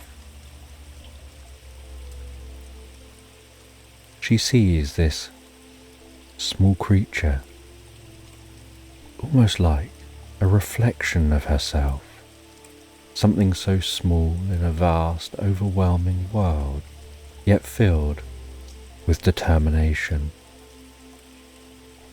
She feels an inexplicable connection, a bond that could transcend words and reason.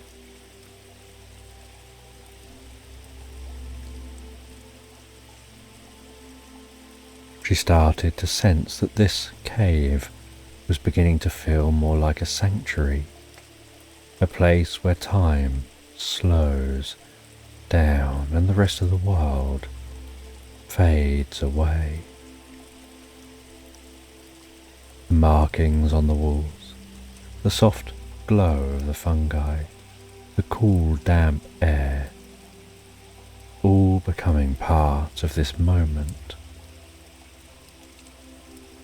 The stillness of the cave increasing, as if the earth itself is holding its breath. Lupa begins to drift inside her mind and begins to build up a sense of compassion, loving kindness within her heart, and begins to project out that compassion and loving kindness with each breath, with each beat of her heart.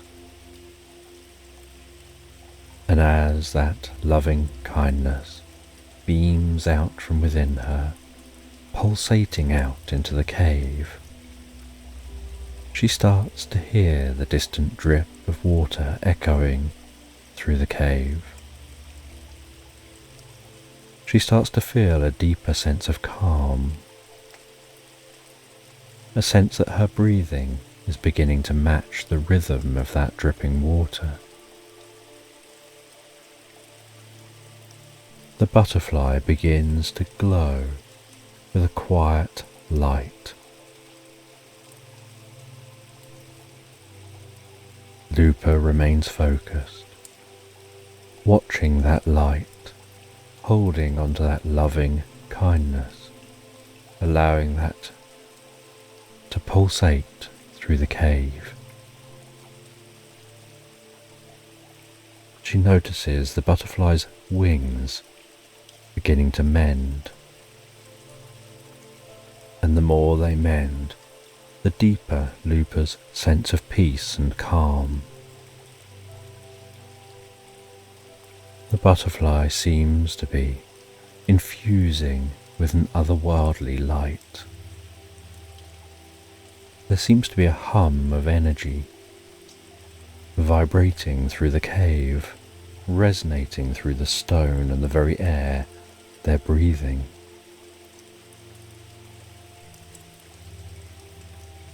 The wings continue to smooth and mend, the veins in the wings glowing faintly with soft golden light. The butterfly transforming, growing, repairing. Lupa in awe at the magic that seems to be happening, while she holds on to that sense of loving kindness and projecting that out into the world. Colour begins to return to the butterfly's wings, and that colour increases in vibrancy, of blues and purples and golds rippling across its wings. Lupa begins to feel a sense of wonder and gratitude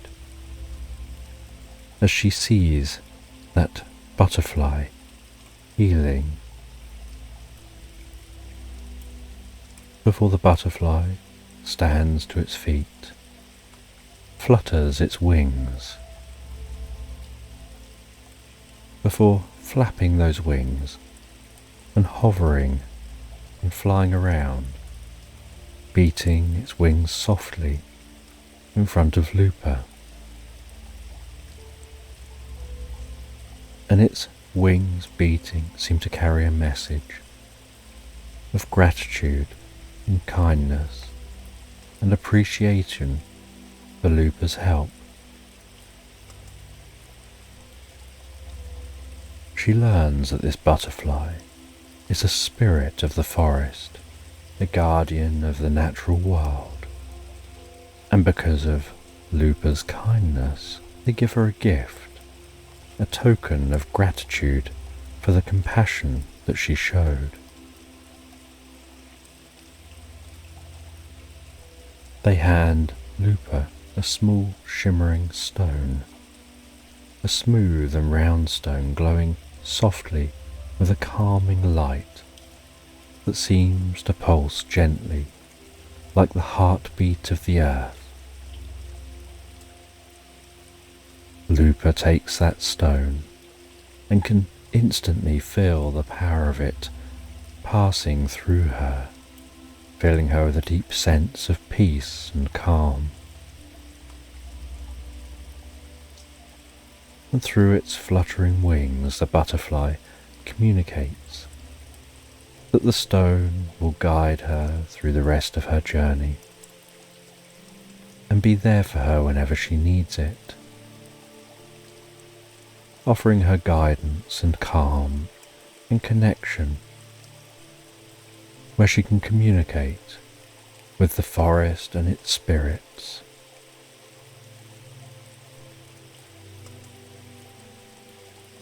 And holding that stone, Lupa feels that calm washing over her.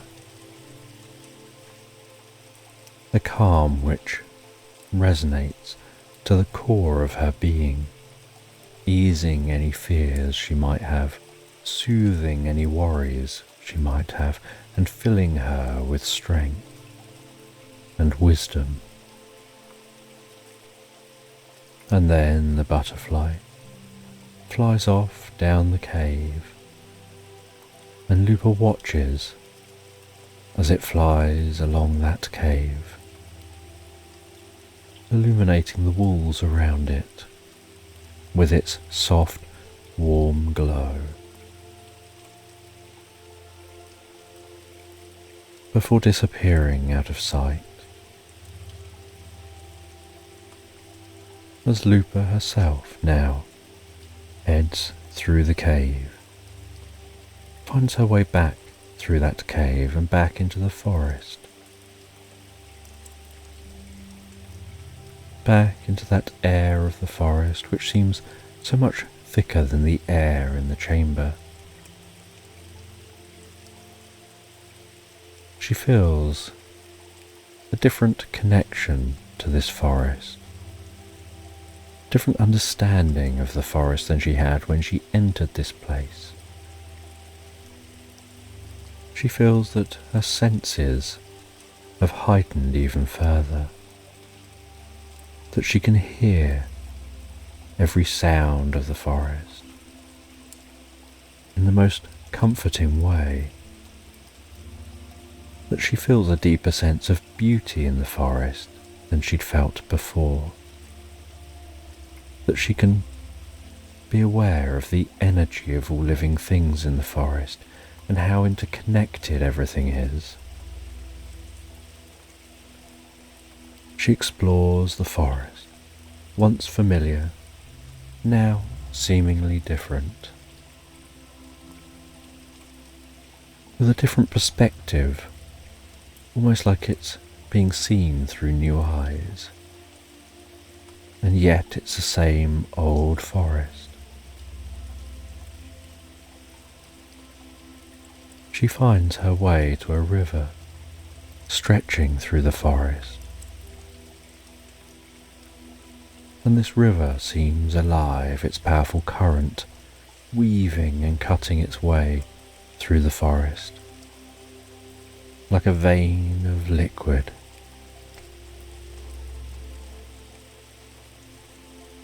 the sound of that water rushing over rocks, filling the air, the rhythmic roar drowning out all other sounds, as if when near the river is the voice of the forest. She can smell the air around the river, and how different that is to the scents that she can smell in the forest. She spends some time walking along the edge of the bank of this river.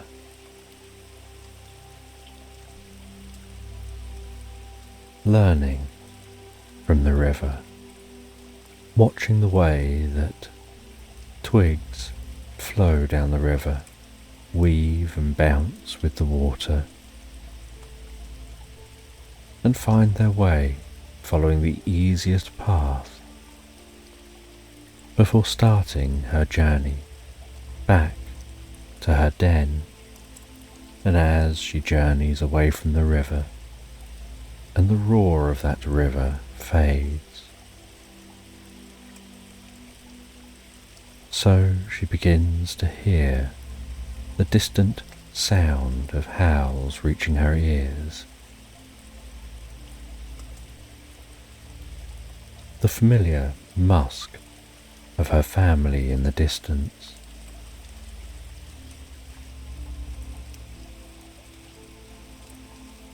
And she heads towards the sound of the howls, following the scent of that musk, looking forward to seeing her family after the journey that she's been on. And she heads all the way through the forest and begins to ascend the hill, heading back to the clearing.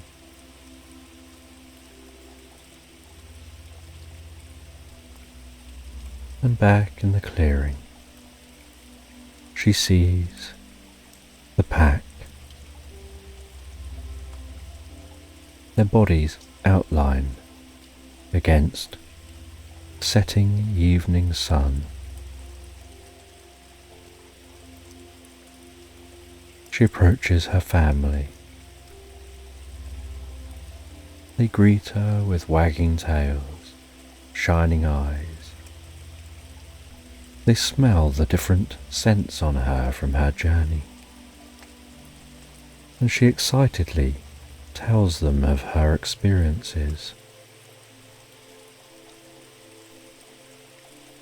And they nuzzle together, they play, they rest, before heading back into the den, and Lupa taking her place among her family, feeling the warmth of their fur against hers, aware of the steady rhythm of their breathing. She closes her eyes for a moment, letting the sensations wash over her. And as the moon climbs higher in the sky, the gentle silver glow bouncing its way in through the entrance of the den, she begins to feel sleep approaching.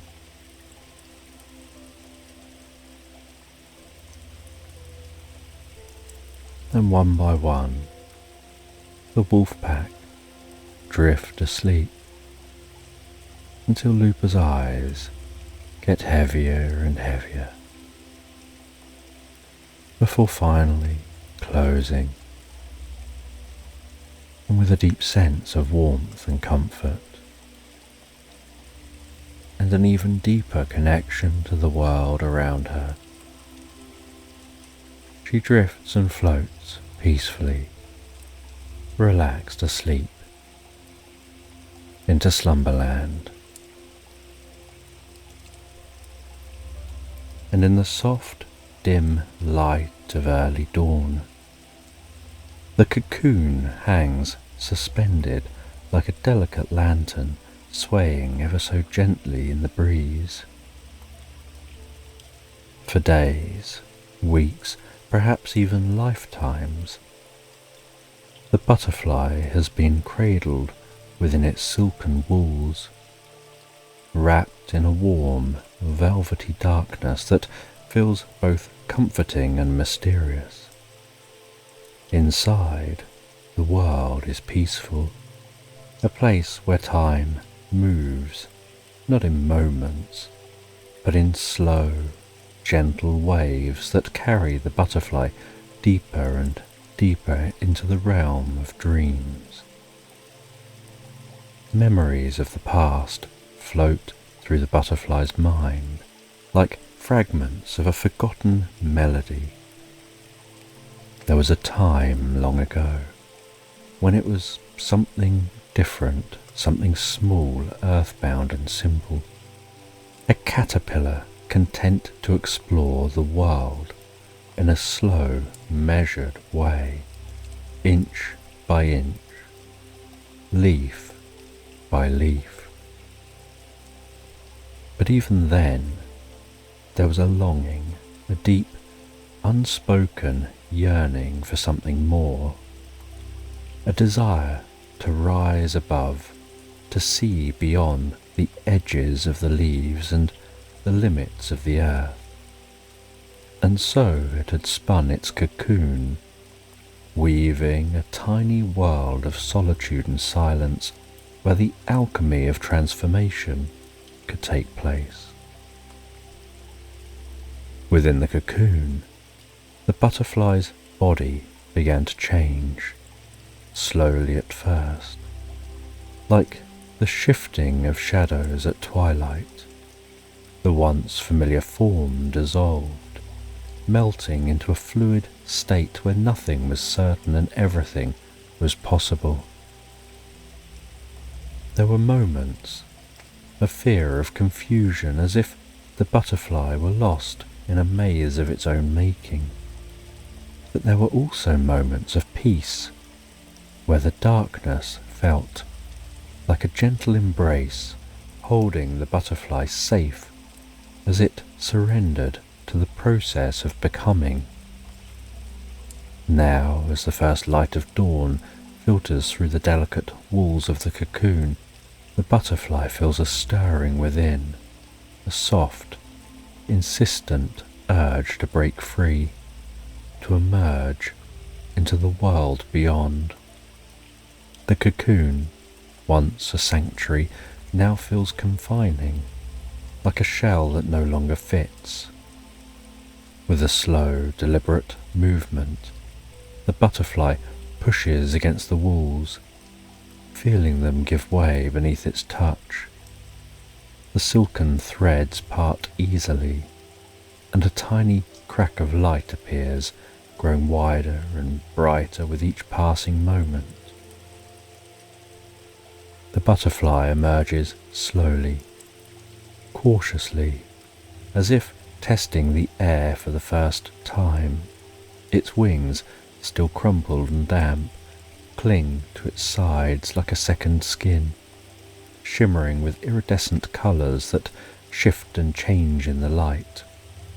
The world outside is a symphony of sensations, a world of cool, dew-kissed grass that tickles its feet, of earthy scents that rise from the ground like a sigh, of birdsong that fills the air with a soft, melodious hum. As the butterfly stretches its wings, it feels the coolness of the dew against its delicate veins, a sensation that's both refreshing and strange. It flutters them experimentally, feeling the gentle resistance of the air, the way it lifts and supports, as if inviting the butterfly to take flight. But the wings are still heavy, weighed down by the last traces of the cocoon's moisture, and the butterfly knows that it must be patient, that it must wait for the sun's warmth to dry them fully. The meadow around the butterfly is bathed in the soft, golden light of dawn. The sun, still low on the horizon, casts long shadows across the grass, turning each blade into a tiny prism that refracts the light in 1,000 different hues. The air is cool and crisp, carrying the scent of wild flowers and the promise of a new day. Everything is fresh, untouched, as if the world itself is waking up for the first time. As the butterfly gazes out across the meadow, its eyes are drawn to a distant hill where an old, weathered monastery stands in quiet solitude. Perched atop the monastery's highest tower is a weather vane, its once bright metal now tarnished by time and the elements. The vane spins lazily in the morning breeze, its movements slow and rhythmic, as if it's dancing to a tune that only it can hear. There's something about the weather vane that fascinates the butterfly, something that stirs a deep sense of wonder and curiosity within. It watches as the vane turns, first one way, then another, as if it's pointing out different paths, different directions that the butterfly might take. The vane seems to hold a secret, a silent promise of journeys yet to come, and the butterfly feels a subtle connection to it, as if it is somehow linked to its own destiny. The butterfly flutters its wings again, more confidently this time, feeling the sun's warmth beginning to dry them, to strengthen them. It can sense the power building within, the energy that will soon propel it into the air, lifting it above the earth and into the vast expanse of the sky. But there's no rush, no need to hurry. The butterfly knows that everything has its time, that every moment is part of the journey, and that the journey itself is what matters. As the butterfly waits, it becomes aware of the gentle rustling of leaves in the nearby trees, the soft murmur of a stream that winds its way through the meadow, the distant call of a bird welcoming the dawn. The world is alive with sound, with movement, yet there's a deep sense of peace that pervades everything, a quiet stillness that invites the butterfly to relax, to let go, to become fully absorbed in the present moment. And finally, the butterfly feels that it's ready. With a final stretch, it opens its wings fully, feeling them catch the light, the colours shimmering like the surface of a still pond at sunset. It flutters them once, twice, and then with a gentle push, it lifts off the ground, rising slowly, gracefully into the air. The sensation is exhilarating, like stepping into a dream where the laws of gravity no longer apply, where the sky is a vast ocean and the butterfly is a tiny ship sailing into the unknown. As it ascends, the butterfly feels the wind beneath its wings, lifting it higher and higher, carrying it above the meadow, above the trees, towards the distant monastery and the spinning weather vane. The world below shrinks away, becoming a patchwork of green and gold, a quilt of fields and forests that stretch out as far as the eye can see.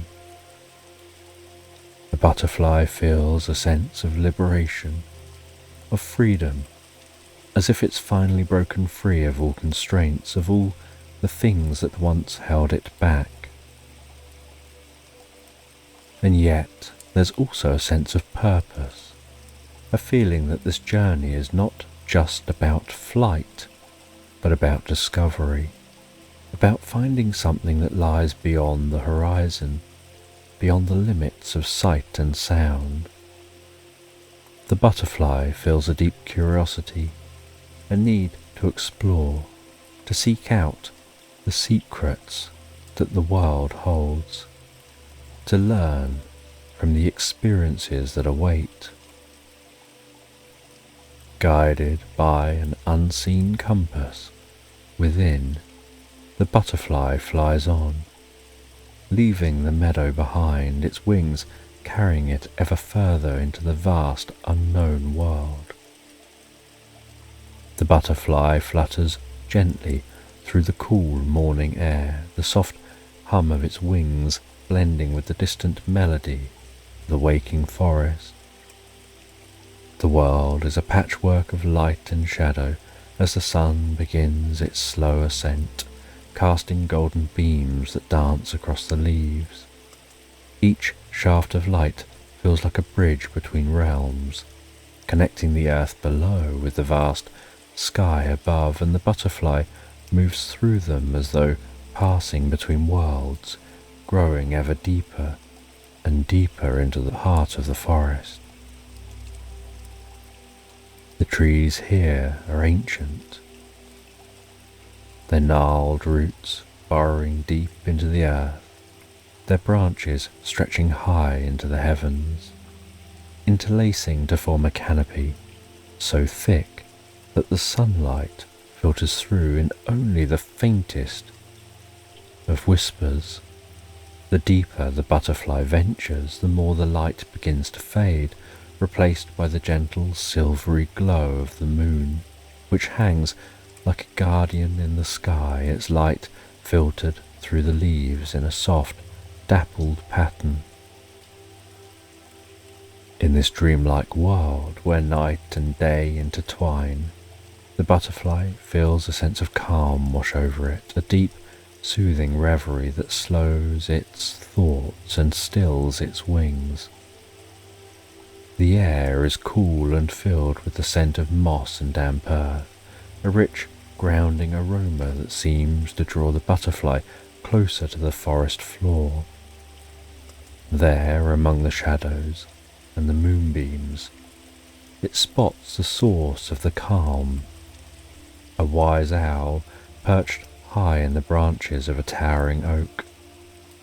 The owl's eyes are large and luminous, reflecting the light of the moon as though they hold the entire night sky within them. Its feathers are soft and silent, blending seamlessly with the bark of the tree, as if the owl itself is part of the forest, an ancient guardian that has watched over this place for countless ages. The butterfly feels a pull towards the owl, as if drawn by an invisible thread, and it gently flutters upwards, coming to rest on a nearby branch. The owl blinks slowly, its gaze settling on the butterfly with a quiet intensity that holds no malice, only wisdom and a deep, abiding calm. When it speaks, its voice is like the rustling of leaves in a gentle breeze, soft and soothing, carrying with it the weight of countless seasons and the wisdom of the forest. "Welcome, little one," the owl murmurs, its words flowing like a lullaby, each syllable a gentle stroke that eases the butterfly's heart. "You've come far, but your journey has only just begun." Here time moves differently. The past and the future dance together beneath the canopy, and all things are possible. The butterfly listens, feeling each word resonate deep within, as though the owl is not just speaking, but is projecting the very essence of being. The forest seems to hold its breath, as if listening along to the owl as well. You'll encounter many things, the owl says. Some will be pleasant, others will offer some challenges. But the journey isn't about reaching a destination.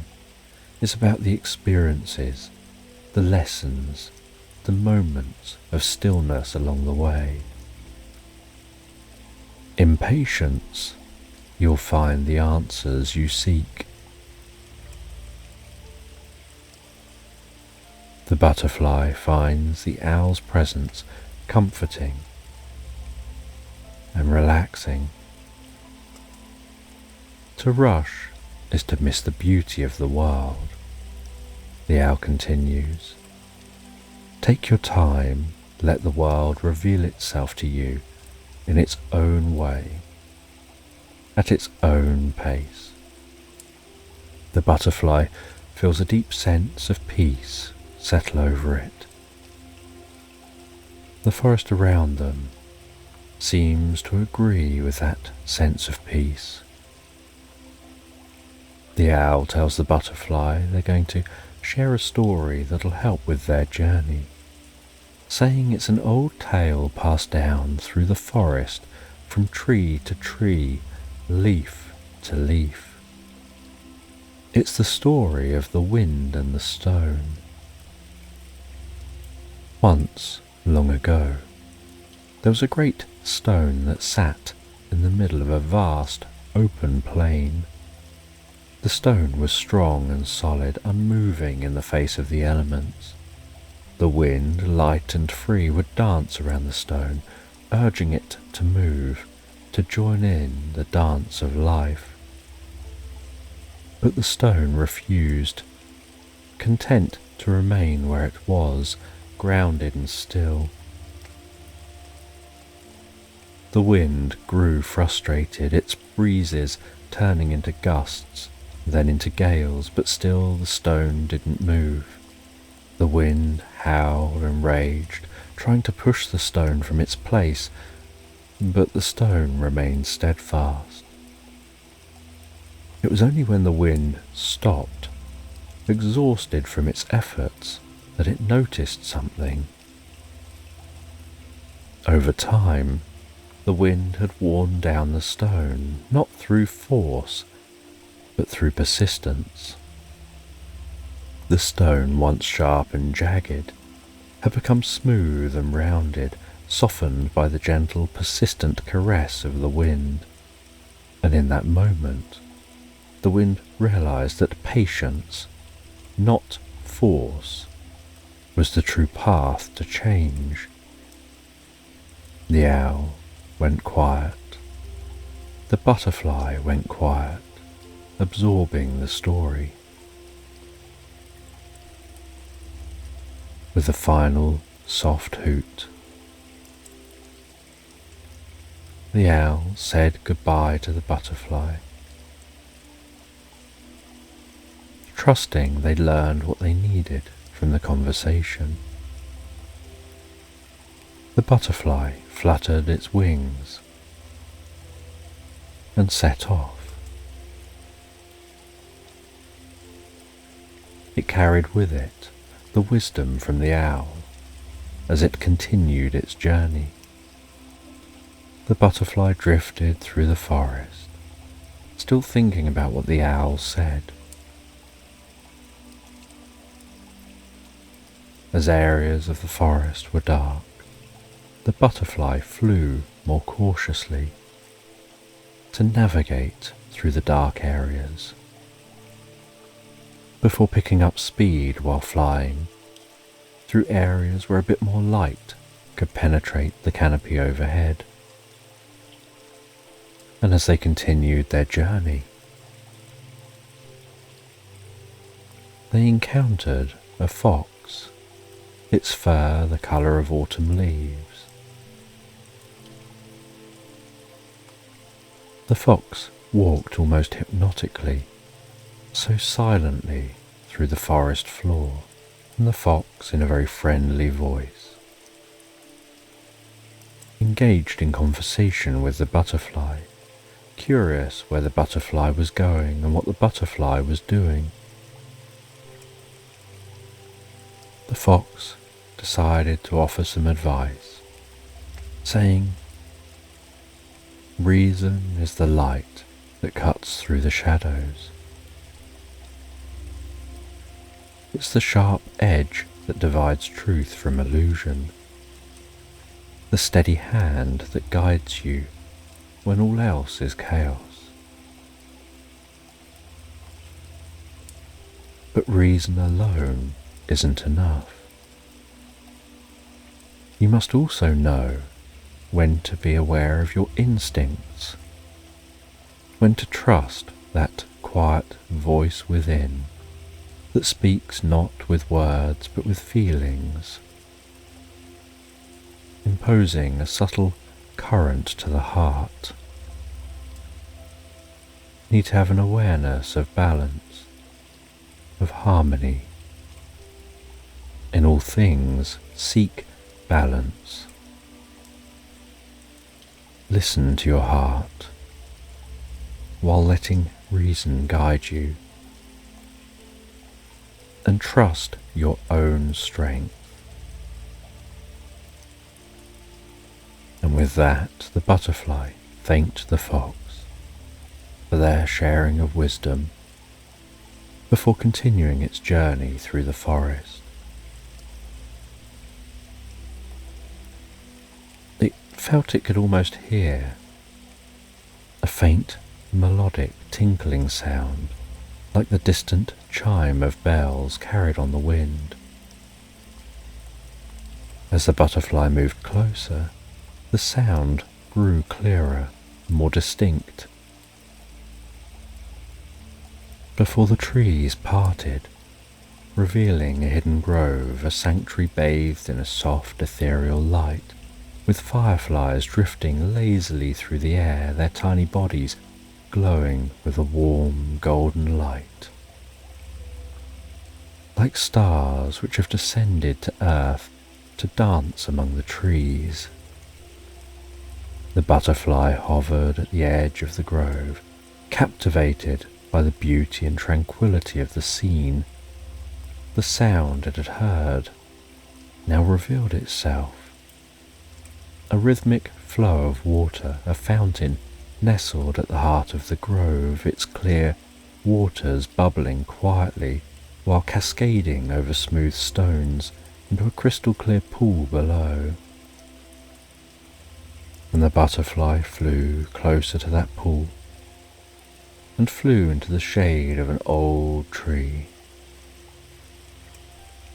And as the butterfly hovered near the tree, so it noticed that each leaf seemed to reflect a different aspect of its journey. One leaf showing the owl, another showing the fox.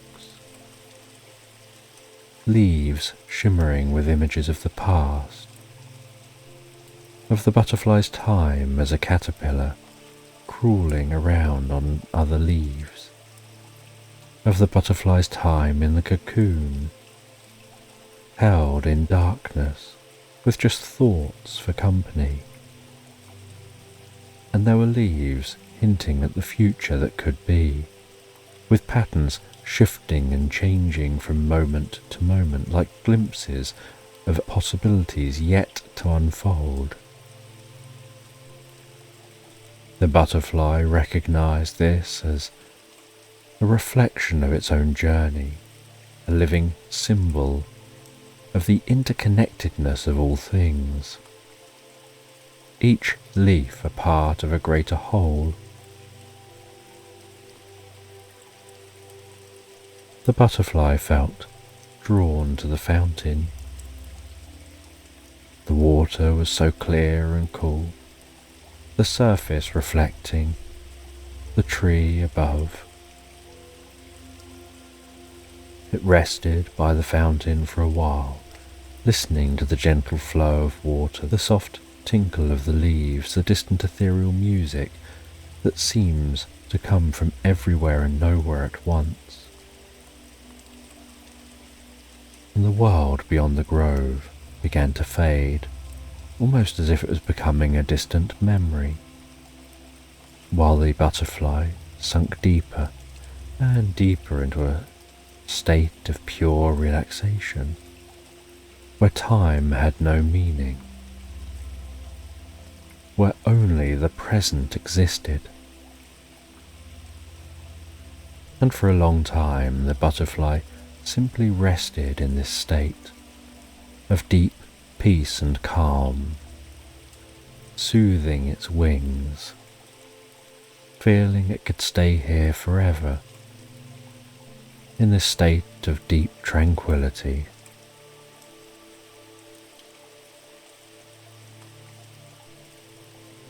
But eventually the butterfly was aware it had to move on, so with a gentle flutter of its wings, it rose from the fountain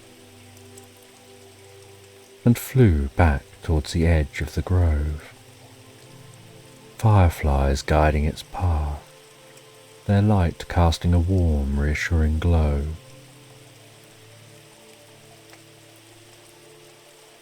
And as it continued on, so the butterfly encountered a river, and following that river, which was light and slow moving, they discovered a dam, and saw this dam was being built by a beaver. And they flew nearby, watching the beaver work, watching with curiosity and admiration, a deep sense of wonder, as the beaver steadily and rhythmically carved on trees and worked at building that dam and keeping that dam in place. And after watching the beaver work and learning from the way that beaver worked, the way they put all their focus on the task at hand, to do a task which sounded overwhelming, to entirely slow down the flow of a river, one stick at a time, an overwhelming task where sticks float, and yet the beaver will place them and block the water, and yet by focusing on each small step, they achieved that bigger task. And with the learning in mind from watching that beaver, they carried on their journey.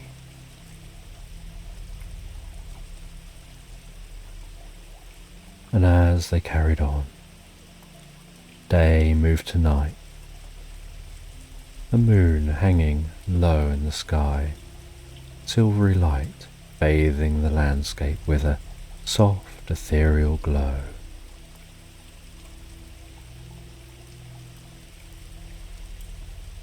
And the butterfly begins to hear a roaring sound in the distance. And as they get closer to that roaring sound, so they discover it's an ocean of water pounding on the shore. They see the most beautiful sandy beach, the glistening diamonds on the surface of the water.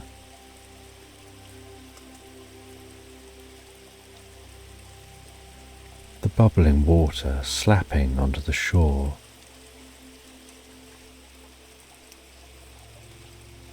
And while watching this water and smelling how this water is different to the water at the fountain or the water at the river, This water has a salty smell.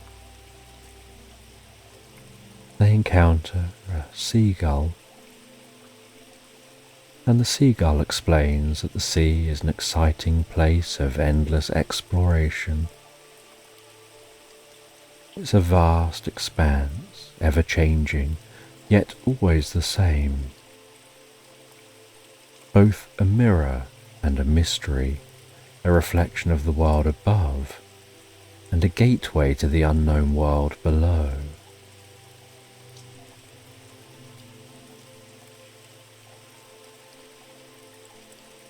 The seagull says they never tire of flying. They enjoy the freedom of flight. They enjoy the sea as their companion. They enjoy that there's always something new to discover, just beyond the horizon. They enjoy their journey. And the butterfly recalls back to hearing that before, about enjoying the journey. And as the butterfly flies away from the seagull, it notices a twinkling, sparkling of light in the distance along the seashore, and flies closer to that sparkling, twinkling light, and notices on the seashore shells of all shapes and sizes, some small and delicate, others larger and more intricate,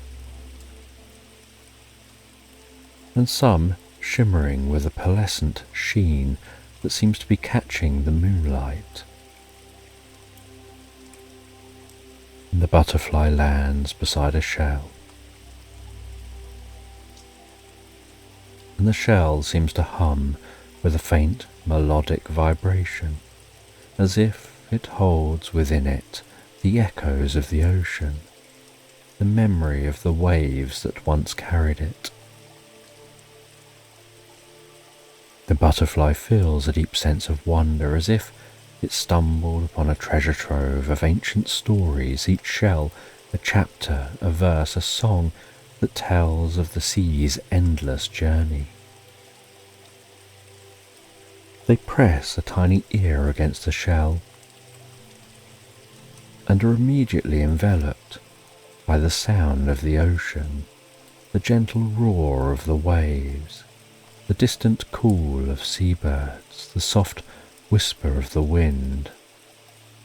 The sound is so soothing, almost hypnotic, and the butterfly feels itself drawn deeper and deeper into the shell's embrace. Each shell seems so unique and different from the last. The butterfly moves from one to the next, each time feeling a new emotion, a new sensation. One shell hums with the energy of a storm, the crash of waves against rocks, the howl of the wind as it tears through the sky.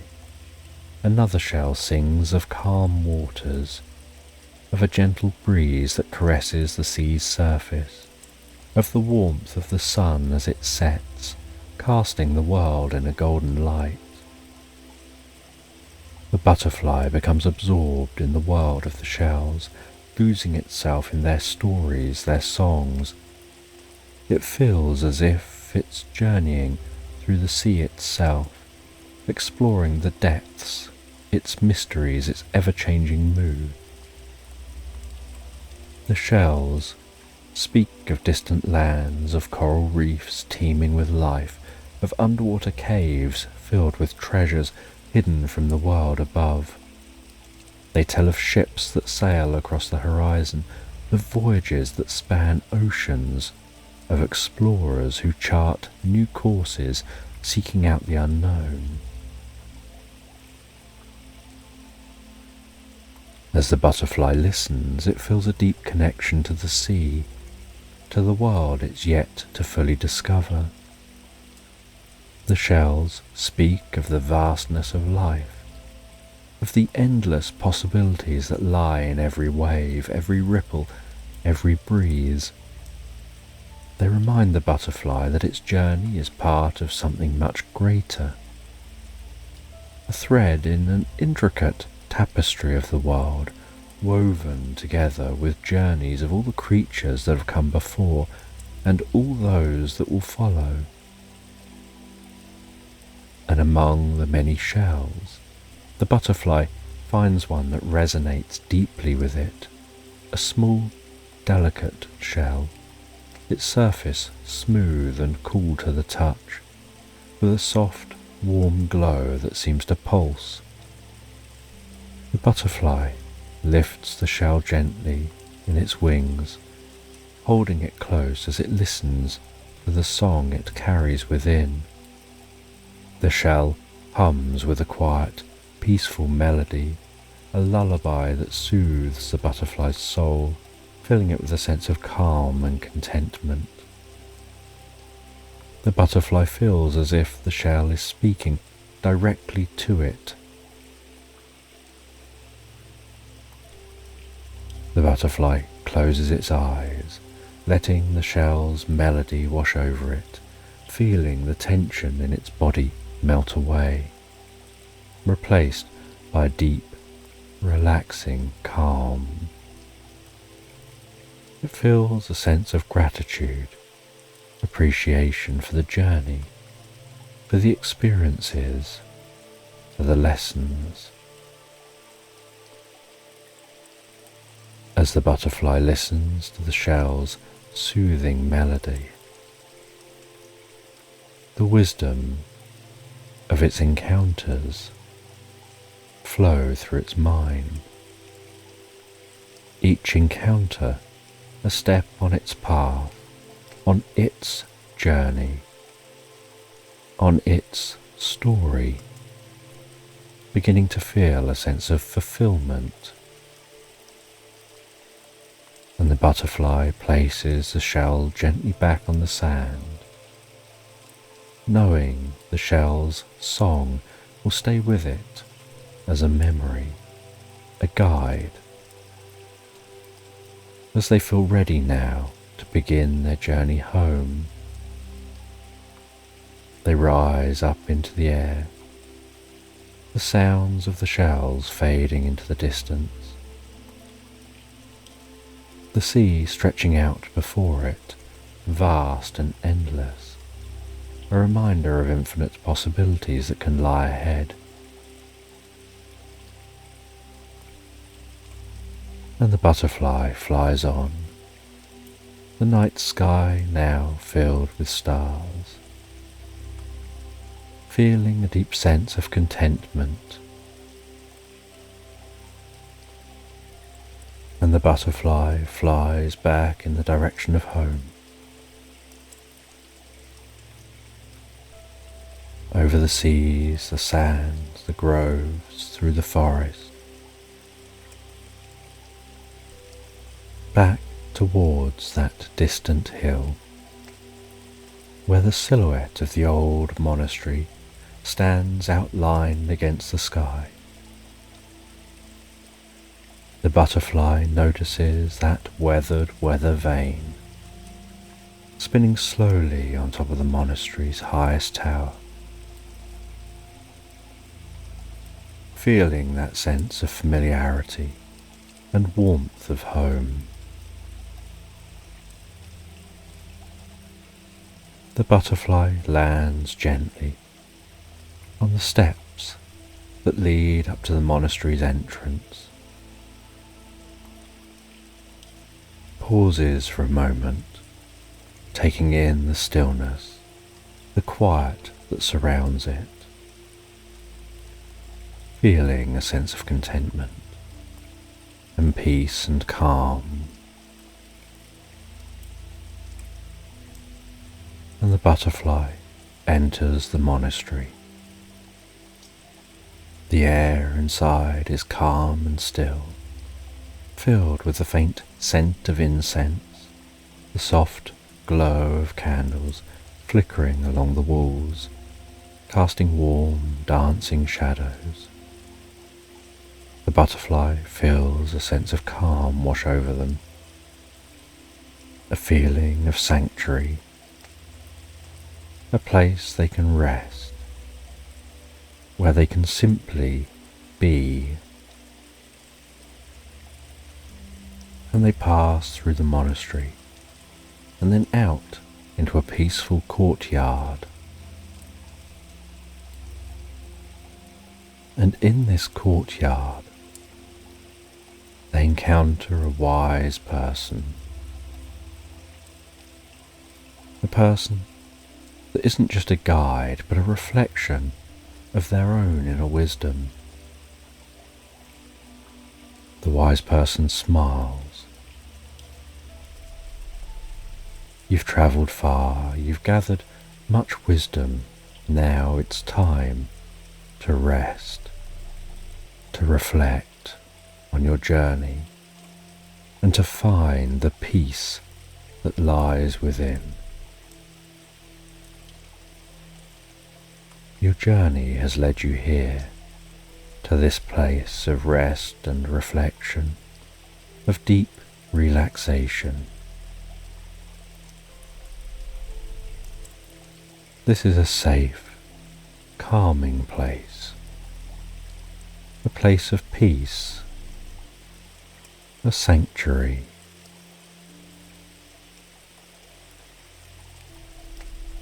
The butterfly feels its wings grow heavier and heavier. The world around it fades as it gets sleepier and sleepier. The sounds, the sights, the sensations become softer, more distant. The wise person's presence brings a deep and comforting feeling, almost like they feel that they can sleep while being watched over by a comfortable guide. And as they drift and float, so peacefully asleep, the world outside the temple grows quieter and quieter.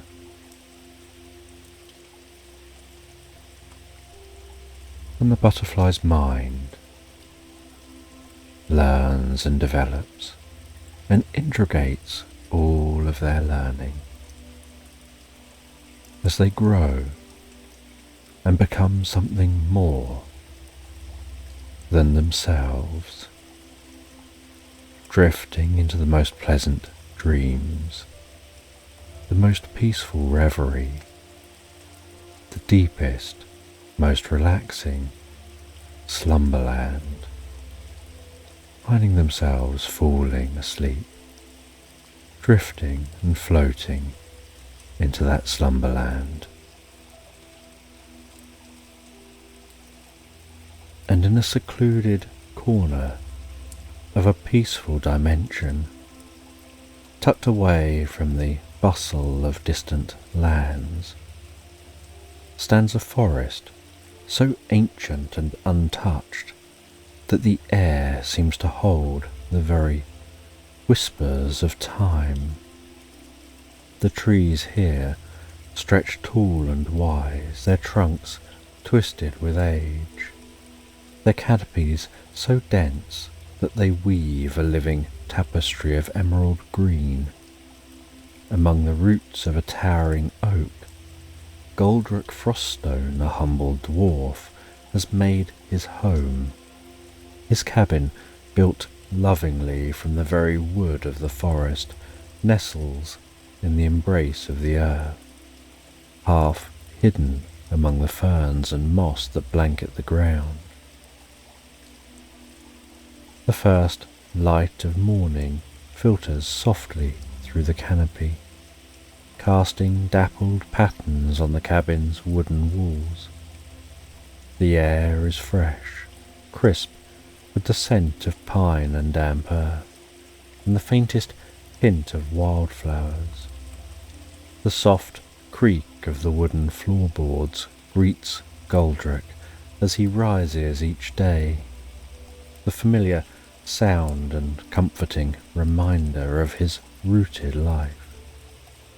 His bed, modest but warm, is draped in thick blankets that hold the faint smell of lavender, herbs he collects from the forest and weaves into his home. Outside, his vegetable garden, a patch of vibrant life in the heart of the wild, greets him. Every morning, Goldrick steps out into the cool air, his feet bare against the soft soil, feeling the earth's pulse beneath him. The dew clings to the leaves of his plants, glistening like tiny jewels in the morning light. He hums softly to himself, a quiet tune he's sung since childhood, as his hands work through the soil, tending to his vegetables and herbs with care. The trees rustle their leaves gently in the breeze, as though in conversation with the dwarf. The birds, perched high in the branches, sing their morning songs, a melody that fills the air with life. Goldrick often pauses to listen, his heart swelling with the simple joy of it. The forest feels alive, as though it breathes with him, its rhythms so closely aligned with his own. A pair of squirrels dart along the branches, chasing each other playfully, their tails flicking in excitement. Goldrick smiles at their antics, feeling a part of this living, breathing world. His cabin, though modest, is filled with warmth. The smell of wood smoke drifts from the chimney, curling lazily into the sky. Inside, the hearth's fire crackles softly, casting a warm glow that dances along the walls. Shelves line the cabin, filled with trinkets and books collected over years of quiet living. Small carvings, wooden figures of forest creatures, rest on his workbench, remnants of hours spent crafting, a skill passed down through generations of his kin.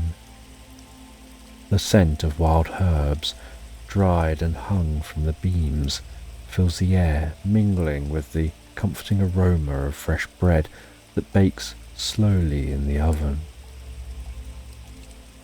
Goldrick's life is simple, but it's one of contentment. He takes pleasure in the small things, a well-tended garden, the feel of the earth beneath his fingers, the soft glow of the fire as he works with wood. His hands are rough from years of labour, but his touch is gentle, full of care. The routine of his day is a rhythm he knows by heart, one that brings him peace. He finds joy in these moments, in the quiet stillness that surrounds him, in the knowledge that here, in this hidden forest, he's at home. As the day winds down and the sun sinks low, casting long shadows across the forest floor, Goldrick retreats indoors. His evenings are slow and peaceful. He sits by the hearth, the flames crackling softly, the warmth seeping into his bones. In one hand he holds a cup of herbal tea, the steam rising gently, filling the room with the scent of chamomile and mint. The fire's glow flickers against the stone walls, casting dancing shadows that lull him into quiet contemplation. Outside, the forest hums with life, the soft rustle of leaves in the evening breeze, the distant call of an owl as it awakens for the night. Goldrick listens, feeling the quietude settle around him like a blanket. The weight of the day slips away as the fire warms his tired body. He gazes into the flames, watching them flicker and dance, his mind drifting into a peaceful reverie. His home is not grand, but it is his sanctuary, a place of deep comfort and serenity. As sleep approaches, Goldrick climbs into his bed, the heavy blankets pulling him into their warmth. His thoughts slow, the rhythm of the forest lulling him towards sleep. In the distance, the wind sings through the trees, a lullaby, gently rocking him to sleep. Goldrick dreams peacefully of the forest, of the sway of the trees, and the earth beneath him, cradling him in its ancient embrace. And the next morning begins just like any other. The forest is still and quiet, the early light of dawn casting a soft golden hue over the treetops. Goldrick steps outside, stretching in the cool morning air, but something feels off. The birds are silent. The usual chorus of morning song that fills the air is absent, leaving a hollow quiet that settles over the trees. The air itself feels thick, as if charged with an unseen energy, like the world is holding its breath. Goldrick frowns, his brow furrowing. It's a small change, but it unsettles him. He takes a step forward, the forest floor soft beneath his feet. His feet press into the damp earth as he moves deeper into the woods, his instincts guiding him towards the unknown. The path he knows so well, where the ferns brush his hands and the sunlight filters gently through the canopy, feels unfamiliar today. There's a weight in the air, a strange stillness, as if the forest is waiting for something to happen. The deeper and deeper he walks, the more the unease grows. The trees here are older, their branches twisting into shapes that seem to reach for him. The air is cooler, and a mist clings to the ground, swirling around his ankles as he steps through it. He's been this way before, but it feels different now, heavier, as though the forest itself is shifting around him. Goldrick's hand brushes a fern, its fronds soft beneath his fingers, but there's something beneath the surface that pulls him onward. His feet carry him further into the deep woods, where shadows linger between the trees. The air grows colder still, and his breath forms small clouds in front of him. He feels the presence of something new, something just out of reach. As he pushes past a thicket, the forest suddenly opens up into a hidden clearing, bathed in dim light. At its centre stands a stone portal, half buried in the earth, its surface covered in moss and vines. It hums softly as though alive, the faint vibration reaching Goldrick through the ground. The air around it is changed and charged with energy, a low hum that seems to pulse with each breath he takes. Goldrick stands at the edge of the clearing, his heart racing, his mind filled with questions. He steps closer, drawn by the strange light that shimmers at the portal's edge, shifting and flickering like a distant memory. There's something both familiar and utterly alien about this. He reaches out, his hands trembling slightly, the pull of the portal growing stronger with every passing moment. He knows, deep down, that stepping through this portal will change everything. The safety of his cabin, the quietude of his life, it all seems so far away now, but the portal beckons, its light flickering softly as though it's waiting for him.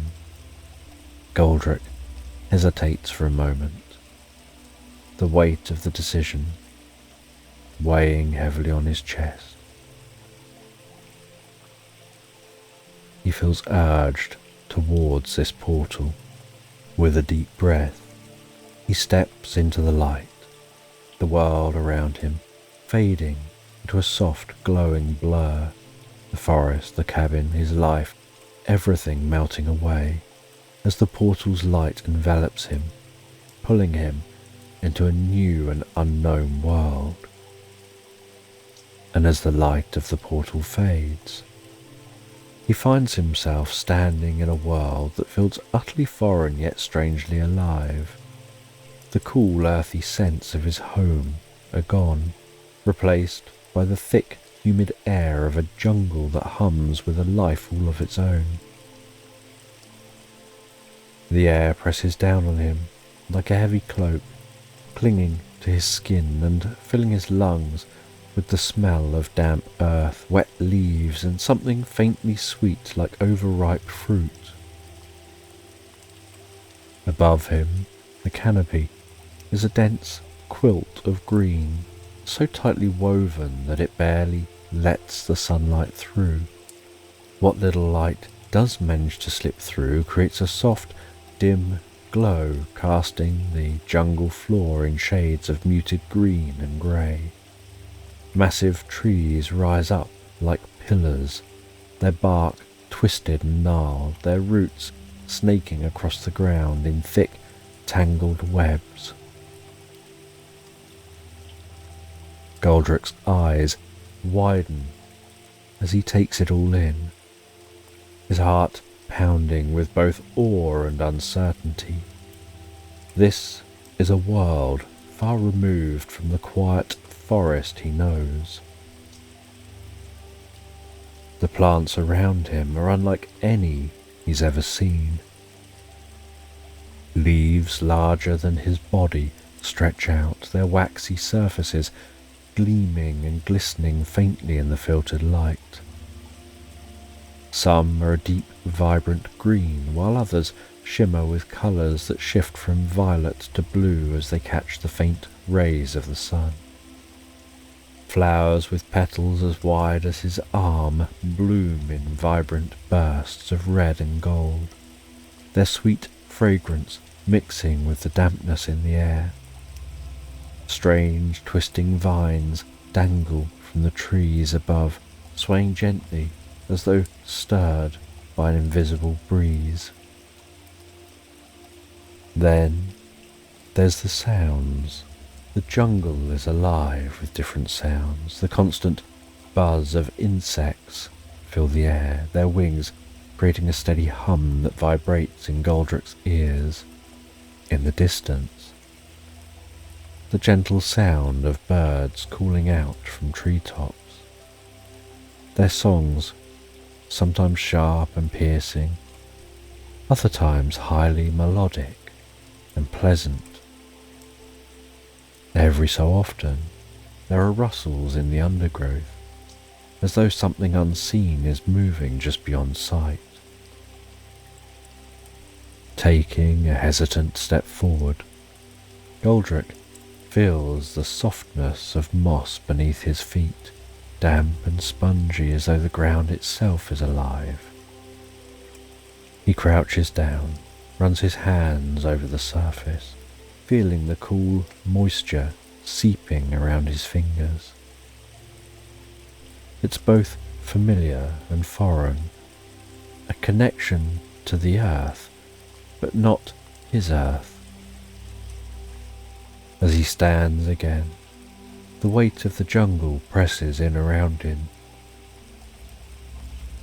the trees towering above him, like silent guardians. Despite the overwhelming strangeness of this place, there's a beauty here. It's wild, untamed, and utterly different from the ordered peace of his quiet forest. But in its chaos, Goldrick senses something deeper, an energy that hums through the air, vibrating in the leaves, the soil, the very breath he takes. The jungle feels alive in a way that makes his heart race, not with fear but with wonder. The familiar comfort of his cabin, his garden, his fire, those things for now feel like a distant memory, washed away by the sheer magnitude of this new world. He feels like a speck in the vastness of this teeming place. The path ahead is unclear. A thick undergrowth stretches out before him. He feels that he can't stay still. He feels the portal brought him here for a reason. He feels that his feet must carry him on, and so, with a deep breath, he takes another step and then another, the moss giving way to dense ferns, fronds brushing against his legs as he moves deeper and deeper into the jungle, each step cautious but determined. The mystery of this new world drawing him forward. As he walks, the sounds of the jungle become a steady rhythm in his ears, as though the path is wild and untamed. There's a strange sense of purpose in every rustle of leaves, every distant bird call.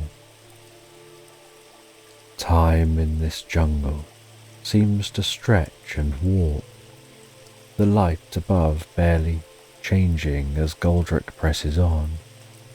Hours pass, though it feels like moments, and the deeper he goes, the more the undergrowth thickens, wrapping around him like a dense green web.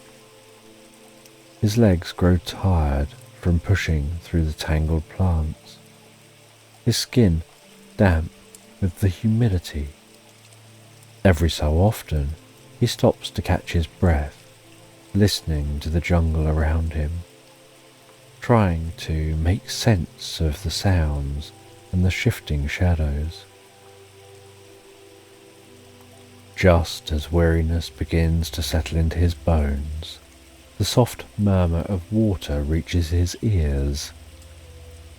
His pace quickens, hope rising within him. He pushes past a thick wall of ferns, and suddenly the jungle opens up before him, revealing a wide, dark river cutting through the landscape. The water is swift and deep, its surface reflecting the dim light from above in swirling patterns of black and silver. It moves with a silent force, the current strong enough to sweep away anything that dares to enter. He steps closer, the cool air coming off the river, a welcome relief from the jungle's humidity. But as he crouches by the river's edge, watching the water swirl and churn, a wave of uncertainty washes over him. The river feels like a barrier, one that separates him from whatever lies ahead. Its width makes it impossible to cross with a simple leap, and the thought of swimming through its dark, rolling depths sends a shiver down his spine. The water moves too quickly, its hidden strength pulling at him from the shore. For the first time since stepping into this new world, he's unsure what to do. He kneels, staring into the water, his mind racing for a solution.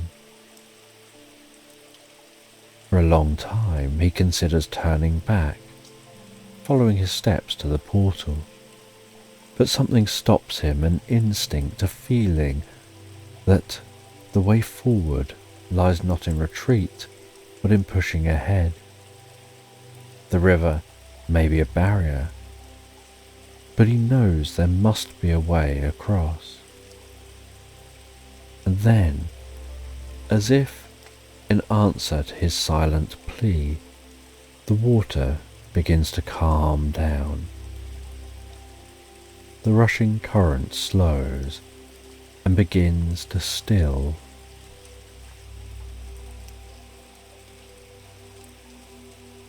Beneath the surface, faintly glowing stones begin to appear, their soft light illuminating the dark water. They shimmer like stars, revealing a hidden path that winds its way across the river. Goldrick stands, his heart steady. He steps cautiously onto the first stone. The stone holds firm.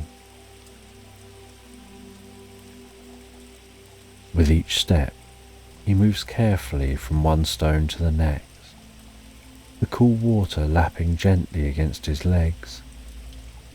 The river, once an insurmountable obstacle, now feels like part of his journey, guiding him as he moves towards the other side of this river.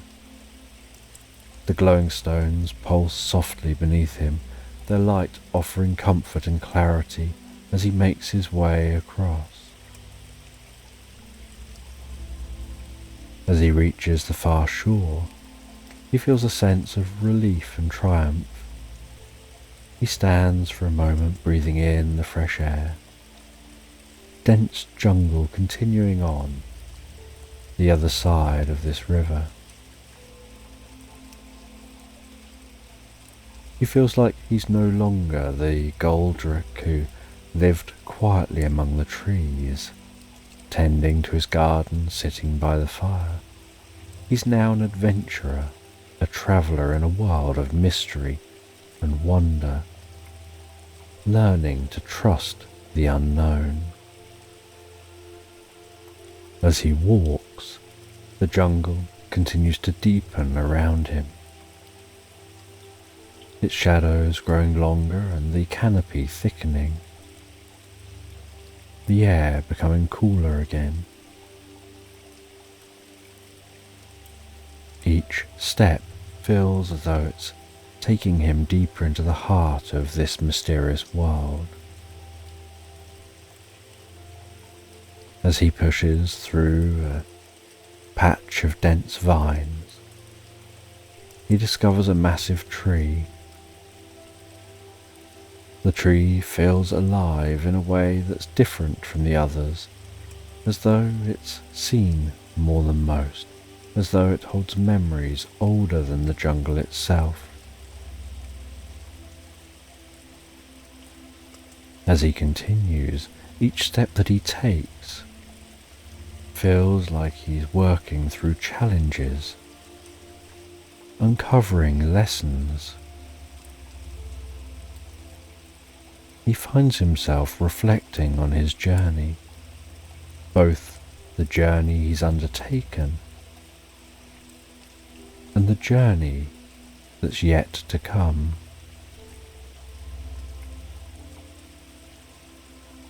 And while he continues, he eventually exits the jungle to discover a large glowing lake in a clearing. The lake stretches out before him, its surface smooth and calm. Beneath the surface seems to be a faint ethereal glow, pulsing gently.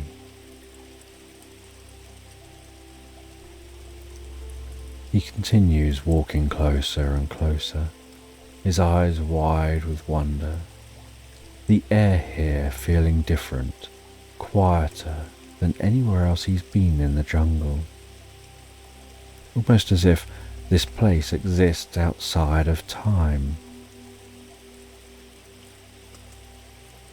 He kneels at the water's edge, sees his reflection staring back at him. The surface of the lake seems to be impossibly clear. As he gazes into that lake, he sees strange shapes moving just below the water, creatures unlike any he's ever seen. They're fish, but not ones he's familiar with. The scales of the fish shimmering like jewels catching the light in a way that makes them seem like they're glowing from within. Their movements slow and graceful. He watches them in silence, mesmerized by their beauty. Unable to resist, he dips his hand into the water, the coolness surprising him. As his fingers break the surface, tiny ripples spread outward, disturbing the perfect stillness. The sensation is so calming, bringing a sense of quiet peace through his body, releasing and easing tension in any muscles, and any restlessness in his mind quietening. He sits on the edge of the lake, watching the ripples as they expand and fade, listening to the gentle lapping of the water against the shore. He feels that this lake is ancient, filled with untold stories. He has this sense that this area is to be understood and learned from, that the lake holds some level of wisdom and knowing. And after gaining some insights here,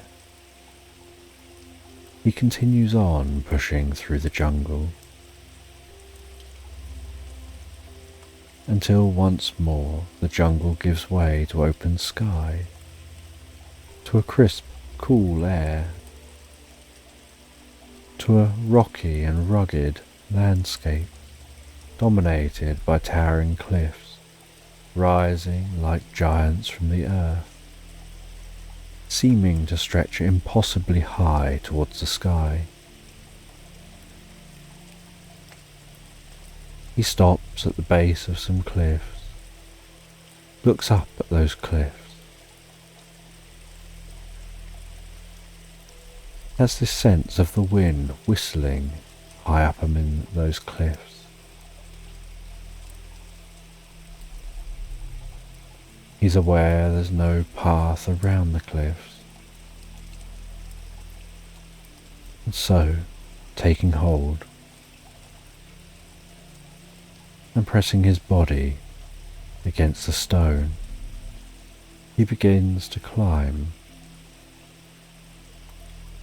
He reaches for one ledge and then another, first with a hand,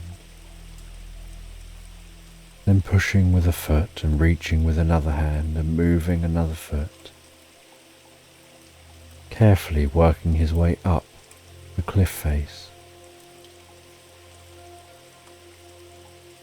aware that he has the strength in his body to overcome the challenge and climb this cliff.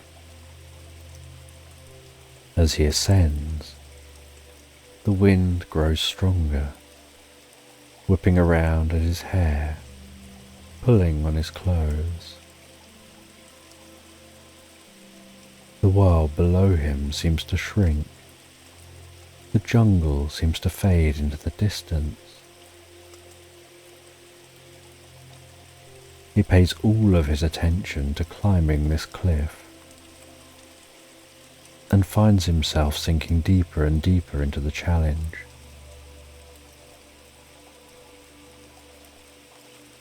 The higher he climbs, the more the landscape seems to change. The air grows colder, the wind grows sharper, the stones become smoother. His muscles burn with the effort, his arms and legs tremble with fatigue, but he presses on, continuing to climb, heading up towards that wide and endless blue, deepening sky, feeling a sense that he's climbing to heaven, before eventually reaching the top, climbing up over onto the top of the cliff, standing up and looking out before him at the vastness of the landscape below, the jungle, the patches of green, rolling hills and valleys, rivers winding through this earth, the sky above so endless, streaked with the occasional cloud and the setting sun. He feels a deep sense of triumph, an achievement, a sense he's done something insurmountable and reached the other side. He finds that the descent isn't anywhere near as difficult as the climb. Discovers that the valley below is peaceful.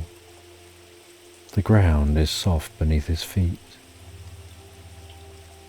He feels he's been walking for days.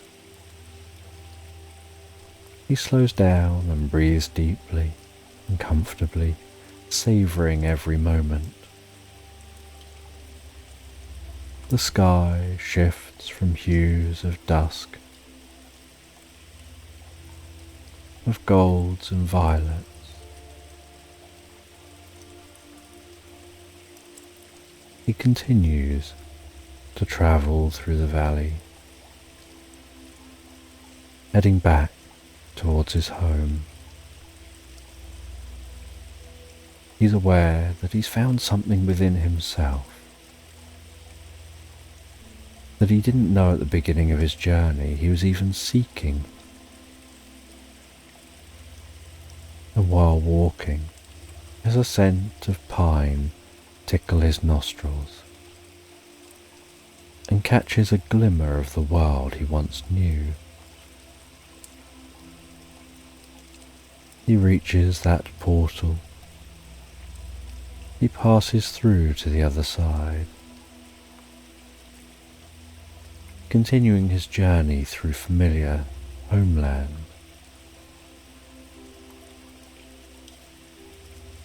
Heading all the way home as the sun dips below the horizon.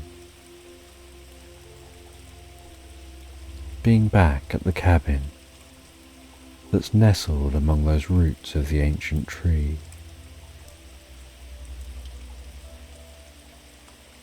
But feeling back here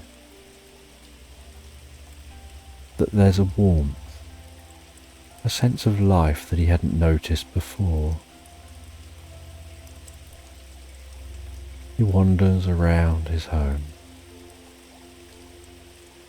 taking in the slightly different atmosphere, aware that he's brought this atmosphere in with him as a slightly changed person. He reaches for the kettle, pours himself a cup of tea, enjoying the way the heat seeps into his fingers as he rests his weary legs from his journey, aware of the quietness, the soft hum of the fire, the faint rustling of trees outside. And as the fire crackles, he allows himself to reflect on his journey while drinking that tea, aware it's changed him in ways he didn't expect. to become a better version of himself. Before bed, he heads outside once more, just to breathe in some of that cool and crisp air, to gaze at the stars overhead, to listen to the sounds of the night, before heading back into the cabin, the fire burning down to embers, glowing faintly, giving off the most gentle warmth, the moonlight dancing through the window, casting a soft glow across the room. As Goldrick heads to bed, closes his eyes, and drifts and floats so peacefully, so relaxed asleep, into Slumberland. In this bedtime story, the air is cool, settling the warmth of the day as twilight descends upon the kingdom. The forest, in the final breath of autumn, is hushed but alive. Golden leaves carpet the ground, soft under paw and hoof, while others still cling to branches, catching the last threads of light. The evening breeze stirs them gently, the sound like soft murmurs through the ancient trees. Overhead, the sky deepens from amber into a deep indigo, as though the world is slipping ever so gently into a dream.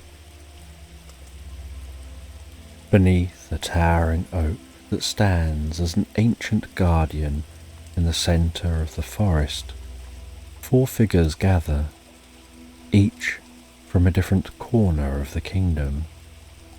Holly the hare sits with quiet grace, her long ears perked, listening to the rustling leaves as though they might whisper secrets of long-forgotten times.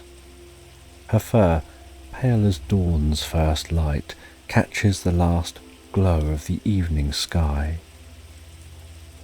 Bramwell the badger, solid and sturdy, leans against the oak's rough trunk, his thick paws digging gently into the earth as if drawing strength from the roots that stretch far below.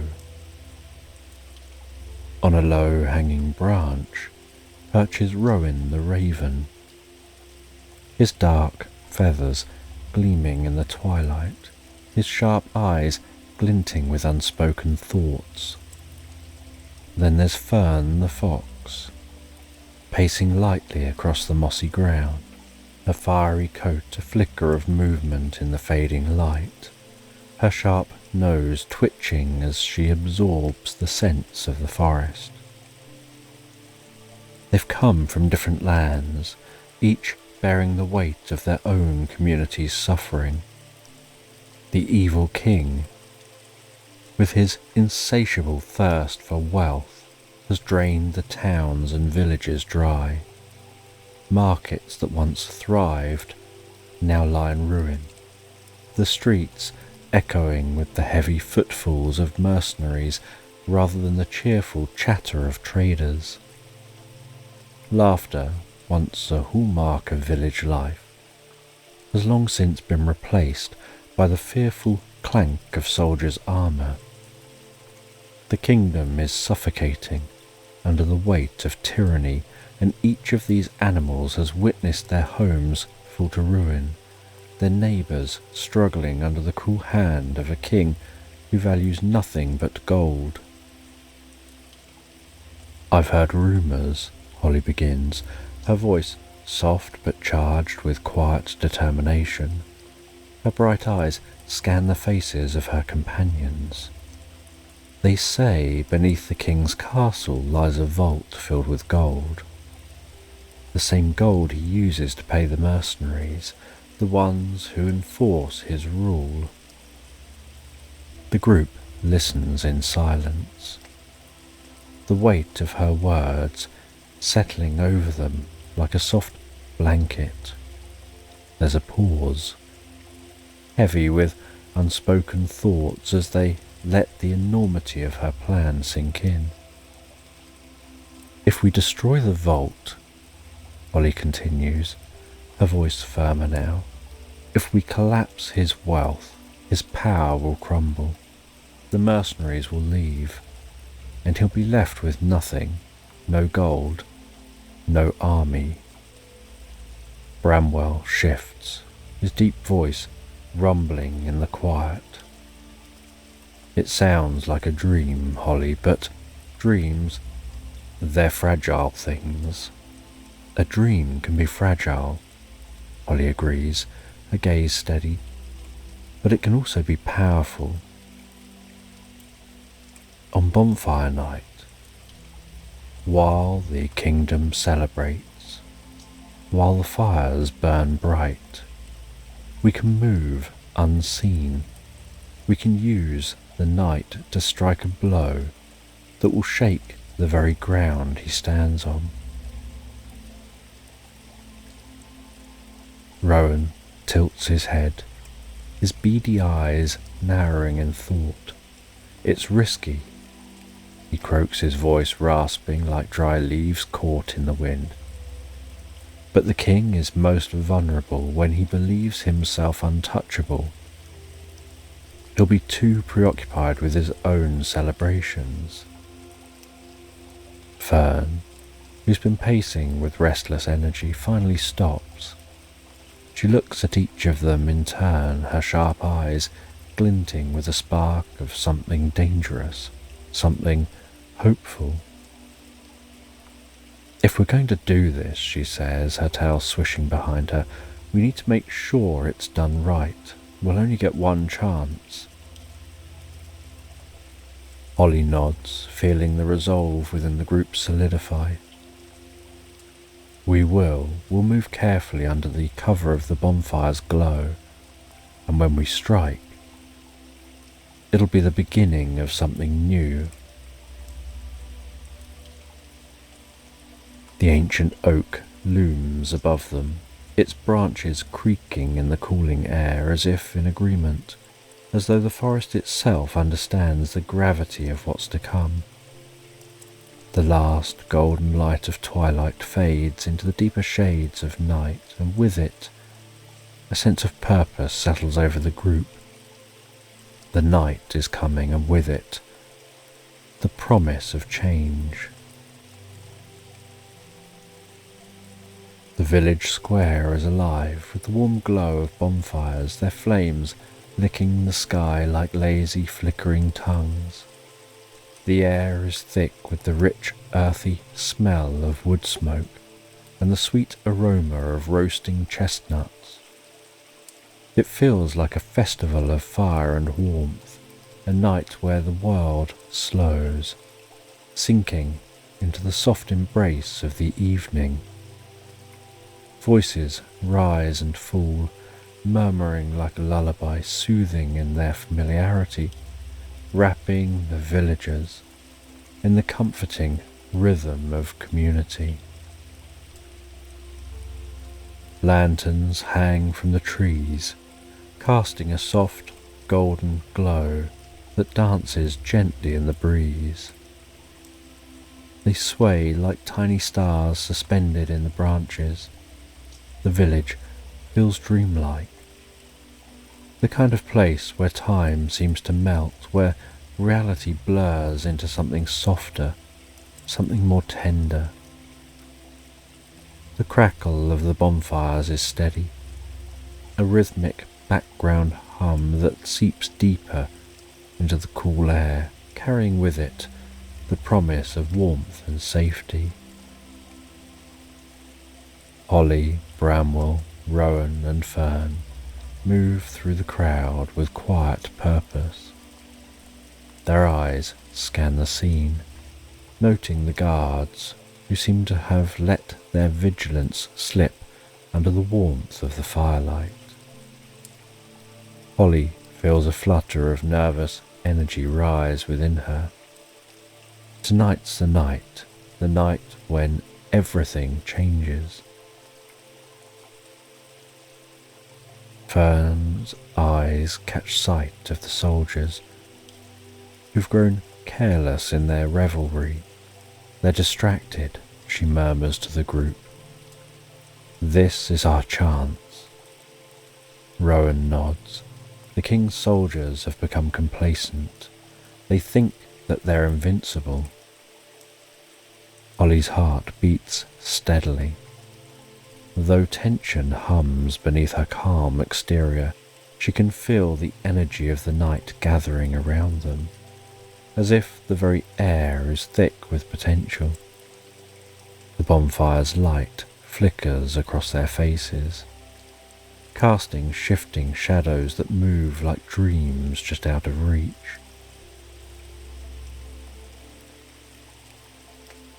The night hums with life. The kingdom stands on the edge of something new. The forest is bathed in the soft glow of the moon, its light filtering through the trees, casting dappled silver across the path.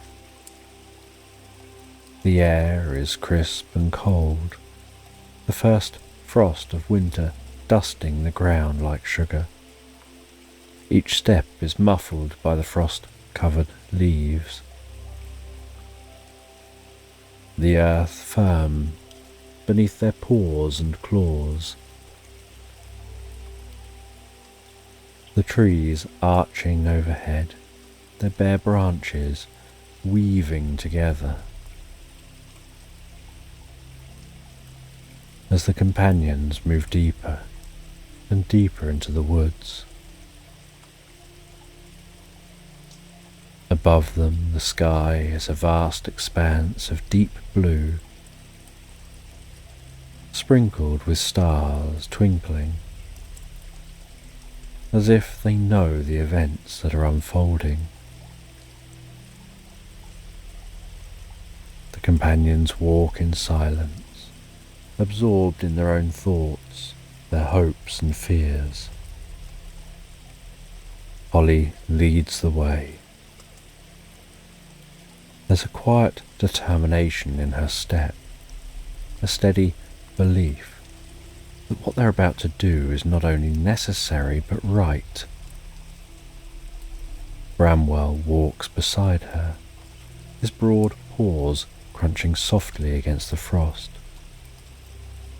He knows the risks, but he trusts Holly's vision. Rowan flits from branch to branch. Fern moves gracefully behind them. The sound of night can be heard with soft rustling wind through the trees, the occasional distant hoot of an owl, the gentle sound of the breeze.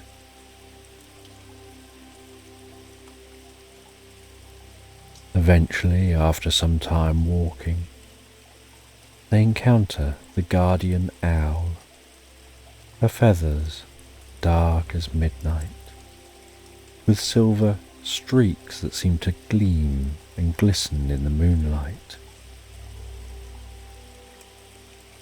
Travellers, you walk a dangerous path. Holly steps forward. We know, but it's the path we must take. The king's castle is treacherous, says the owl.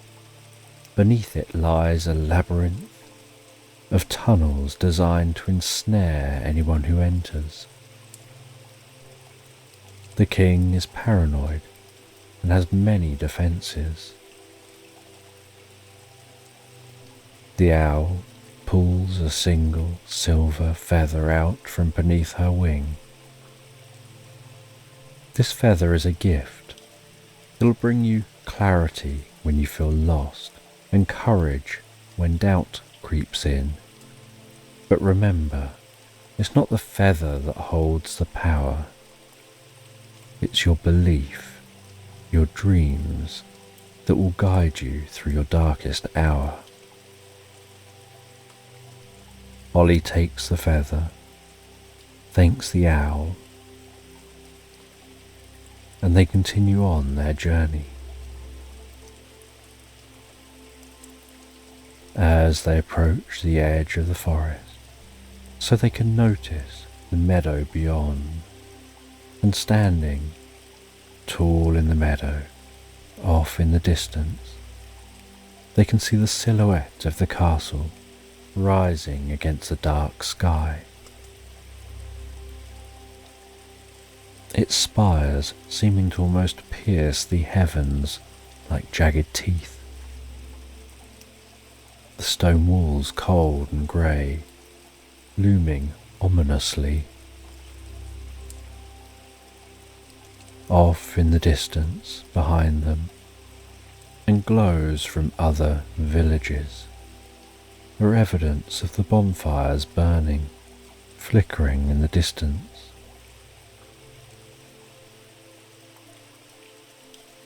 As they draw closer, so the wind picks up, not only carrying the scent of smoke from all the bonfires from surrounding towns and villages, but a faint tinge of metallic scent like cold iron.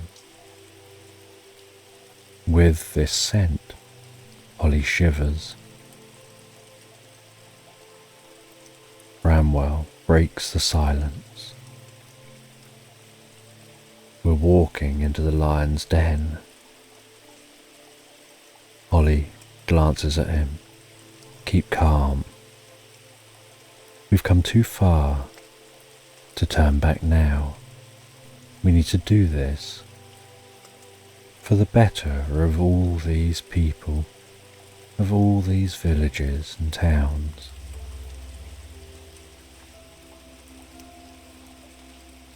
They got closer and closer to the castle, its towers looming larger and larger. Rowan swoops down from above as they reach the outer wall. He tells the others that the side gate is currently unguarded, with Rowan leading the way. They dash around that side gate and slip through the gate, their bodies pressed firmly against the cold stone as they move silently through the shadows. The air inside the castle grounds is thick and heavy, the silence almost suffocating. The scent of damp stone and iron fills the air. The group move quietly, heading deeper and deeper into the heart of the king's fortress. Acting like mere shadows in the night, slipping unnoticed through the darkened corridors. Heading closer and closer to the gold-filled vault. And deep beneath the castle, the labyrinth of tunnels seems to stretch endlessly. The walls here slick with moss and damp, the stone gleaming faintly in the dim light of Holly's lantern. Their footsteps echoing softly through the passageways.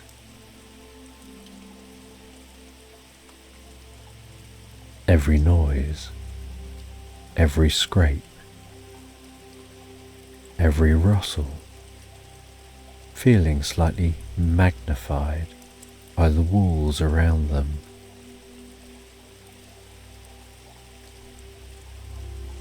Fern scans the shadows as they move deeper and deeper, her senses on high alert.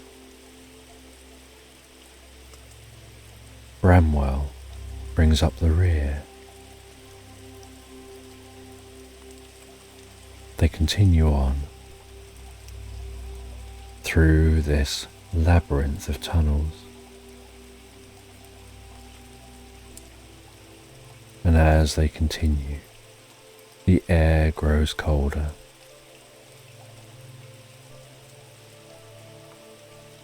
Holly holds the lantern tighter. Suddenly, Fern halts, her nose twitching. She lifts her head. They've arrived, and the tunnel opens into a large chamber. And before them, at the centre of this cavernous space, is the king's hoard, piles of gold, jewels and artifacts. The vault is enormous, a high stone ceiling arching above them, like the ribcage of some ancient beast. The gold glimmers softly in the dim light, casting a warm glow that makes the space feel strangely alive. Holly steps forward, her heart pounding in her chest as she pulls a device from her satchel. It's small, delicate, no larger than her paw. Its gears and cogs humming softly with power. She kneels beside a pile of gold, setting the device carefully on the shimmering coins. Holly adjusts the tiny levers and dials with precise movements. The device begins to hum louder. The vibrations from the device begin to sink into the room, merging with the tension that's filling the air. Just as Holly is about to activate this device, a metallic clang echoes down the tunnel, followed by the unmistakable sound of footsteps. The guards are coming. Rowan's feathers bristle. They're close. Holly freezes for a moment. The device is almost ready, but they need to act quickly. She glances at Fern.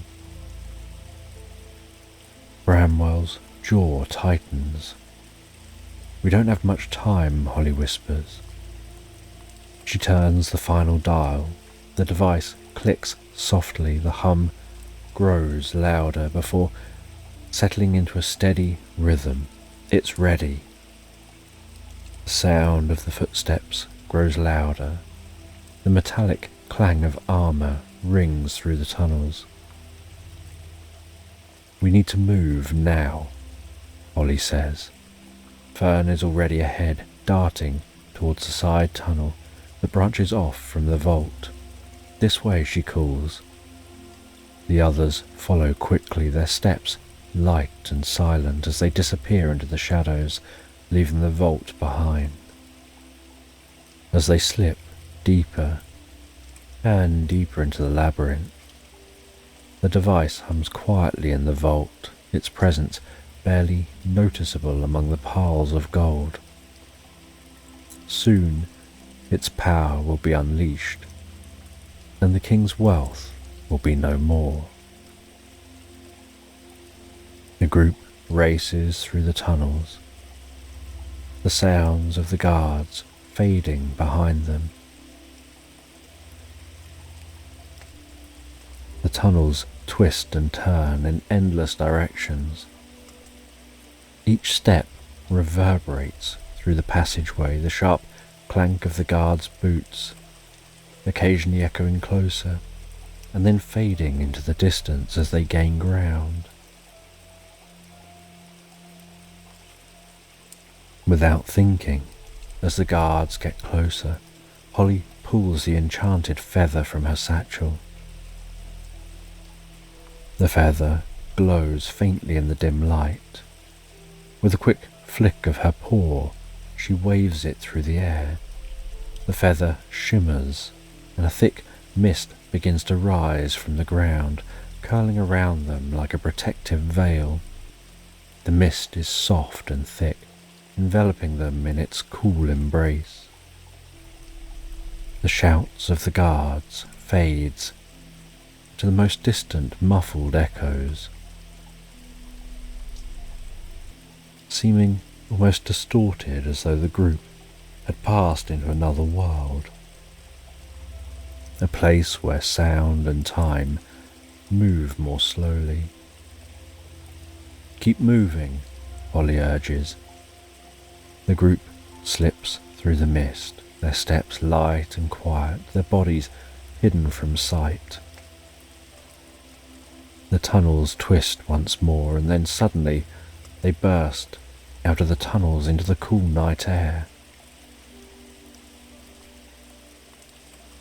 And then, from deep within the earth, a soft, muted rumble, a sound felt more than heard, as the vault collapses and the king's hoard is buried in the depths of the castle.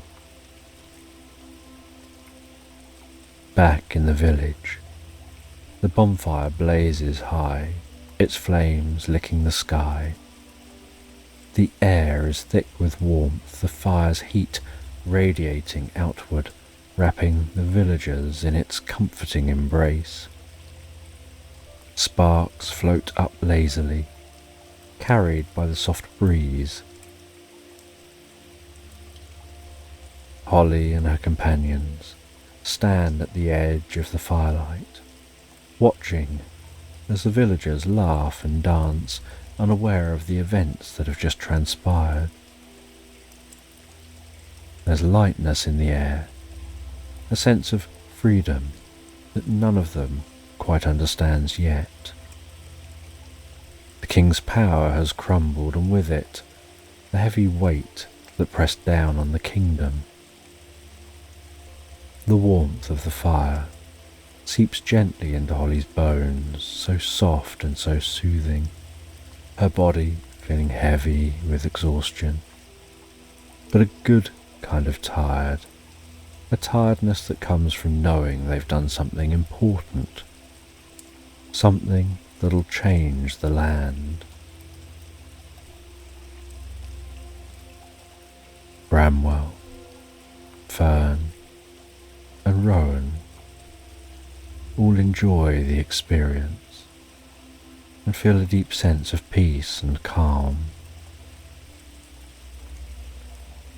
They don't need to say anything to each other. The moment just speaks for itself. They've done what they set out to do, and now the kingdom will change. The villagers will wake up to a new dawn, one where the king has no power. The next day, the king's court is silent. Once the heart of power and wealth, the grand hall now stands empty, its stone floors cold and bare. King sits slumped on the throne, his form hunched and weary. His richly embroidered robes hang heavily from his shoulders. His crown sits lopsided on his head. His mercenaries have deserted him, their loyalty bought with riches that no longer exist. The vault, the heart of his empire, is gone, buried beneath the castle, destroyed by the very animals who now stand in judgment before him. Holly stands at the front of the crowd, her heart light despite the gravity of this moment. Bramwell watches quietly, Rowan perching on a nearby railing. Fern, gazing at what's going on. The animals of the kingdom unite and take action. Each community votes to send 2 representatives who form a new parliament. They stand in a circle around the king's throne, their voices low as they decide his fate. The decision is made without any cruelty or malice, that the king will be exiled. With no power, he'll be reduced to nothing more than a distant memory. He can live out his days far from the kingdom. The forest clearing is bathed in the soft light of a new dawn, the first rays of sunlight filtering through the trees. Holly, bramwell, rowan and fern gather beneath the oak, just as they did at the start of their journey. The kingdom, which was once oppressed, is now united. A new era has begun, one built on cooperation, compassion and hope. And they stand there, watching the morning sun, feeling a deep, peaceful, pleasant feeling wash over them, of deep relaxation and harmony, and love for their land, and curiosity about the future. They expect the kingdom to thrive, the people to prosper, and the land to know peace.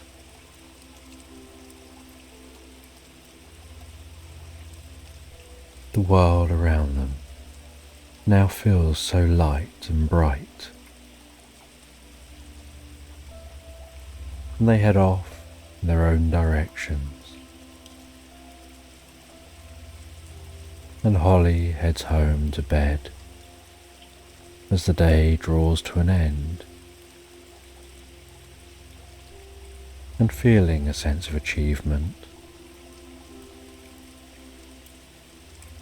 and feeling like she's falling asleep to wake to a new day, to a new world, to a brighter future. She sleeps better than she slept for many years as she drifts and floats, so peacefully, so relaxed, asleep into Slumberland. And on a crisp autumn evening, the air is clear and still, as though the world is taking a deep, quiet breath. Finn, a young fox with fur the colour of burnt umber, sits by his window, gazing out at the sleepy landscape beyond.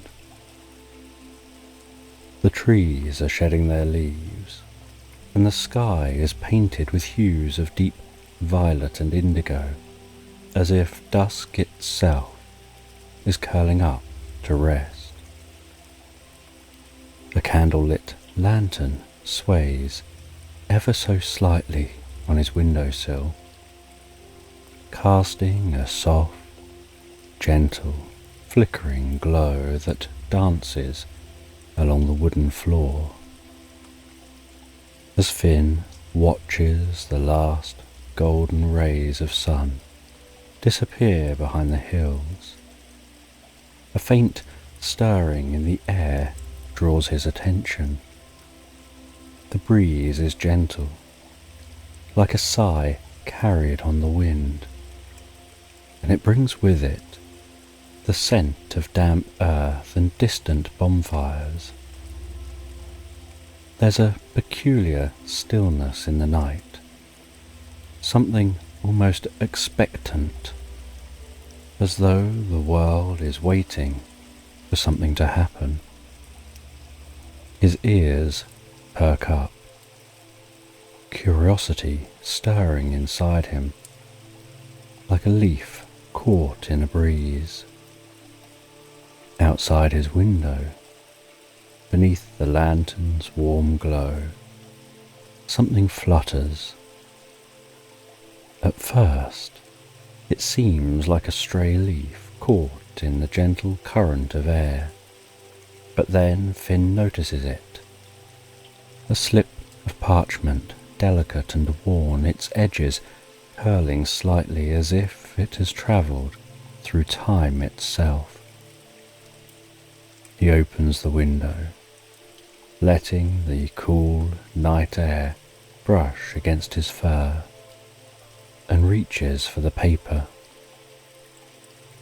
It feels weightless in his paw, as though it might drift away at any moment. The parchment is old, perhaps even ancient, and the ink upon it shimmers faintly in the lantern's light, as if the words themselves are alive. Finn squints at the flowing script, reading aloud to himself, the words curling around him like a soft, comforting blanket. You're invited to the candle-lit library, open only on All Hallows Eve. Come at midnight and discover the stories lost to time. The invitation is mysterious, its meaning cloaked in shadow. Yet, as Finn reads it, a strange feeling settles over him, a sense that this moment, this night, was meant for him. The cool air drifts past him again, gently ruffling his fur, and the distant rustle of leaves echoes softly through the stillness. It's as though the world itself is beckoning him, urging him to follow this strange path. Finn's heart flutters with excitement and curiosity. He's always loved stories, the way they weave worlds out of nothing and carry him far away from the familiar. But there's something more here, something deeper, pulling him in like the gentle tide of a quiet sea. The candle flickers once, twice, casting long shadows across the room, before settling into a steady glow. Finn feels a subtle shift in the air, as if the night itself is preparing for something wondrous, something secret. He knows, without needing to question it, that he must go. The library, wherever it may be, is waiting for him, its doors open only for those who choose to listen. With a soft exhale, Finn tucks the invitation into his coat and steps outside. The night is calm, the ground beneath his paws cool and damp. The lantern sways gently in the breeze, casting its warm light into the darkness as Finn sets off towards the unknown. The moon hangs low in the sky, a silver crescent casting long, sleepy shadows across the path ahead. Finn's paws move soundlessly over the earth, with footsteps merging with the silence of the night, quiet and unhurried. The cool air caresses his fur, wrapping around him like a soft, silken cloak as he walks deeper and deeper into the woods. The path winds lazily through the trees, their branches stretching overhead as though the forest itself is pulling him in. The leaves, still clinging to the last of their autumn colours, rustle gently in the breeze, a soothing sound that blends with the rhythmic pulse of Finn's steps. It feels as though the world is slowing down, each movement becoming softer, more deliberate, like a lullaby floating through the night. The ground beneath him is soft and damp with the memory of recent rain, and the earthy scent of moss and wood fills the air. And every now and then a leaf flutters down, spinning lazily in the moonlight, before landing soundlessly on the ground. Finn's senses feel heightened yet relaxed, attuned to the quiet harmony of the night. He breathes in deeply, the crispness of the air filling his lungs, and with each step he feels himself sinking deeper and deeper into the calm, steady rhythm of the forest.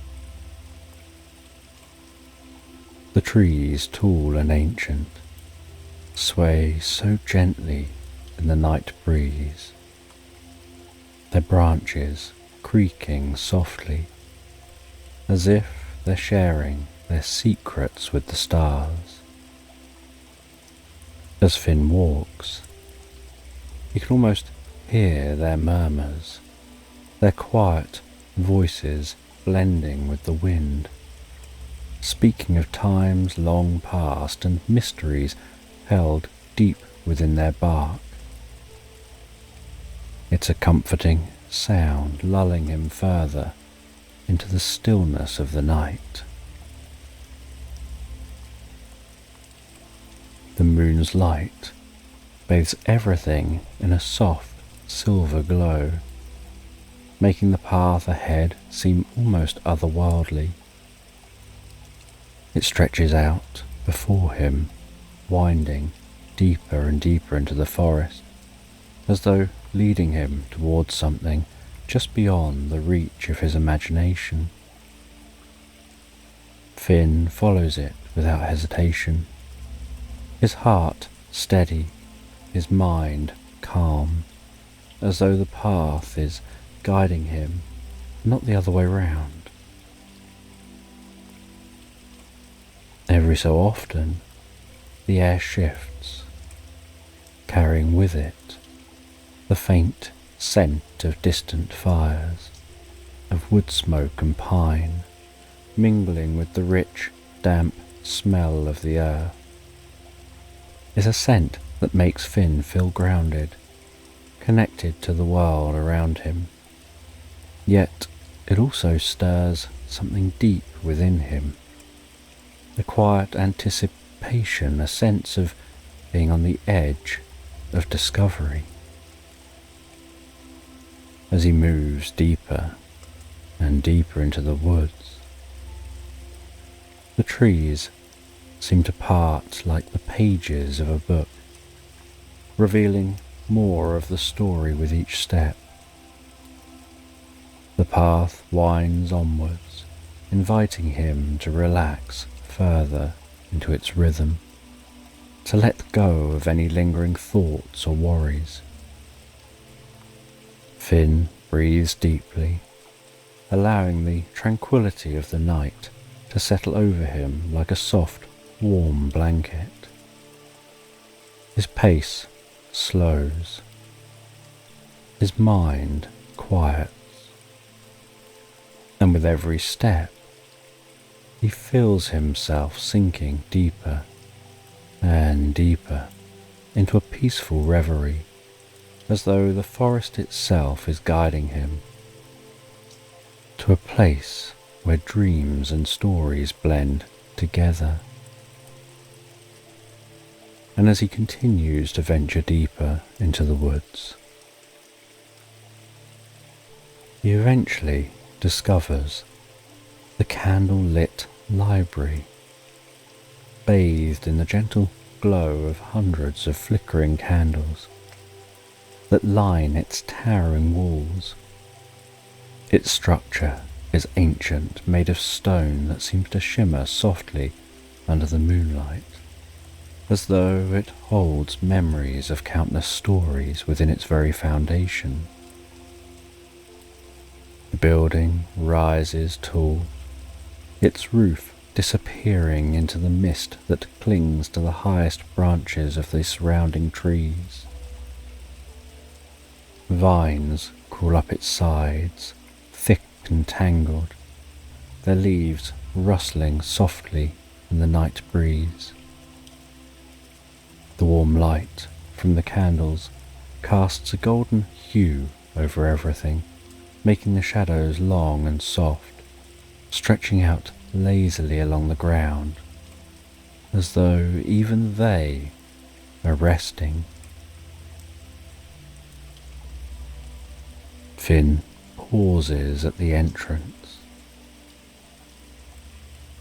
his heart fluttering with a quiet excitement. There's something about the library that feels both inviting and mysterious, as though it's waiting for him to step inside and uncover its secrets. The air smells of aged wood and forgotten parchment, an aroma filling Finn's senses with calm and curiosity. He steps forward, and as he pushes the heavy wooden door open, it groans softly, as though waking from a long slumber. The warm light from the candles spills out, enveloping him in its comforting glow, and for a moment he feels as if he's stepping into a different world altogether. A world where time moves slower, where the air itself hums with the quiet presence of stories waiting to be told.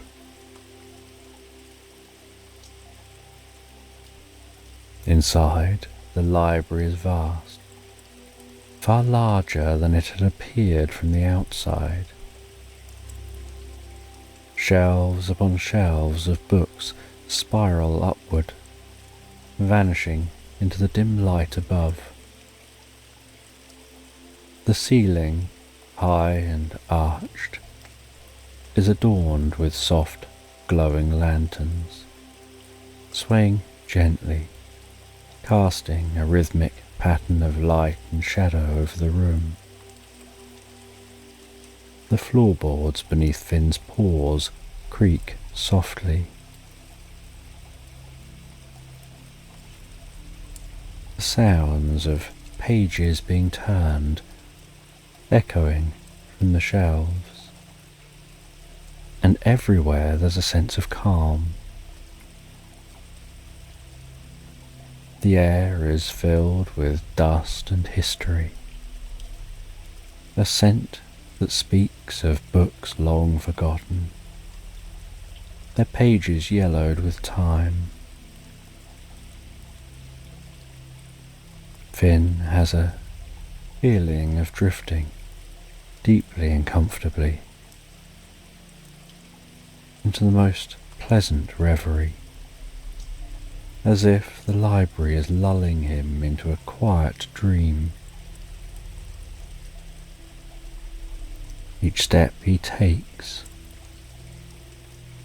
is met with the softest muffled thud of his paws on the carpet lining the center of the floor, guiding him deeper and deeper into the heart of the library. And the books here are old. Many of their spines are cracked and faded, but there's something alive about them, as though they're breathing, waiting for someone to come and awaken the stories within. Finn can feel it, the weight of untold tales resting gently in the air, as if the library itself is alive. Not in words, but in soft creaks of wood, in the gentle flicker of candlelight, inviting him to lose himself in the vast sea of stories that stretch endlessly before him.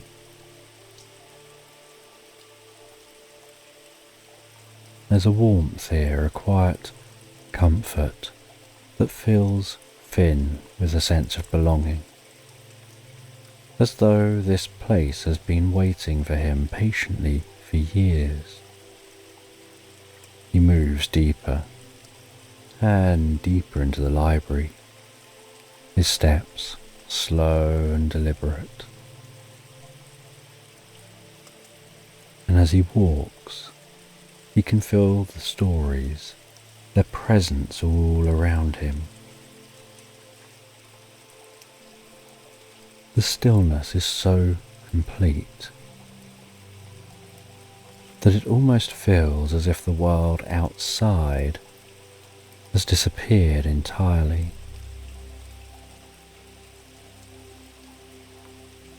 The flicker of candles, creating a rhythmic dance of light and shadows. And then he notices from somewhere between the towering shelves, a sound breaks the quiet, a soft, melodic hum, rising and falling gently, like a breeze playing through the leaves of a distant forest.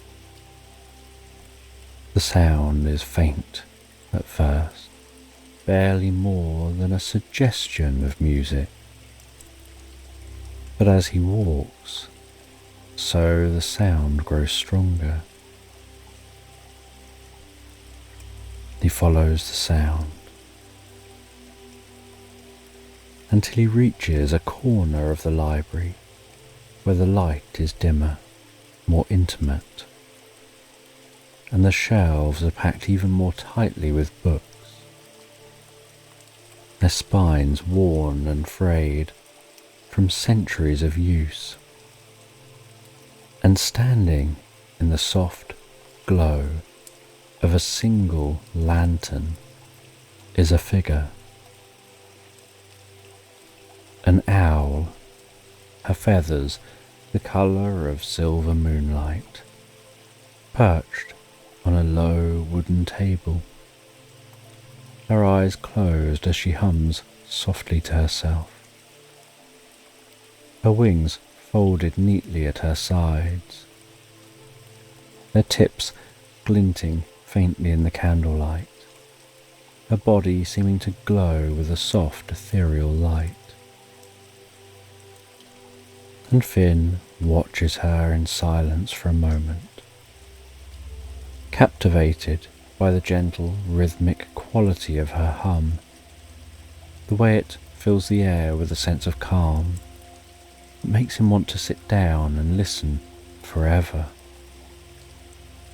There's something ancient about her, something wise and timeless, as though she has seen countless stories come and go, and carries them all within her. Without opening her eyes, the owl speaks, her voice soft and soothing like a lullaby. I've been waiting for you, Finn. Her words surprise him, but they also feel right, as though this meeting was always meant to happen. "You know my name?" Finn asks, stepping closer, his voice quiet in the stillness of the library.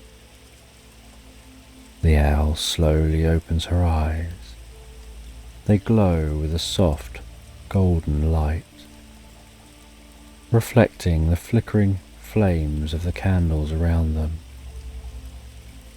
Of course, this is the candle-lit library, and I'm its guardian, Evelyn. There is kindness in her gaze, a warmth that makes Finn feel instantly at ease. He steps closer, his curiosity growing. The library. It's unlike anything I've ever seen. It feels alive. Evelyn smiles gently, her feathers ruffling slightly. It is alive in its own way. Every story here holds a piece of life, a fragment of a world once imagined. And this library, it's been waiting for someone to complete a story that was left unfinished long ago. Finn's heart skips a beat. An unfinished story. Evelyn nods slowly, her gaze never leaving his. Yes, a story that was never completed and without an ending. The balance of the library has been disturbed. The story is trapped, suspended in time, waiting for someone like you to bring it to its conclusion. Finn feels a deep sense of purpose stirring within him, a quiet but powerful urge to help. How do I finish it? The owl's eyes soften, her voice becoming quieter, almost a murmur.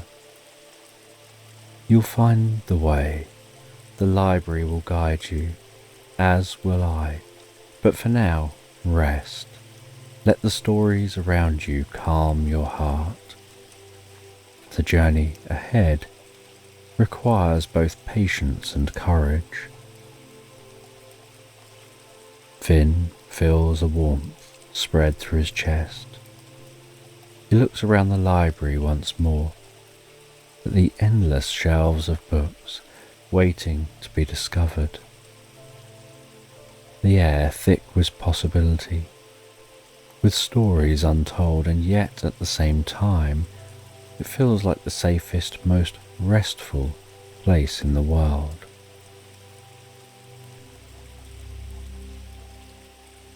The shelves around them seem to stretch endlessly, a forest of towering bookcases filled with volumes untouched for centuries. The faint scent of old parchment and leather fills Finn's nose. As they walk, the soft glow of the candles create long, fluid shadows dancing along the floor, seeming to match the rhythm of Finn's own steps. Evelyn moves gracefully beside him. Her presence is calm and steady.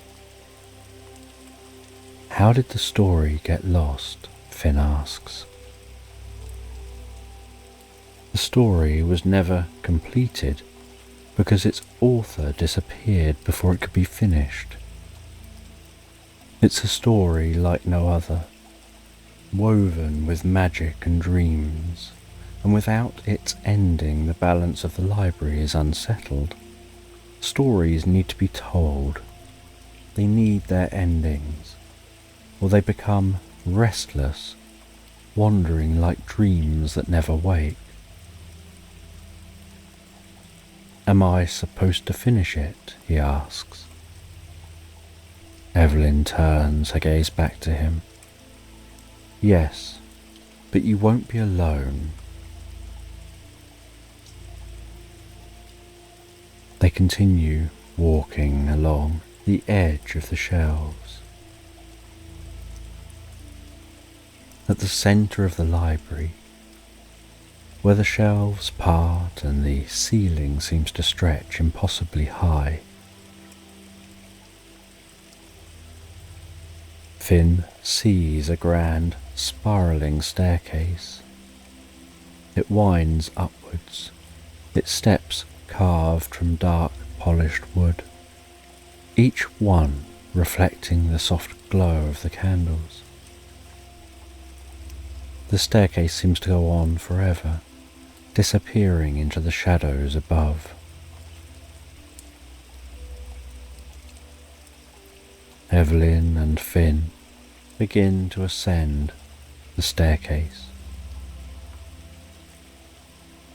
As they ascend, the air grows softer, warmer.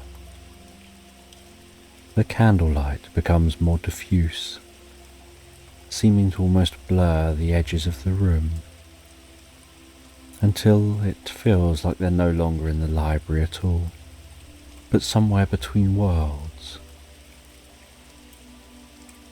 in a place where the boundary between dreams and reality has softened. The stairs beneath Finn's paws feel less solid, almost as though they're made of clouds. He feels himself sinking deeper and deeper to the gentle rhythm of the ascent. At the top of the staircase, they find a door carved from a pale, shimmering wood, glowing with its own inner light. Evelyn and Finn step through this door. Evelyn explains that this is the portal of dreams.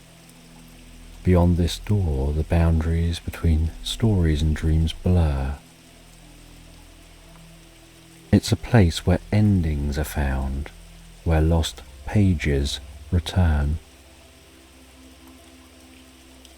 As they step through that door, the world shifts around them.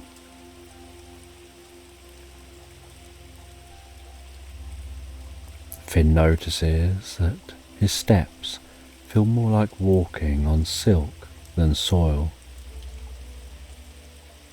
Before him he sees a vast forest of ancient trees with twisted trunks rising high into a misty air. Each tree is a guardian of untold stories. Silver mist seems to cling to the roots of the trees, weaving its way between the trees. The leaves overhead glowing faintly, their light pulsing gently, as if they're breathing. As Finn watches those leaves, he notices one of the glowing leaves detach from a tree and flutter so gracefully to the ground, carried by an almost unseen breeze. As it lands, it shimmers faintly, and Finn notices the ghostly outline of words on the leaf. The forest seems to murmur with a quiet energy.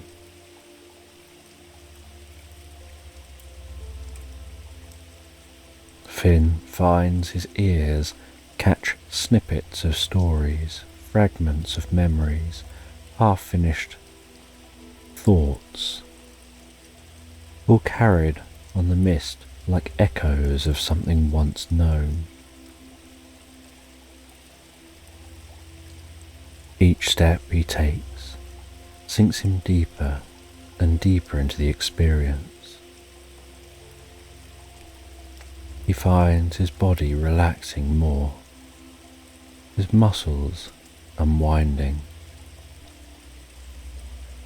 absorbed in the dreamlike atmosphere.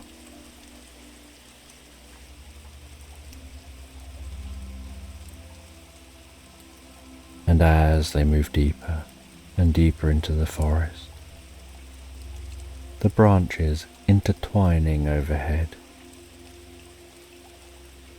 Finn's eyes are drawn to the leaves again, watching as another leaf drifts lazily to the ground. He picks it up, and as he does, the leaf dissolves into a fine, shimmering dust.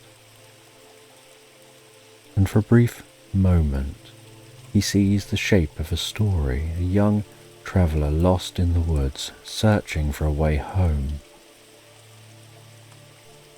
But before Finn can grasp the full meaning, the dust vanishes, and the story slips away, leaving only a lingering memory.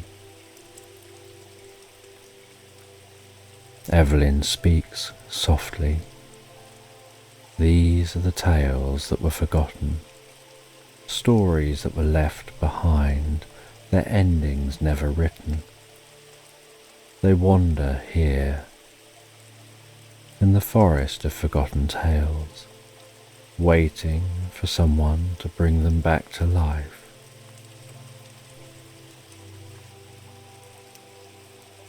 After what feels like hours,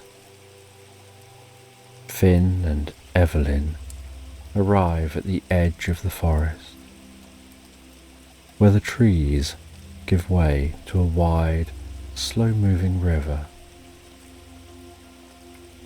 The water seems so still that it mirrors the sky above, the moon and stars shimmering on its surface.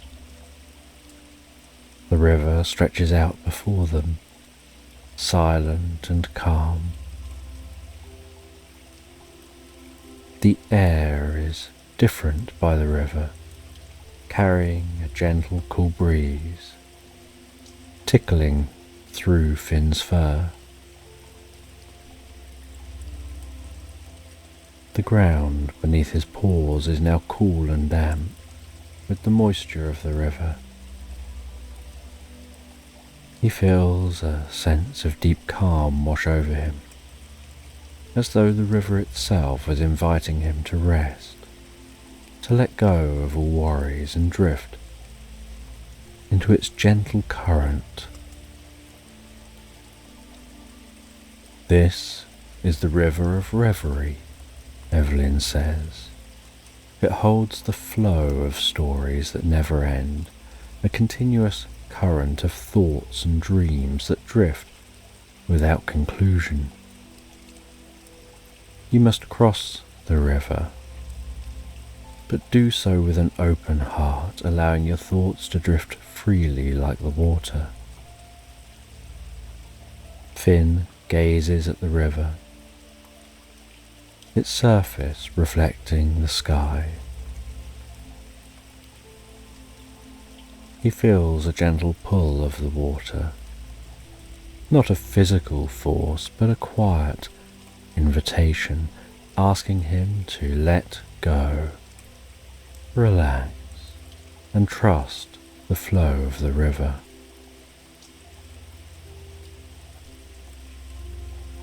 At the riverbank, he notices a small wooden boat. He steps into the boat, his movements slow and deliberate, as he pushes off from the shore.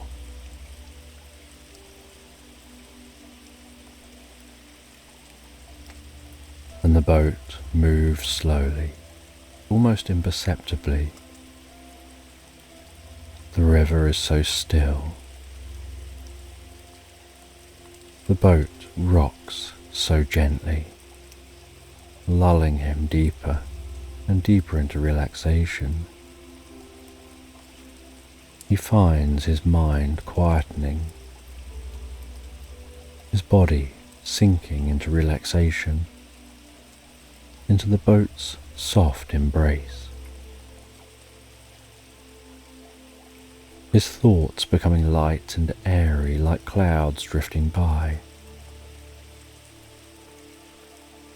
The edges of his consciousness blurring with the world around him. And that boat continues to drift gently to the far shore. And on the far side,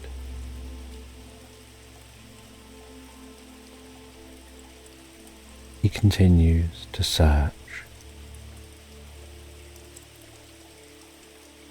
And he finds a hidden alcove tucked away between ancient towering trees,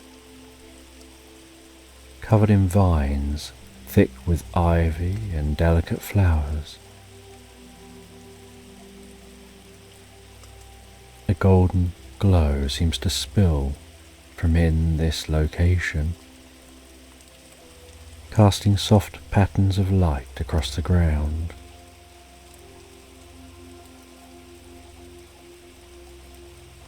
The space seems so intimate, lit with a soft golden glow. And in the centre of this space is a smooth, weathered stone pedestal with a single book, its cover worn with age.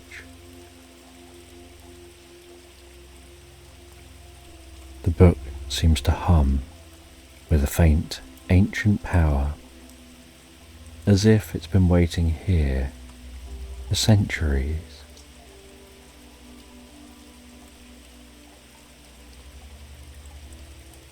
With each step he takes towards that book, he feels increasingly peaceful and calm.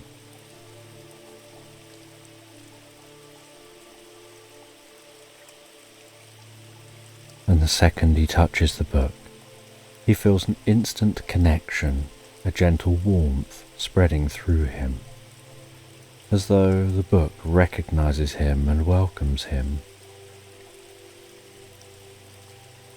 He carefully opens the book, begins to turn the pages,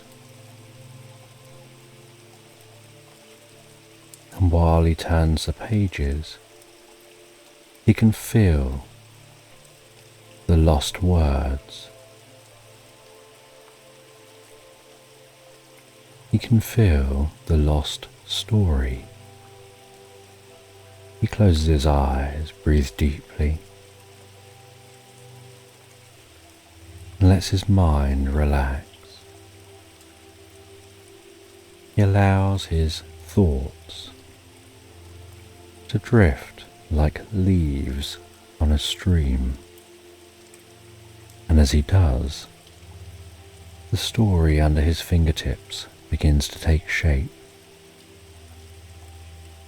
Words start to flow from him, not from his mind, but from somewhere deeper, as though he's drawing them through that river and onto the pages here, where he's bringing them back to life.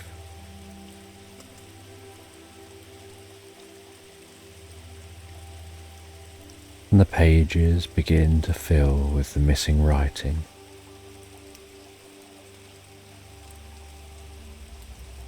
Finn's paws move gently across those pages,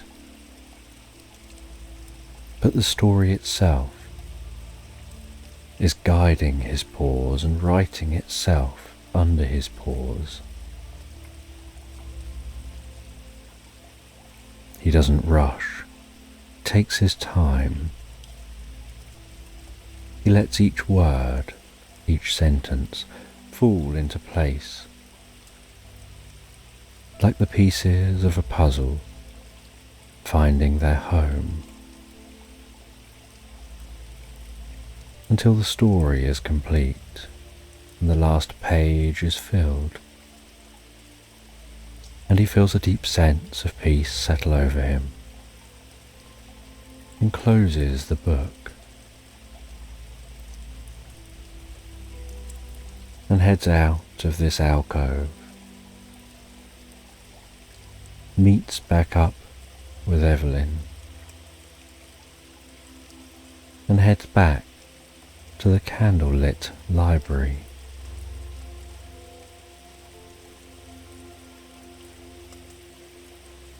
And on his journey back to the library, he feels lighter, as if a great weight has been lifted from him. He feels a deeper sense of inner peace and calm, of understanding of the world around him, of the stories people tell and live by, and the point in their stories that different people are at as they continue their own journeys. And back in the library, Evelyn confirms that Finn has completed his task, that completing the story has restored balance to the library. The lost voices have found their way home. There is no longer a ghost hanging over the library. The stories are now complete.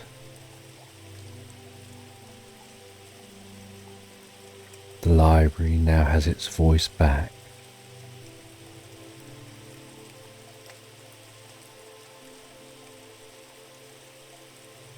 Evelyn thanks Finn for his help before beginning to shimmer until she's more light than owl. "I'll leave you now," she says. "The library is at peace."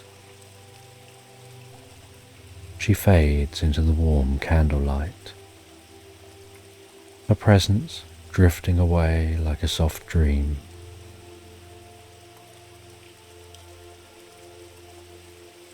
Finn leaves the library, can see how clear the sky looks, the stars twinkling so softly, the moon casting its silver light over the world, the forest quiet and calm, as if everything has settled down into a deep and restful sleep.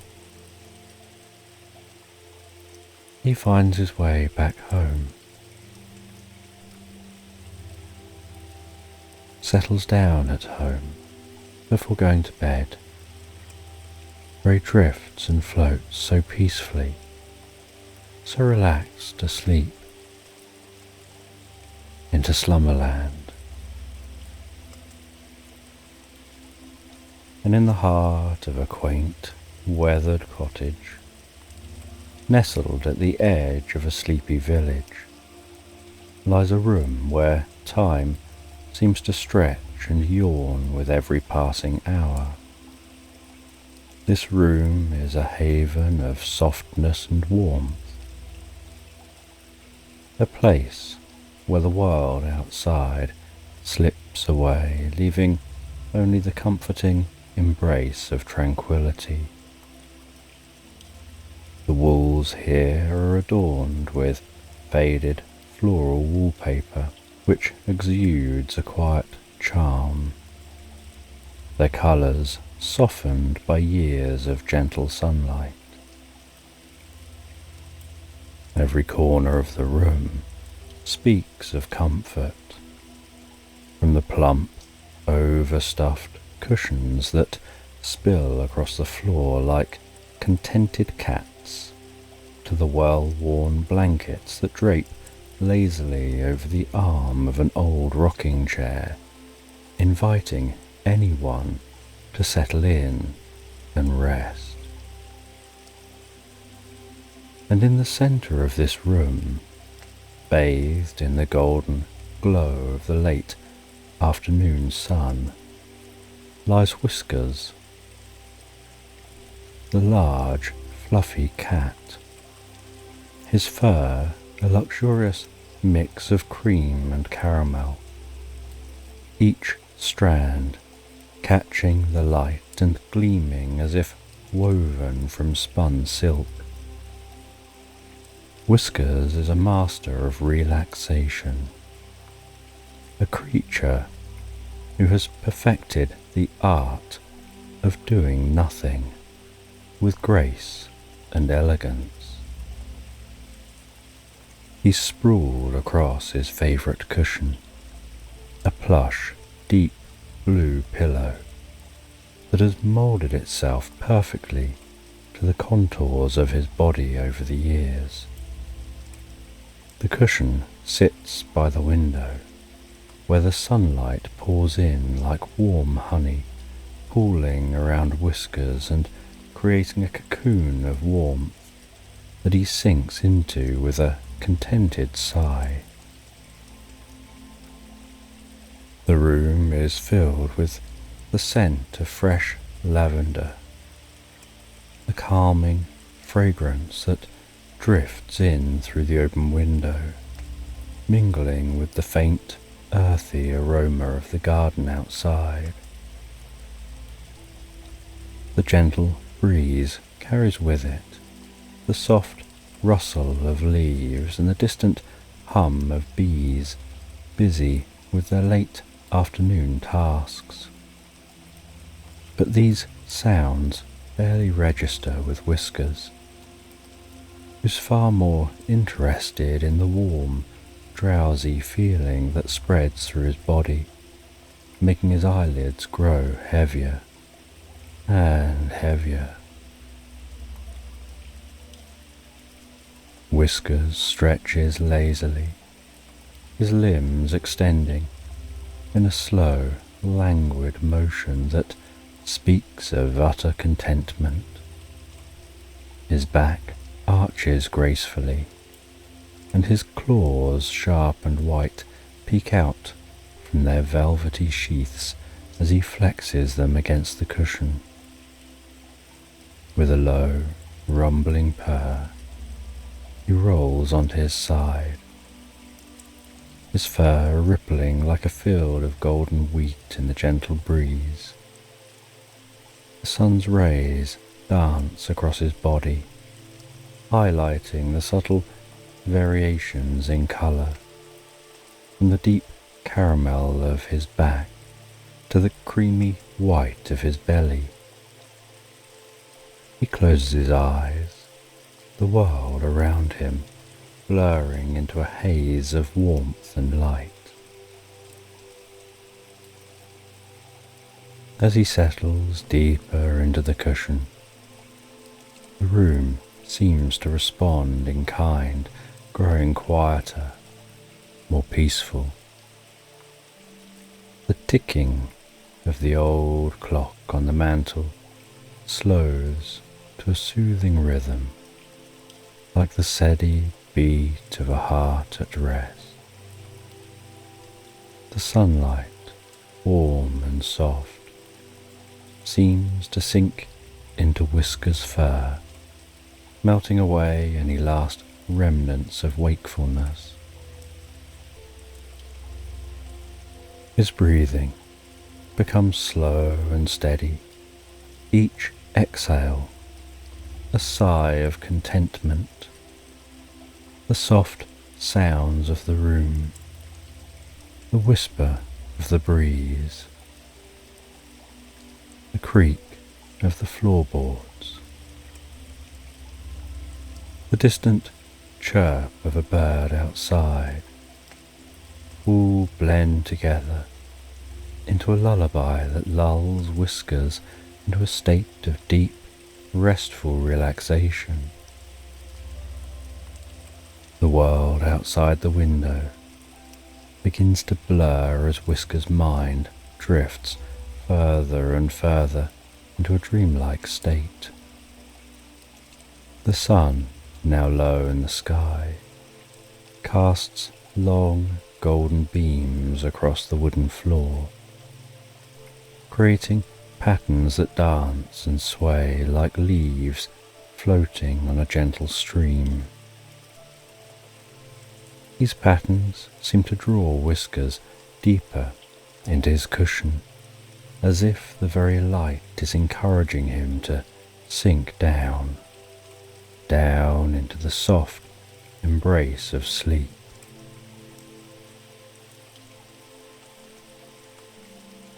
His body grows heavier.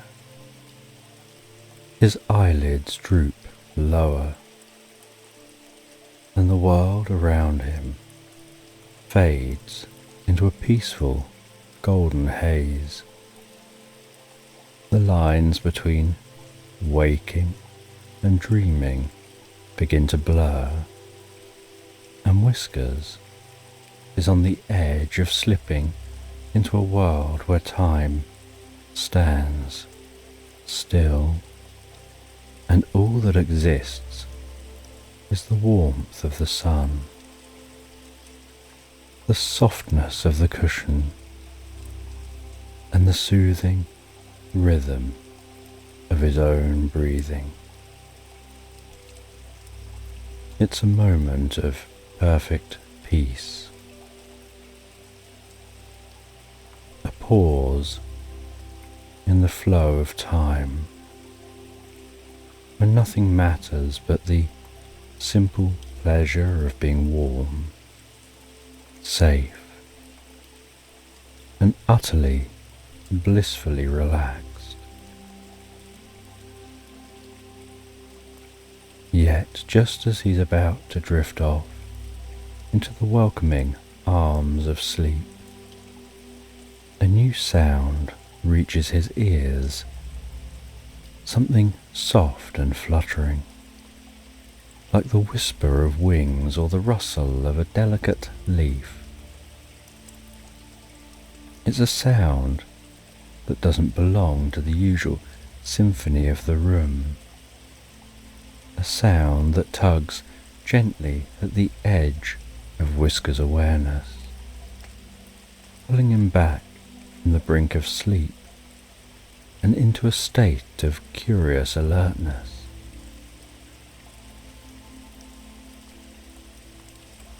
The room has changed, as rooms often do in the liminal moments between day and night. The sun, once a golden presence, has dipped lower, its light shifting from a warm gold to a soft dusky pink that fills the room with a gentle otherworldly glow. The long shadows on the floor stretch and dance, moving with the quiet grace of a fading day. The air has cooled, and the scent of lavender is now mingled with the crisp, clean fragrance of the evening. Whiskers stirs, one ear twitching towards the sound that's disrupted his peaceful reverie. His eyelids, so heavy just moments before, lift slowly, revealing eyes of the deepest amber, still glazed with the remnants of sleep. For a moment, he remains still, as if deciding whether this new sound is worth his attention or if he should simply sink back into the cushion and let it pass. But the sound comes again, soft, yet insistent, a fluttering that seems to hover just beyond the edge of his understanding. He turns his head slowly, his gaze drifting towards the window, where the last rays of the setting sun cast a rosy glow over the garden outside. The room around him is a haven of comfort, but something about the world beyond the window now holds a strange allure, a pull that Whiskers hasn't felt in a long time. His usual laziness, so deeply ingrained in his nature, begins to wane, replaced by a flicker of something else, curiosity. Outside the window, something shimmers, a small mysterious light hovering just above the ground like a firefly caught in the twilight. It moves gently, as if beckoning, its soft glow flickering in the growing dusk. The light is unlike anything Whiskers has seen before, not just in its appearance, but in the way it seems to call out to him, to tug at a part of him that has long been dormant.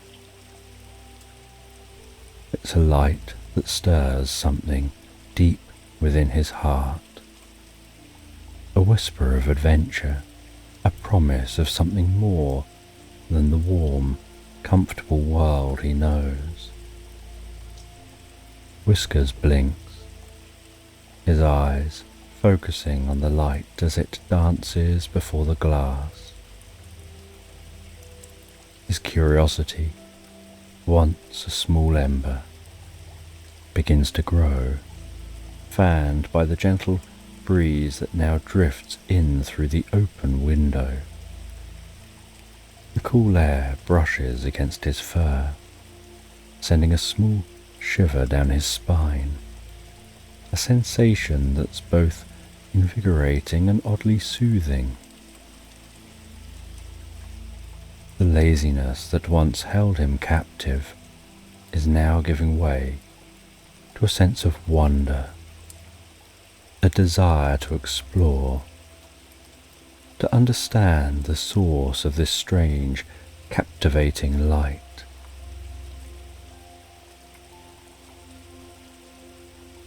With a soft grunt, Whiskers rises from his cushion, his movements slow and deliberate, as if he's testing the strength of his curiosity against the pull of his usual inertia.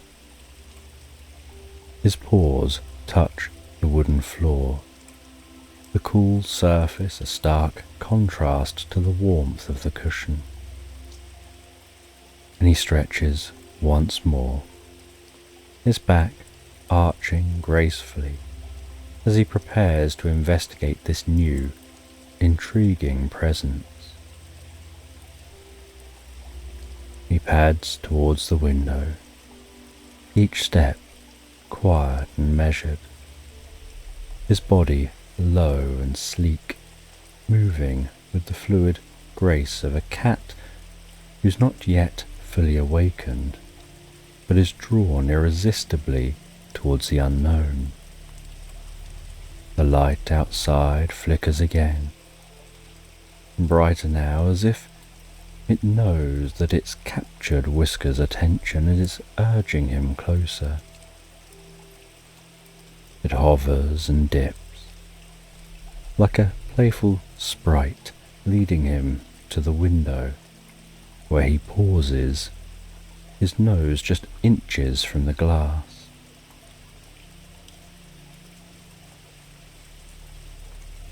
Through the window, the garden is a world transformed by the soft light of dusk. The familiar shapes of bushes and flowers are now cast in shadow, their edges blurred and softened, creating a landscape that feels both familiar and strange. The light, this small, shimmering beacon, floats just beyond the window, its glow steady and inviting, casting a gentle illumination over the garden's darkening expanse.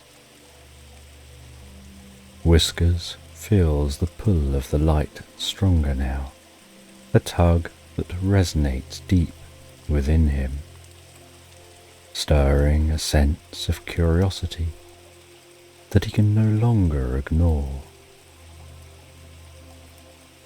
He hesitates for just a moment, torn between the comfort of his cushion and the allure of the unknown. But the light is insistent, its glow beckoning him to step out of his familiar world and into the twilight, where mysteries await and dreams are made. With quiet resolve, Whiskers decides to follow the light. He nudges the window open, the cool evening air rushing in to greet him, carrying with it the sense of the garden and the promise of an adventure. The light flickers one last time, as if in approval, and begins to drift away, leading Whiskers out of the room and into the night. And Whiskers gives one final glance back at his cozy cushion before stepping through the window, leaving behind the warmth and comfort for the cool, mysterious embrace of the evening.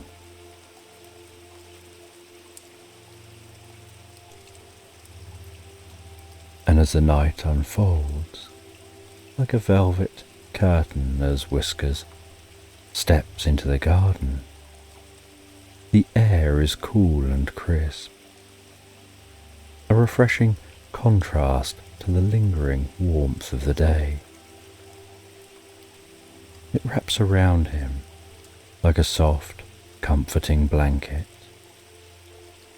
his fur bristling slightly in response to the night's chill, each hair standing on end as if to catch the faint whispers of the breeze that dance through the leaves above. The garden, so familiar in daylight, seems to have transformed into a place of mystery and enchantment. Shadows stretching long and dark across the ground, their shapes shifting and swaying with the movement of the wind. What were once simple bushes and flower beds now seem like hidden alcoves and secret corners,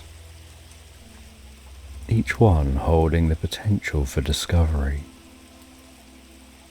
The night-blooming flowers have opened their petals to the moon, releasing the most beautifully intoxicating fragrance that fills the air.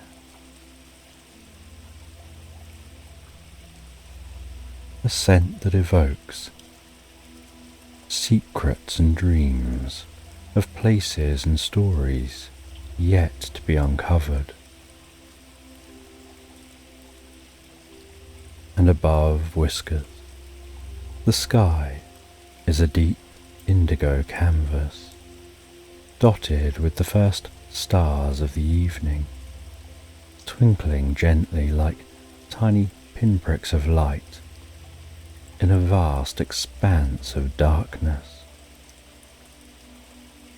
Watching so timelessly over the world below, the moon, a slender crescent, hangs low on the horizon,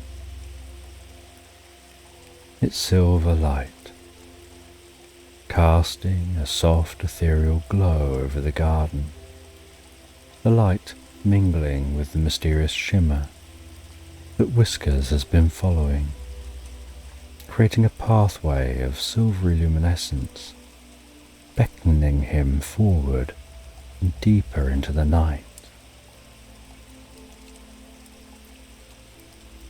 His paws move so soundlessly over the cool earth, each step measured and deliberate, almost as if he doesn't want to disturb the quiet magic of the night.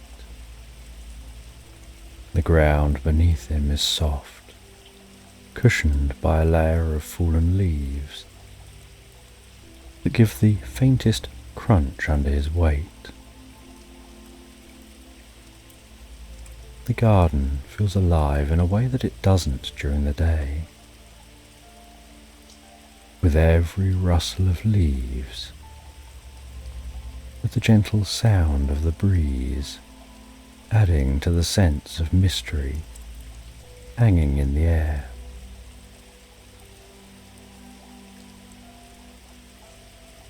The tree's branches lean over, creating a walkway to follow. Whiskers continues on, finding occasionally that he wants to dance playfully in the shadows as they flicker and twirl.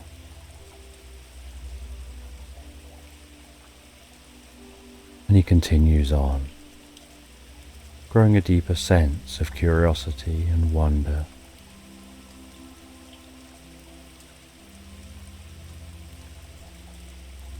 And the light guides him deeper and deeper into the garden, further and further away from his home. And he follows that light, noticing the world around him, gently shifting and changing. The garden, once seeming small, now begins to feel like a vast and endless expanse. The trees seem to be growing taller, their branches reaching up to the sky like spires of ancient castles.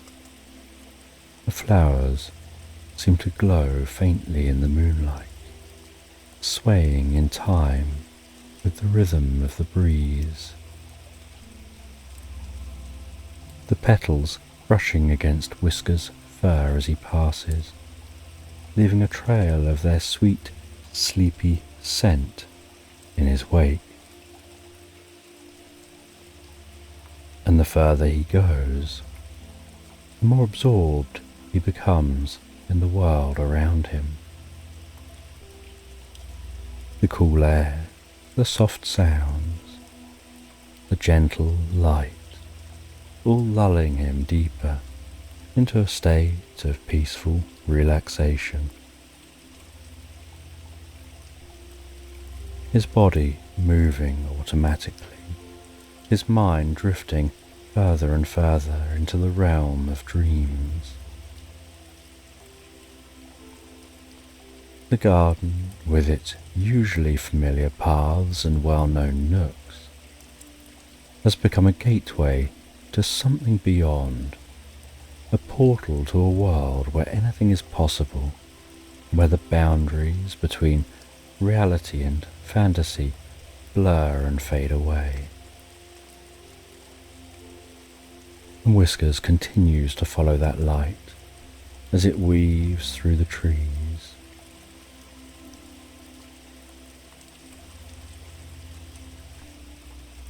And while following, the world around him becomes softer and more dreamlike,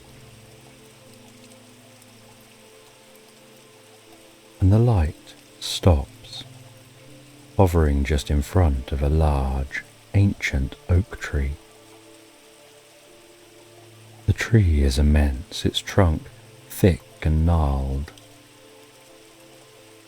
its branches spreading wide, casting deep shadows on the ground. The bark is rough and weathered, etched with the passage of countless years, giving off a sense of wisdom, as if the tree has stood here since the beginning of time. And as Whiskers stands there, the light just hovering above him, he hears a soft, deep, friendly hoot. And high above, in the sprawling branches of this ancient oak tree, he notices a pair of glowing eyes shining like twin moons in the darkness, and discovers that they belong to Orion, a wise old owl who's made this tree his home. His feathers are a mottled mix of greys and browns, blending seamlessly with the bark of the tree, making him nearly invisible apart from his luminous eyes. He sits perched on a branch, his large wings folded neatly against his body, his head tilted slightly to one side as he gazes down at Whiskers. Orion exudes a sense of calm, ancient wisdom, as if he's seen and known all that there is to see and know in this world.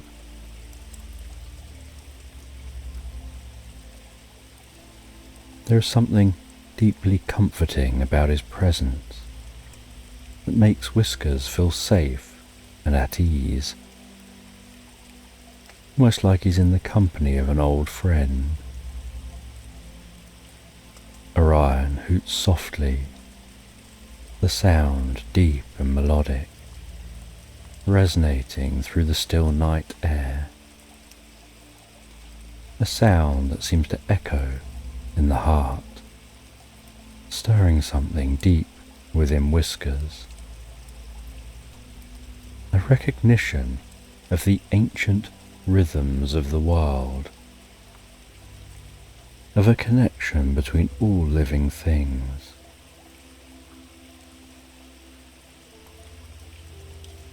And the owl begins to speak, its voice slow and rhythmic, carrying a sense of peace and tranquility, almost like a lullaby for the soul. "Good evening, Whiskers," Orion says. "What brings you out on such a quiet night? It's not often I see you venturing beyond the warmth of your cushion." Whiskers gazes at the owl, his amber eyes wide and curious. He feels the need to speak, to explain, but words seem unnecessary. Orion's gaze is so penetrating, so knowing, that Whiskers has the sense that this owl already understands the unspoken answers and the meaning of everything. "You followed the light," Orion continues. "It's a light that few notice, and fewer still follow. But you have felt its call and you've heeded it. That light is a guide, a beacon, that leads to a place where dreams are born and where the deepest, most peaceful rest can be found." The owl's words wrap around Whiskers like a comforting blanket, soothing, reassuring. There's no urgency in Orion's tone, no rush to reach the destination, only the promise of a journey that will lead to a place of profound peace and serenity. The thought fills Whiskers with a deep sense of calm, a sense that he's exactly where he's meant to be, doing exactly what he's meant to do. The journey you've begun is one that many have started but few have completed. It's a journey into the heart of the night, into the very essence of sleep and dreams. You'll find that the world around you is different here, that the rules of the waking world don't always apply, and the light will always guide you, and I'll be here to watch over you.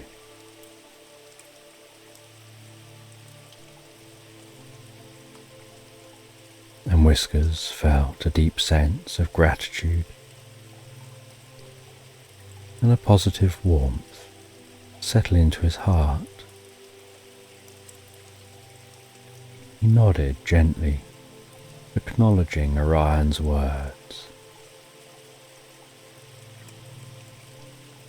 The light still hovering above, pulsing softly with a reassuring glow. "Follow the light," Orion said. "It will take you where you need to go. And remember, wherever the journey leads you, I'll be here, watching over you, guiding you from afar. Trust in the light, and trust in yourself."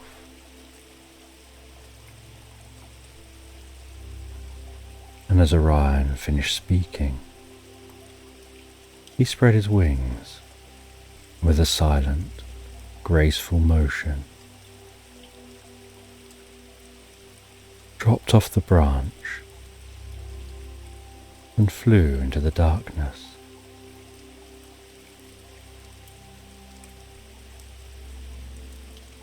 Whiskers took a deep breath, ready to continue his journey.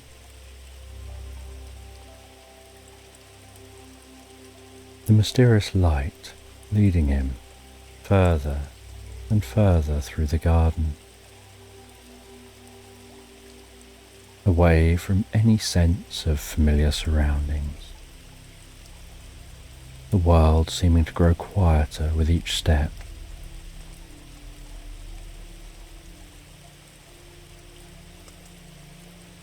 The sound of the night becoming muffled.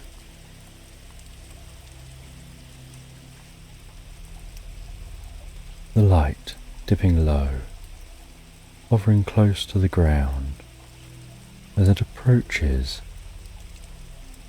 a small hidden hole nestled beneath a cluster of wild flowers.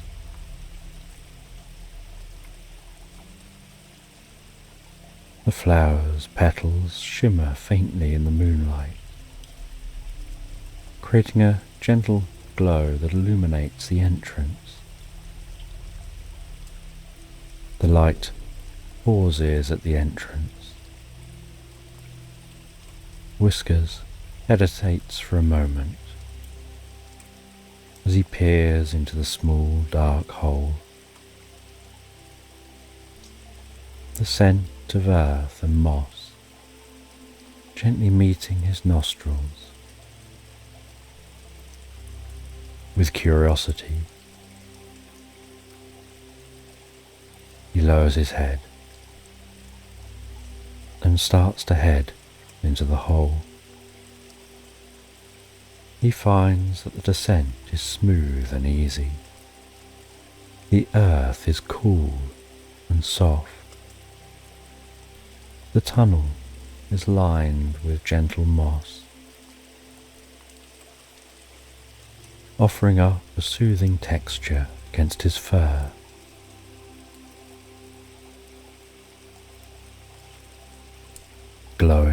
fungus lighting the journey through this tunnel.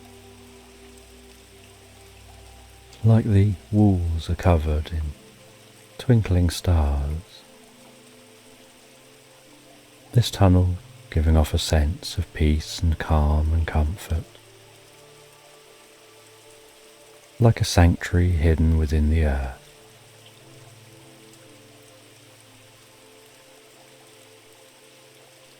And as Whiskers reaches the bottom of the tunnel, it opens out into a wide, cosy chamber.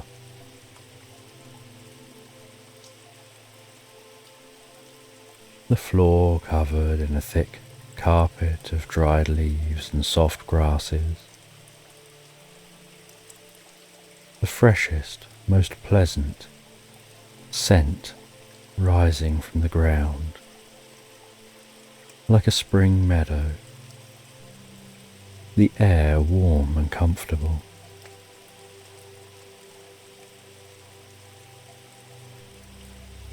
And as Whiskers gazes around his surroundings, he sees a flash of white fur dart across his path, accompanied by a most pleasant, cheerful giggle.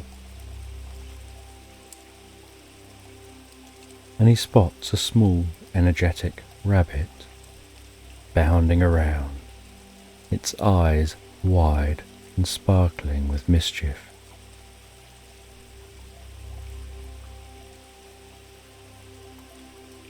And this rabbit is Thistle, the playful guardian, and she greets Whiskers with a joyful bounce, her soft fur brushing against his as she circles him in an enthusiastic welcome.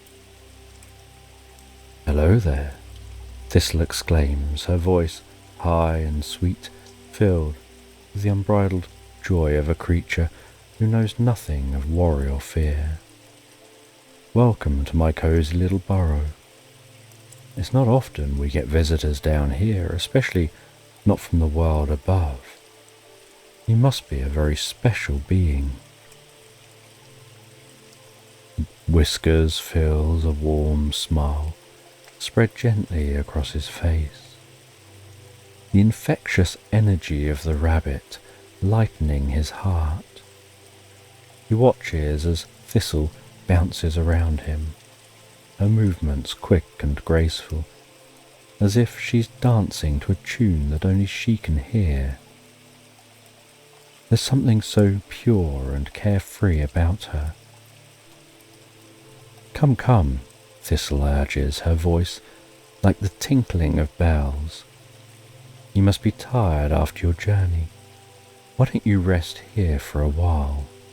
The moss is soft, the air is sweet, perfect for a little nap." For a moment, Whiskers is tempted. The burrow is indeed inviting, its warmth and softness beckoning him to lie down, close his eyes, and drift into a peaceful slumber. But then he remembers the light that's led him here, the gentle glow that still hovers just above him, patiently waiting. There's still more to discover, more to learn. "What about the light?" Whiskers asks, his voice soft and low, almost as if he's speaking to himself. "It's leading me somewhere. There's somewhere I need to go." Thistle stops her bouncing, looks at Whiskers with wide, understanding eyes.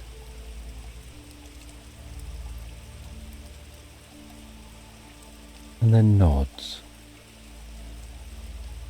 "It's leading you to the dream glade, a place where all creatures go to find the deepest, most restful sleep. It's a magical place, hidden deep within the heart of the night. where dreams are born, and where the worries of the world simply melt away. Thistle hops closer, but only those with a true desire for peace and rest can find it. Many have tried, but only a few have made it to the glade. It's not just about following the light, it's about following your heart, about truly wanting to let go and embrace the serenity that awaits. Whiskers listens, the words resonating deep within him, feeling a profound sense of peace and harmony. You must continue, Whiskers. Follow the light. It'll guide you to the glade. Whiskers sets off, continuing to follow. He leaves the warmth of Thistle's burrow behind. It's back out into the night.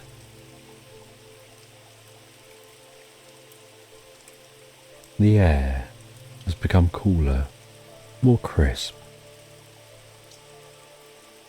The world around him is so silent and still. The stars continuing to twinkle.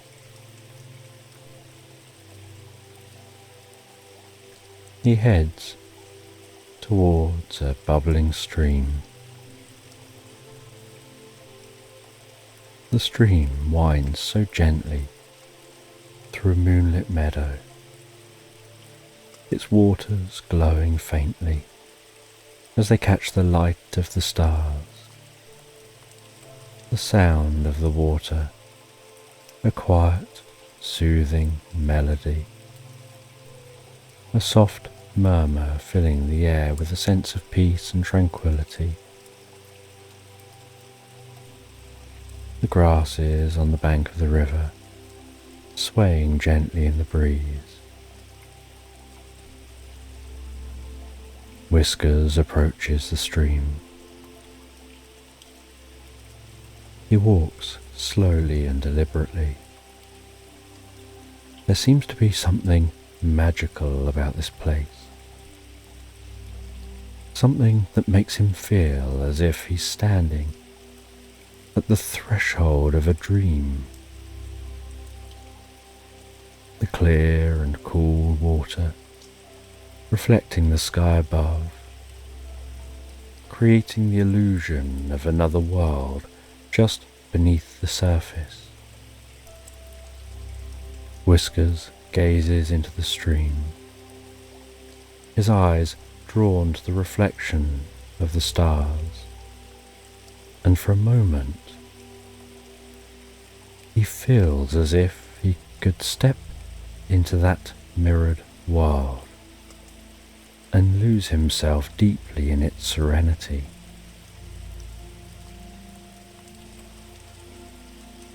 He can see his reflection looking back at him. But it's not just his reflection. It's a version of himself that's lighter, more serene, almost as if he's already part of the dream that beckons him. His fur in the reflection seems to shimmer and glow. His eyes deep, holding a calmness that he's never seen before.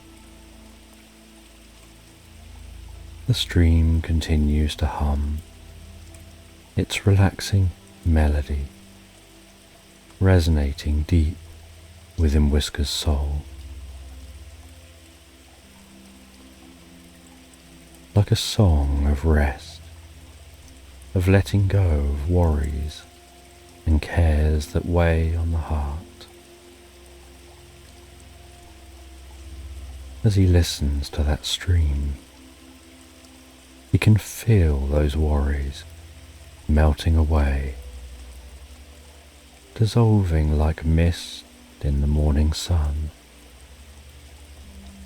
The world around him growing softer and softer as he sinks deeper and deeper into a peaceful reverie,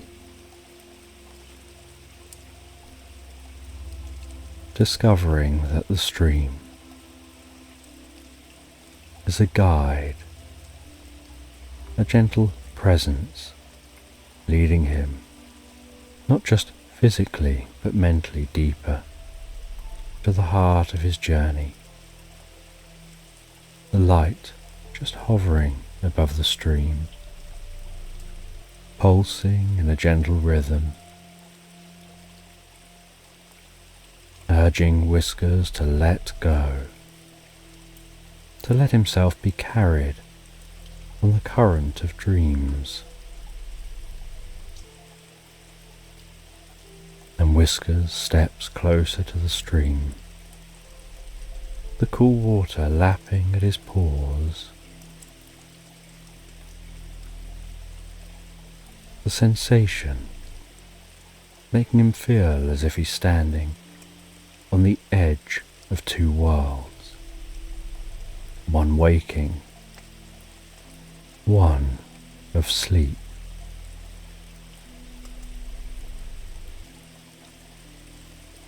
He gives way to immersing himself fully in the tranquil, pleasant embrace of dreams emitted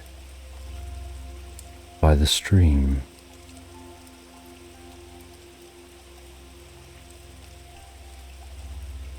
He enjoys this sensation for a while, but this dreamy sensation reminds him he needs to continue his journey to the dream glade. He can't rest here, absorbed in the dreams from the stream. And so he heads away from the stream, following the light, heading deeper into the night, past glowing flowers, like tiny lanterns lighting the way, feeling the pull of the glade growing stronger with each step. And as he continues on, walking away from the stream, following that light, the light passes into a dense, ancient forest. The trees so tall and majestic, branches stretching and intertwined high in the sky, blocking out much of the moonlight. The occasional shard of light dancing before him as they walk deeper into this ancient forest.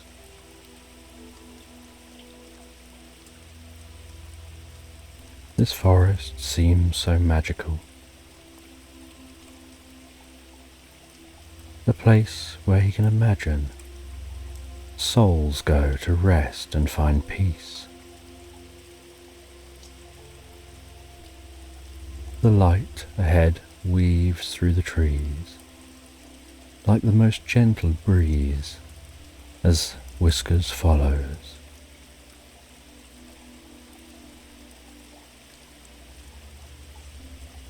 And the deeper and deeper he goes into the forest, the more peaceful and relaxed he feels.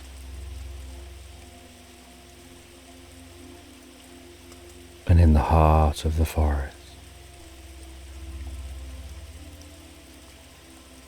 he encounters a deer named Serene. and she lives up to her name in every way.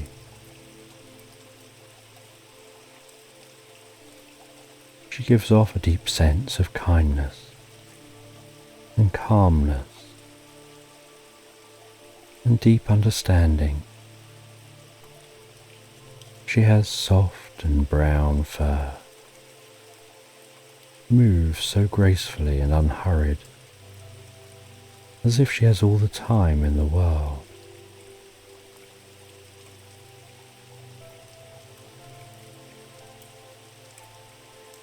She tells Whiskers that he's not far from the dream glade. Explains that it's a place where the deepest dreams are born,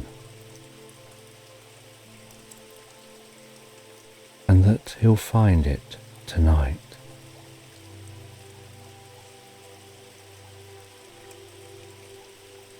And Whiskers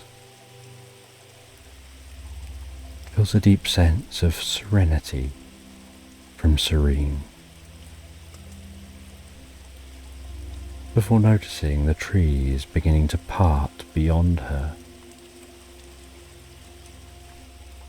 and a path widening, and the light moves towards that widening path. And with a deep sense of curiosity, Whiskers follows.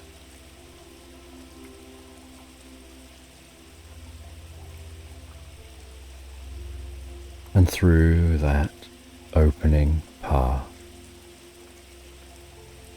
is a hidden sanctuary bathed in soft light that seems to come from everywhere and nowhere at once, a warm and inviting light, creating a glow that's gentle and comforting, like the first light of dawn carefully spilling over the horizon. And as Whiskers steps into the glade, he feels a deep sense of awe and wonder.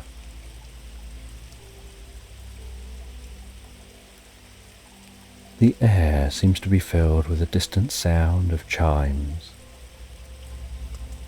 like tiny tinkling bells, singing in the breeze, adding a deeper, dreamlike quality to this place.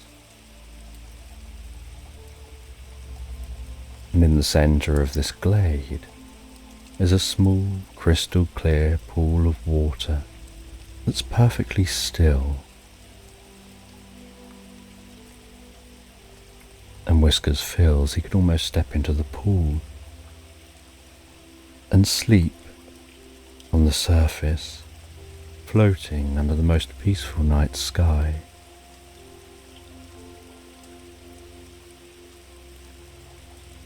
And the light that's guided Whiskers throughout his journey to here hovers above the pool.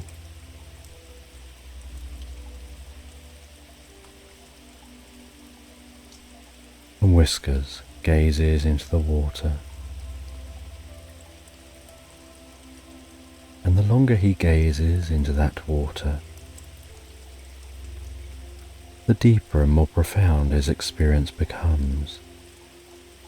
He feels a sense of becoming lighter and lighter, as if he could just float away on a breeze, carried by the gentle melody and the chimes surrounding him.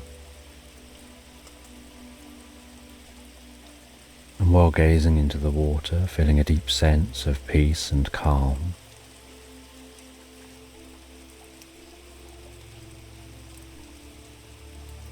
he feels that he can barely keep his eyes open,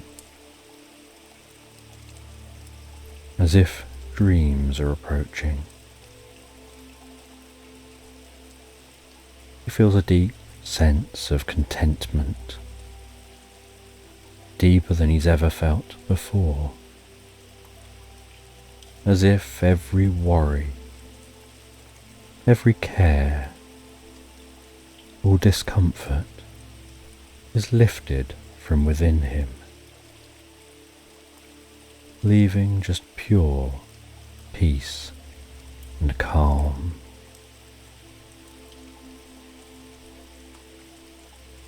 Feeling this glade is offering up a sense of healing,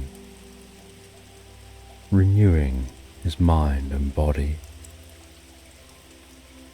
filling him with comfort.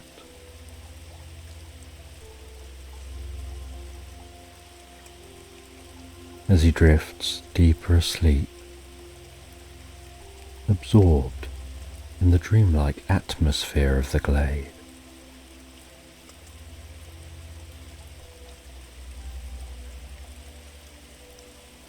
And Whiskers lies there so peacefully, so relaxed in the glade, his body relaxing deeper and deeper, his mind resting and at ease.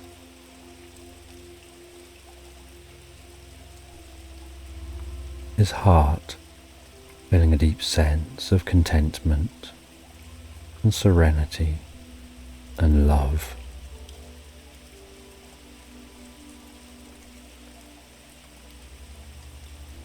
Exploring the corners of the silence as he drifts deeper and deeper into the experience.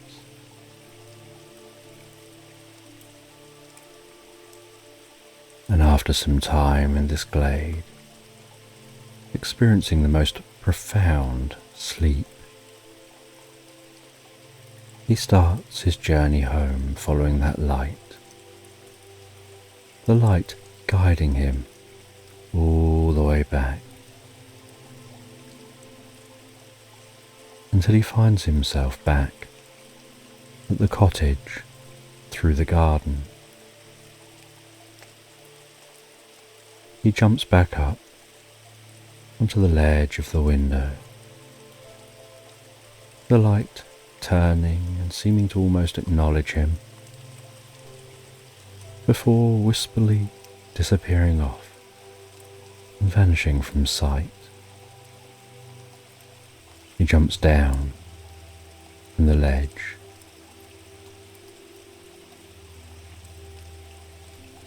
back in the familiarity and the warmth of the cozy room in the cottage.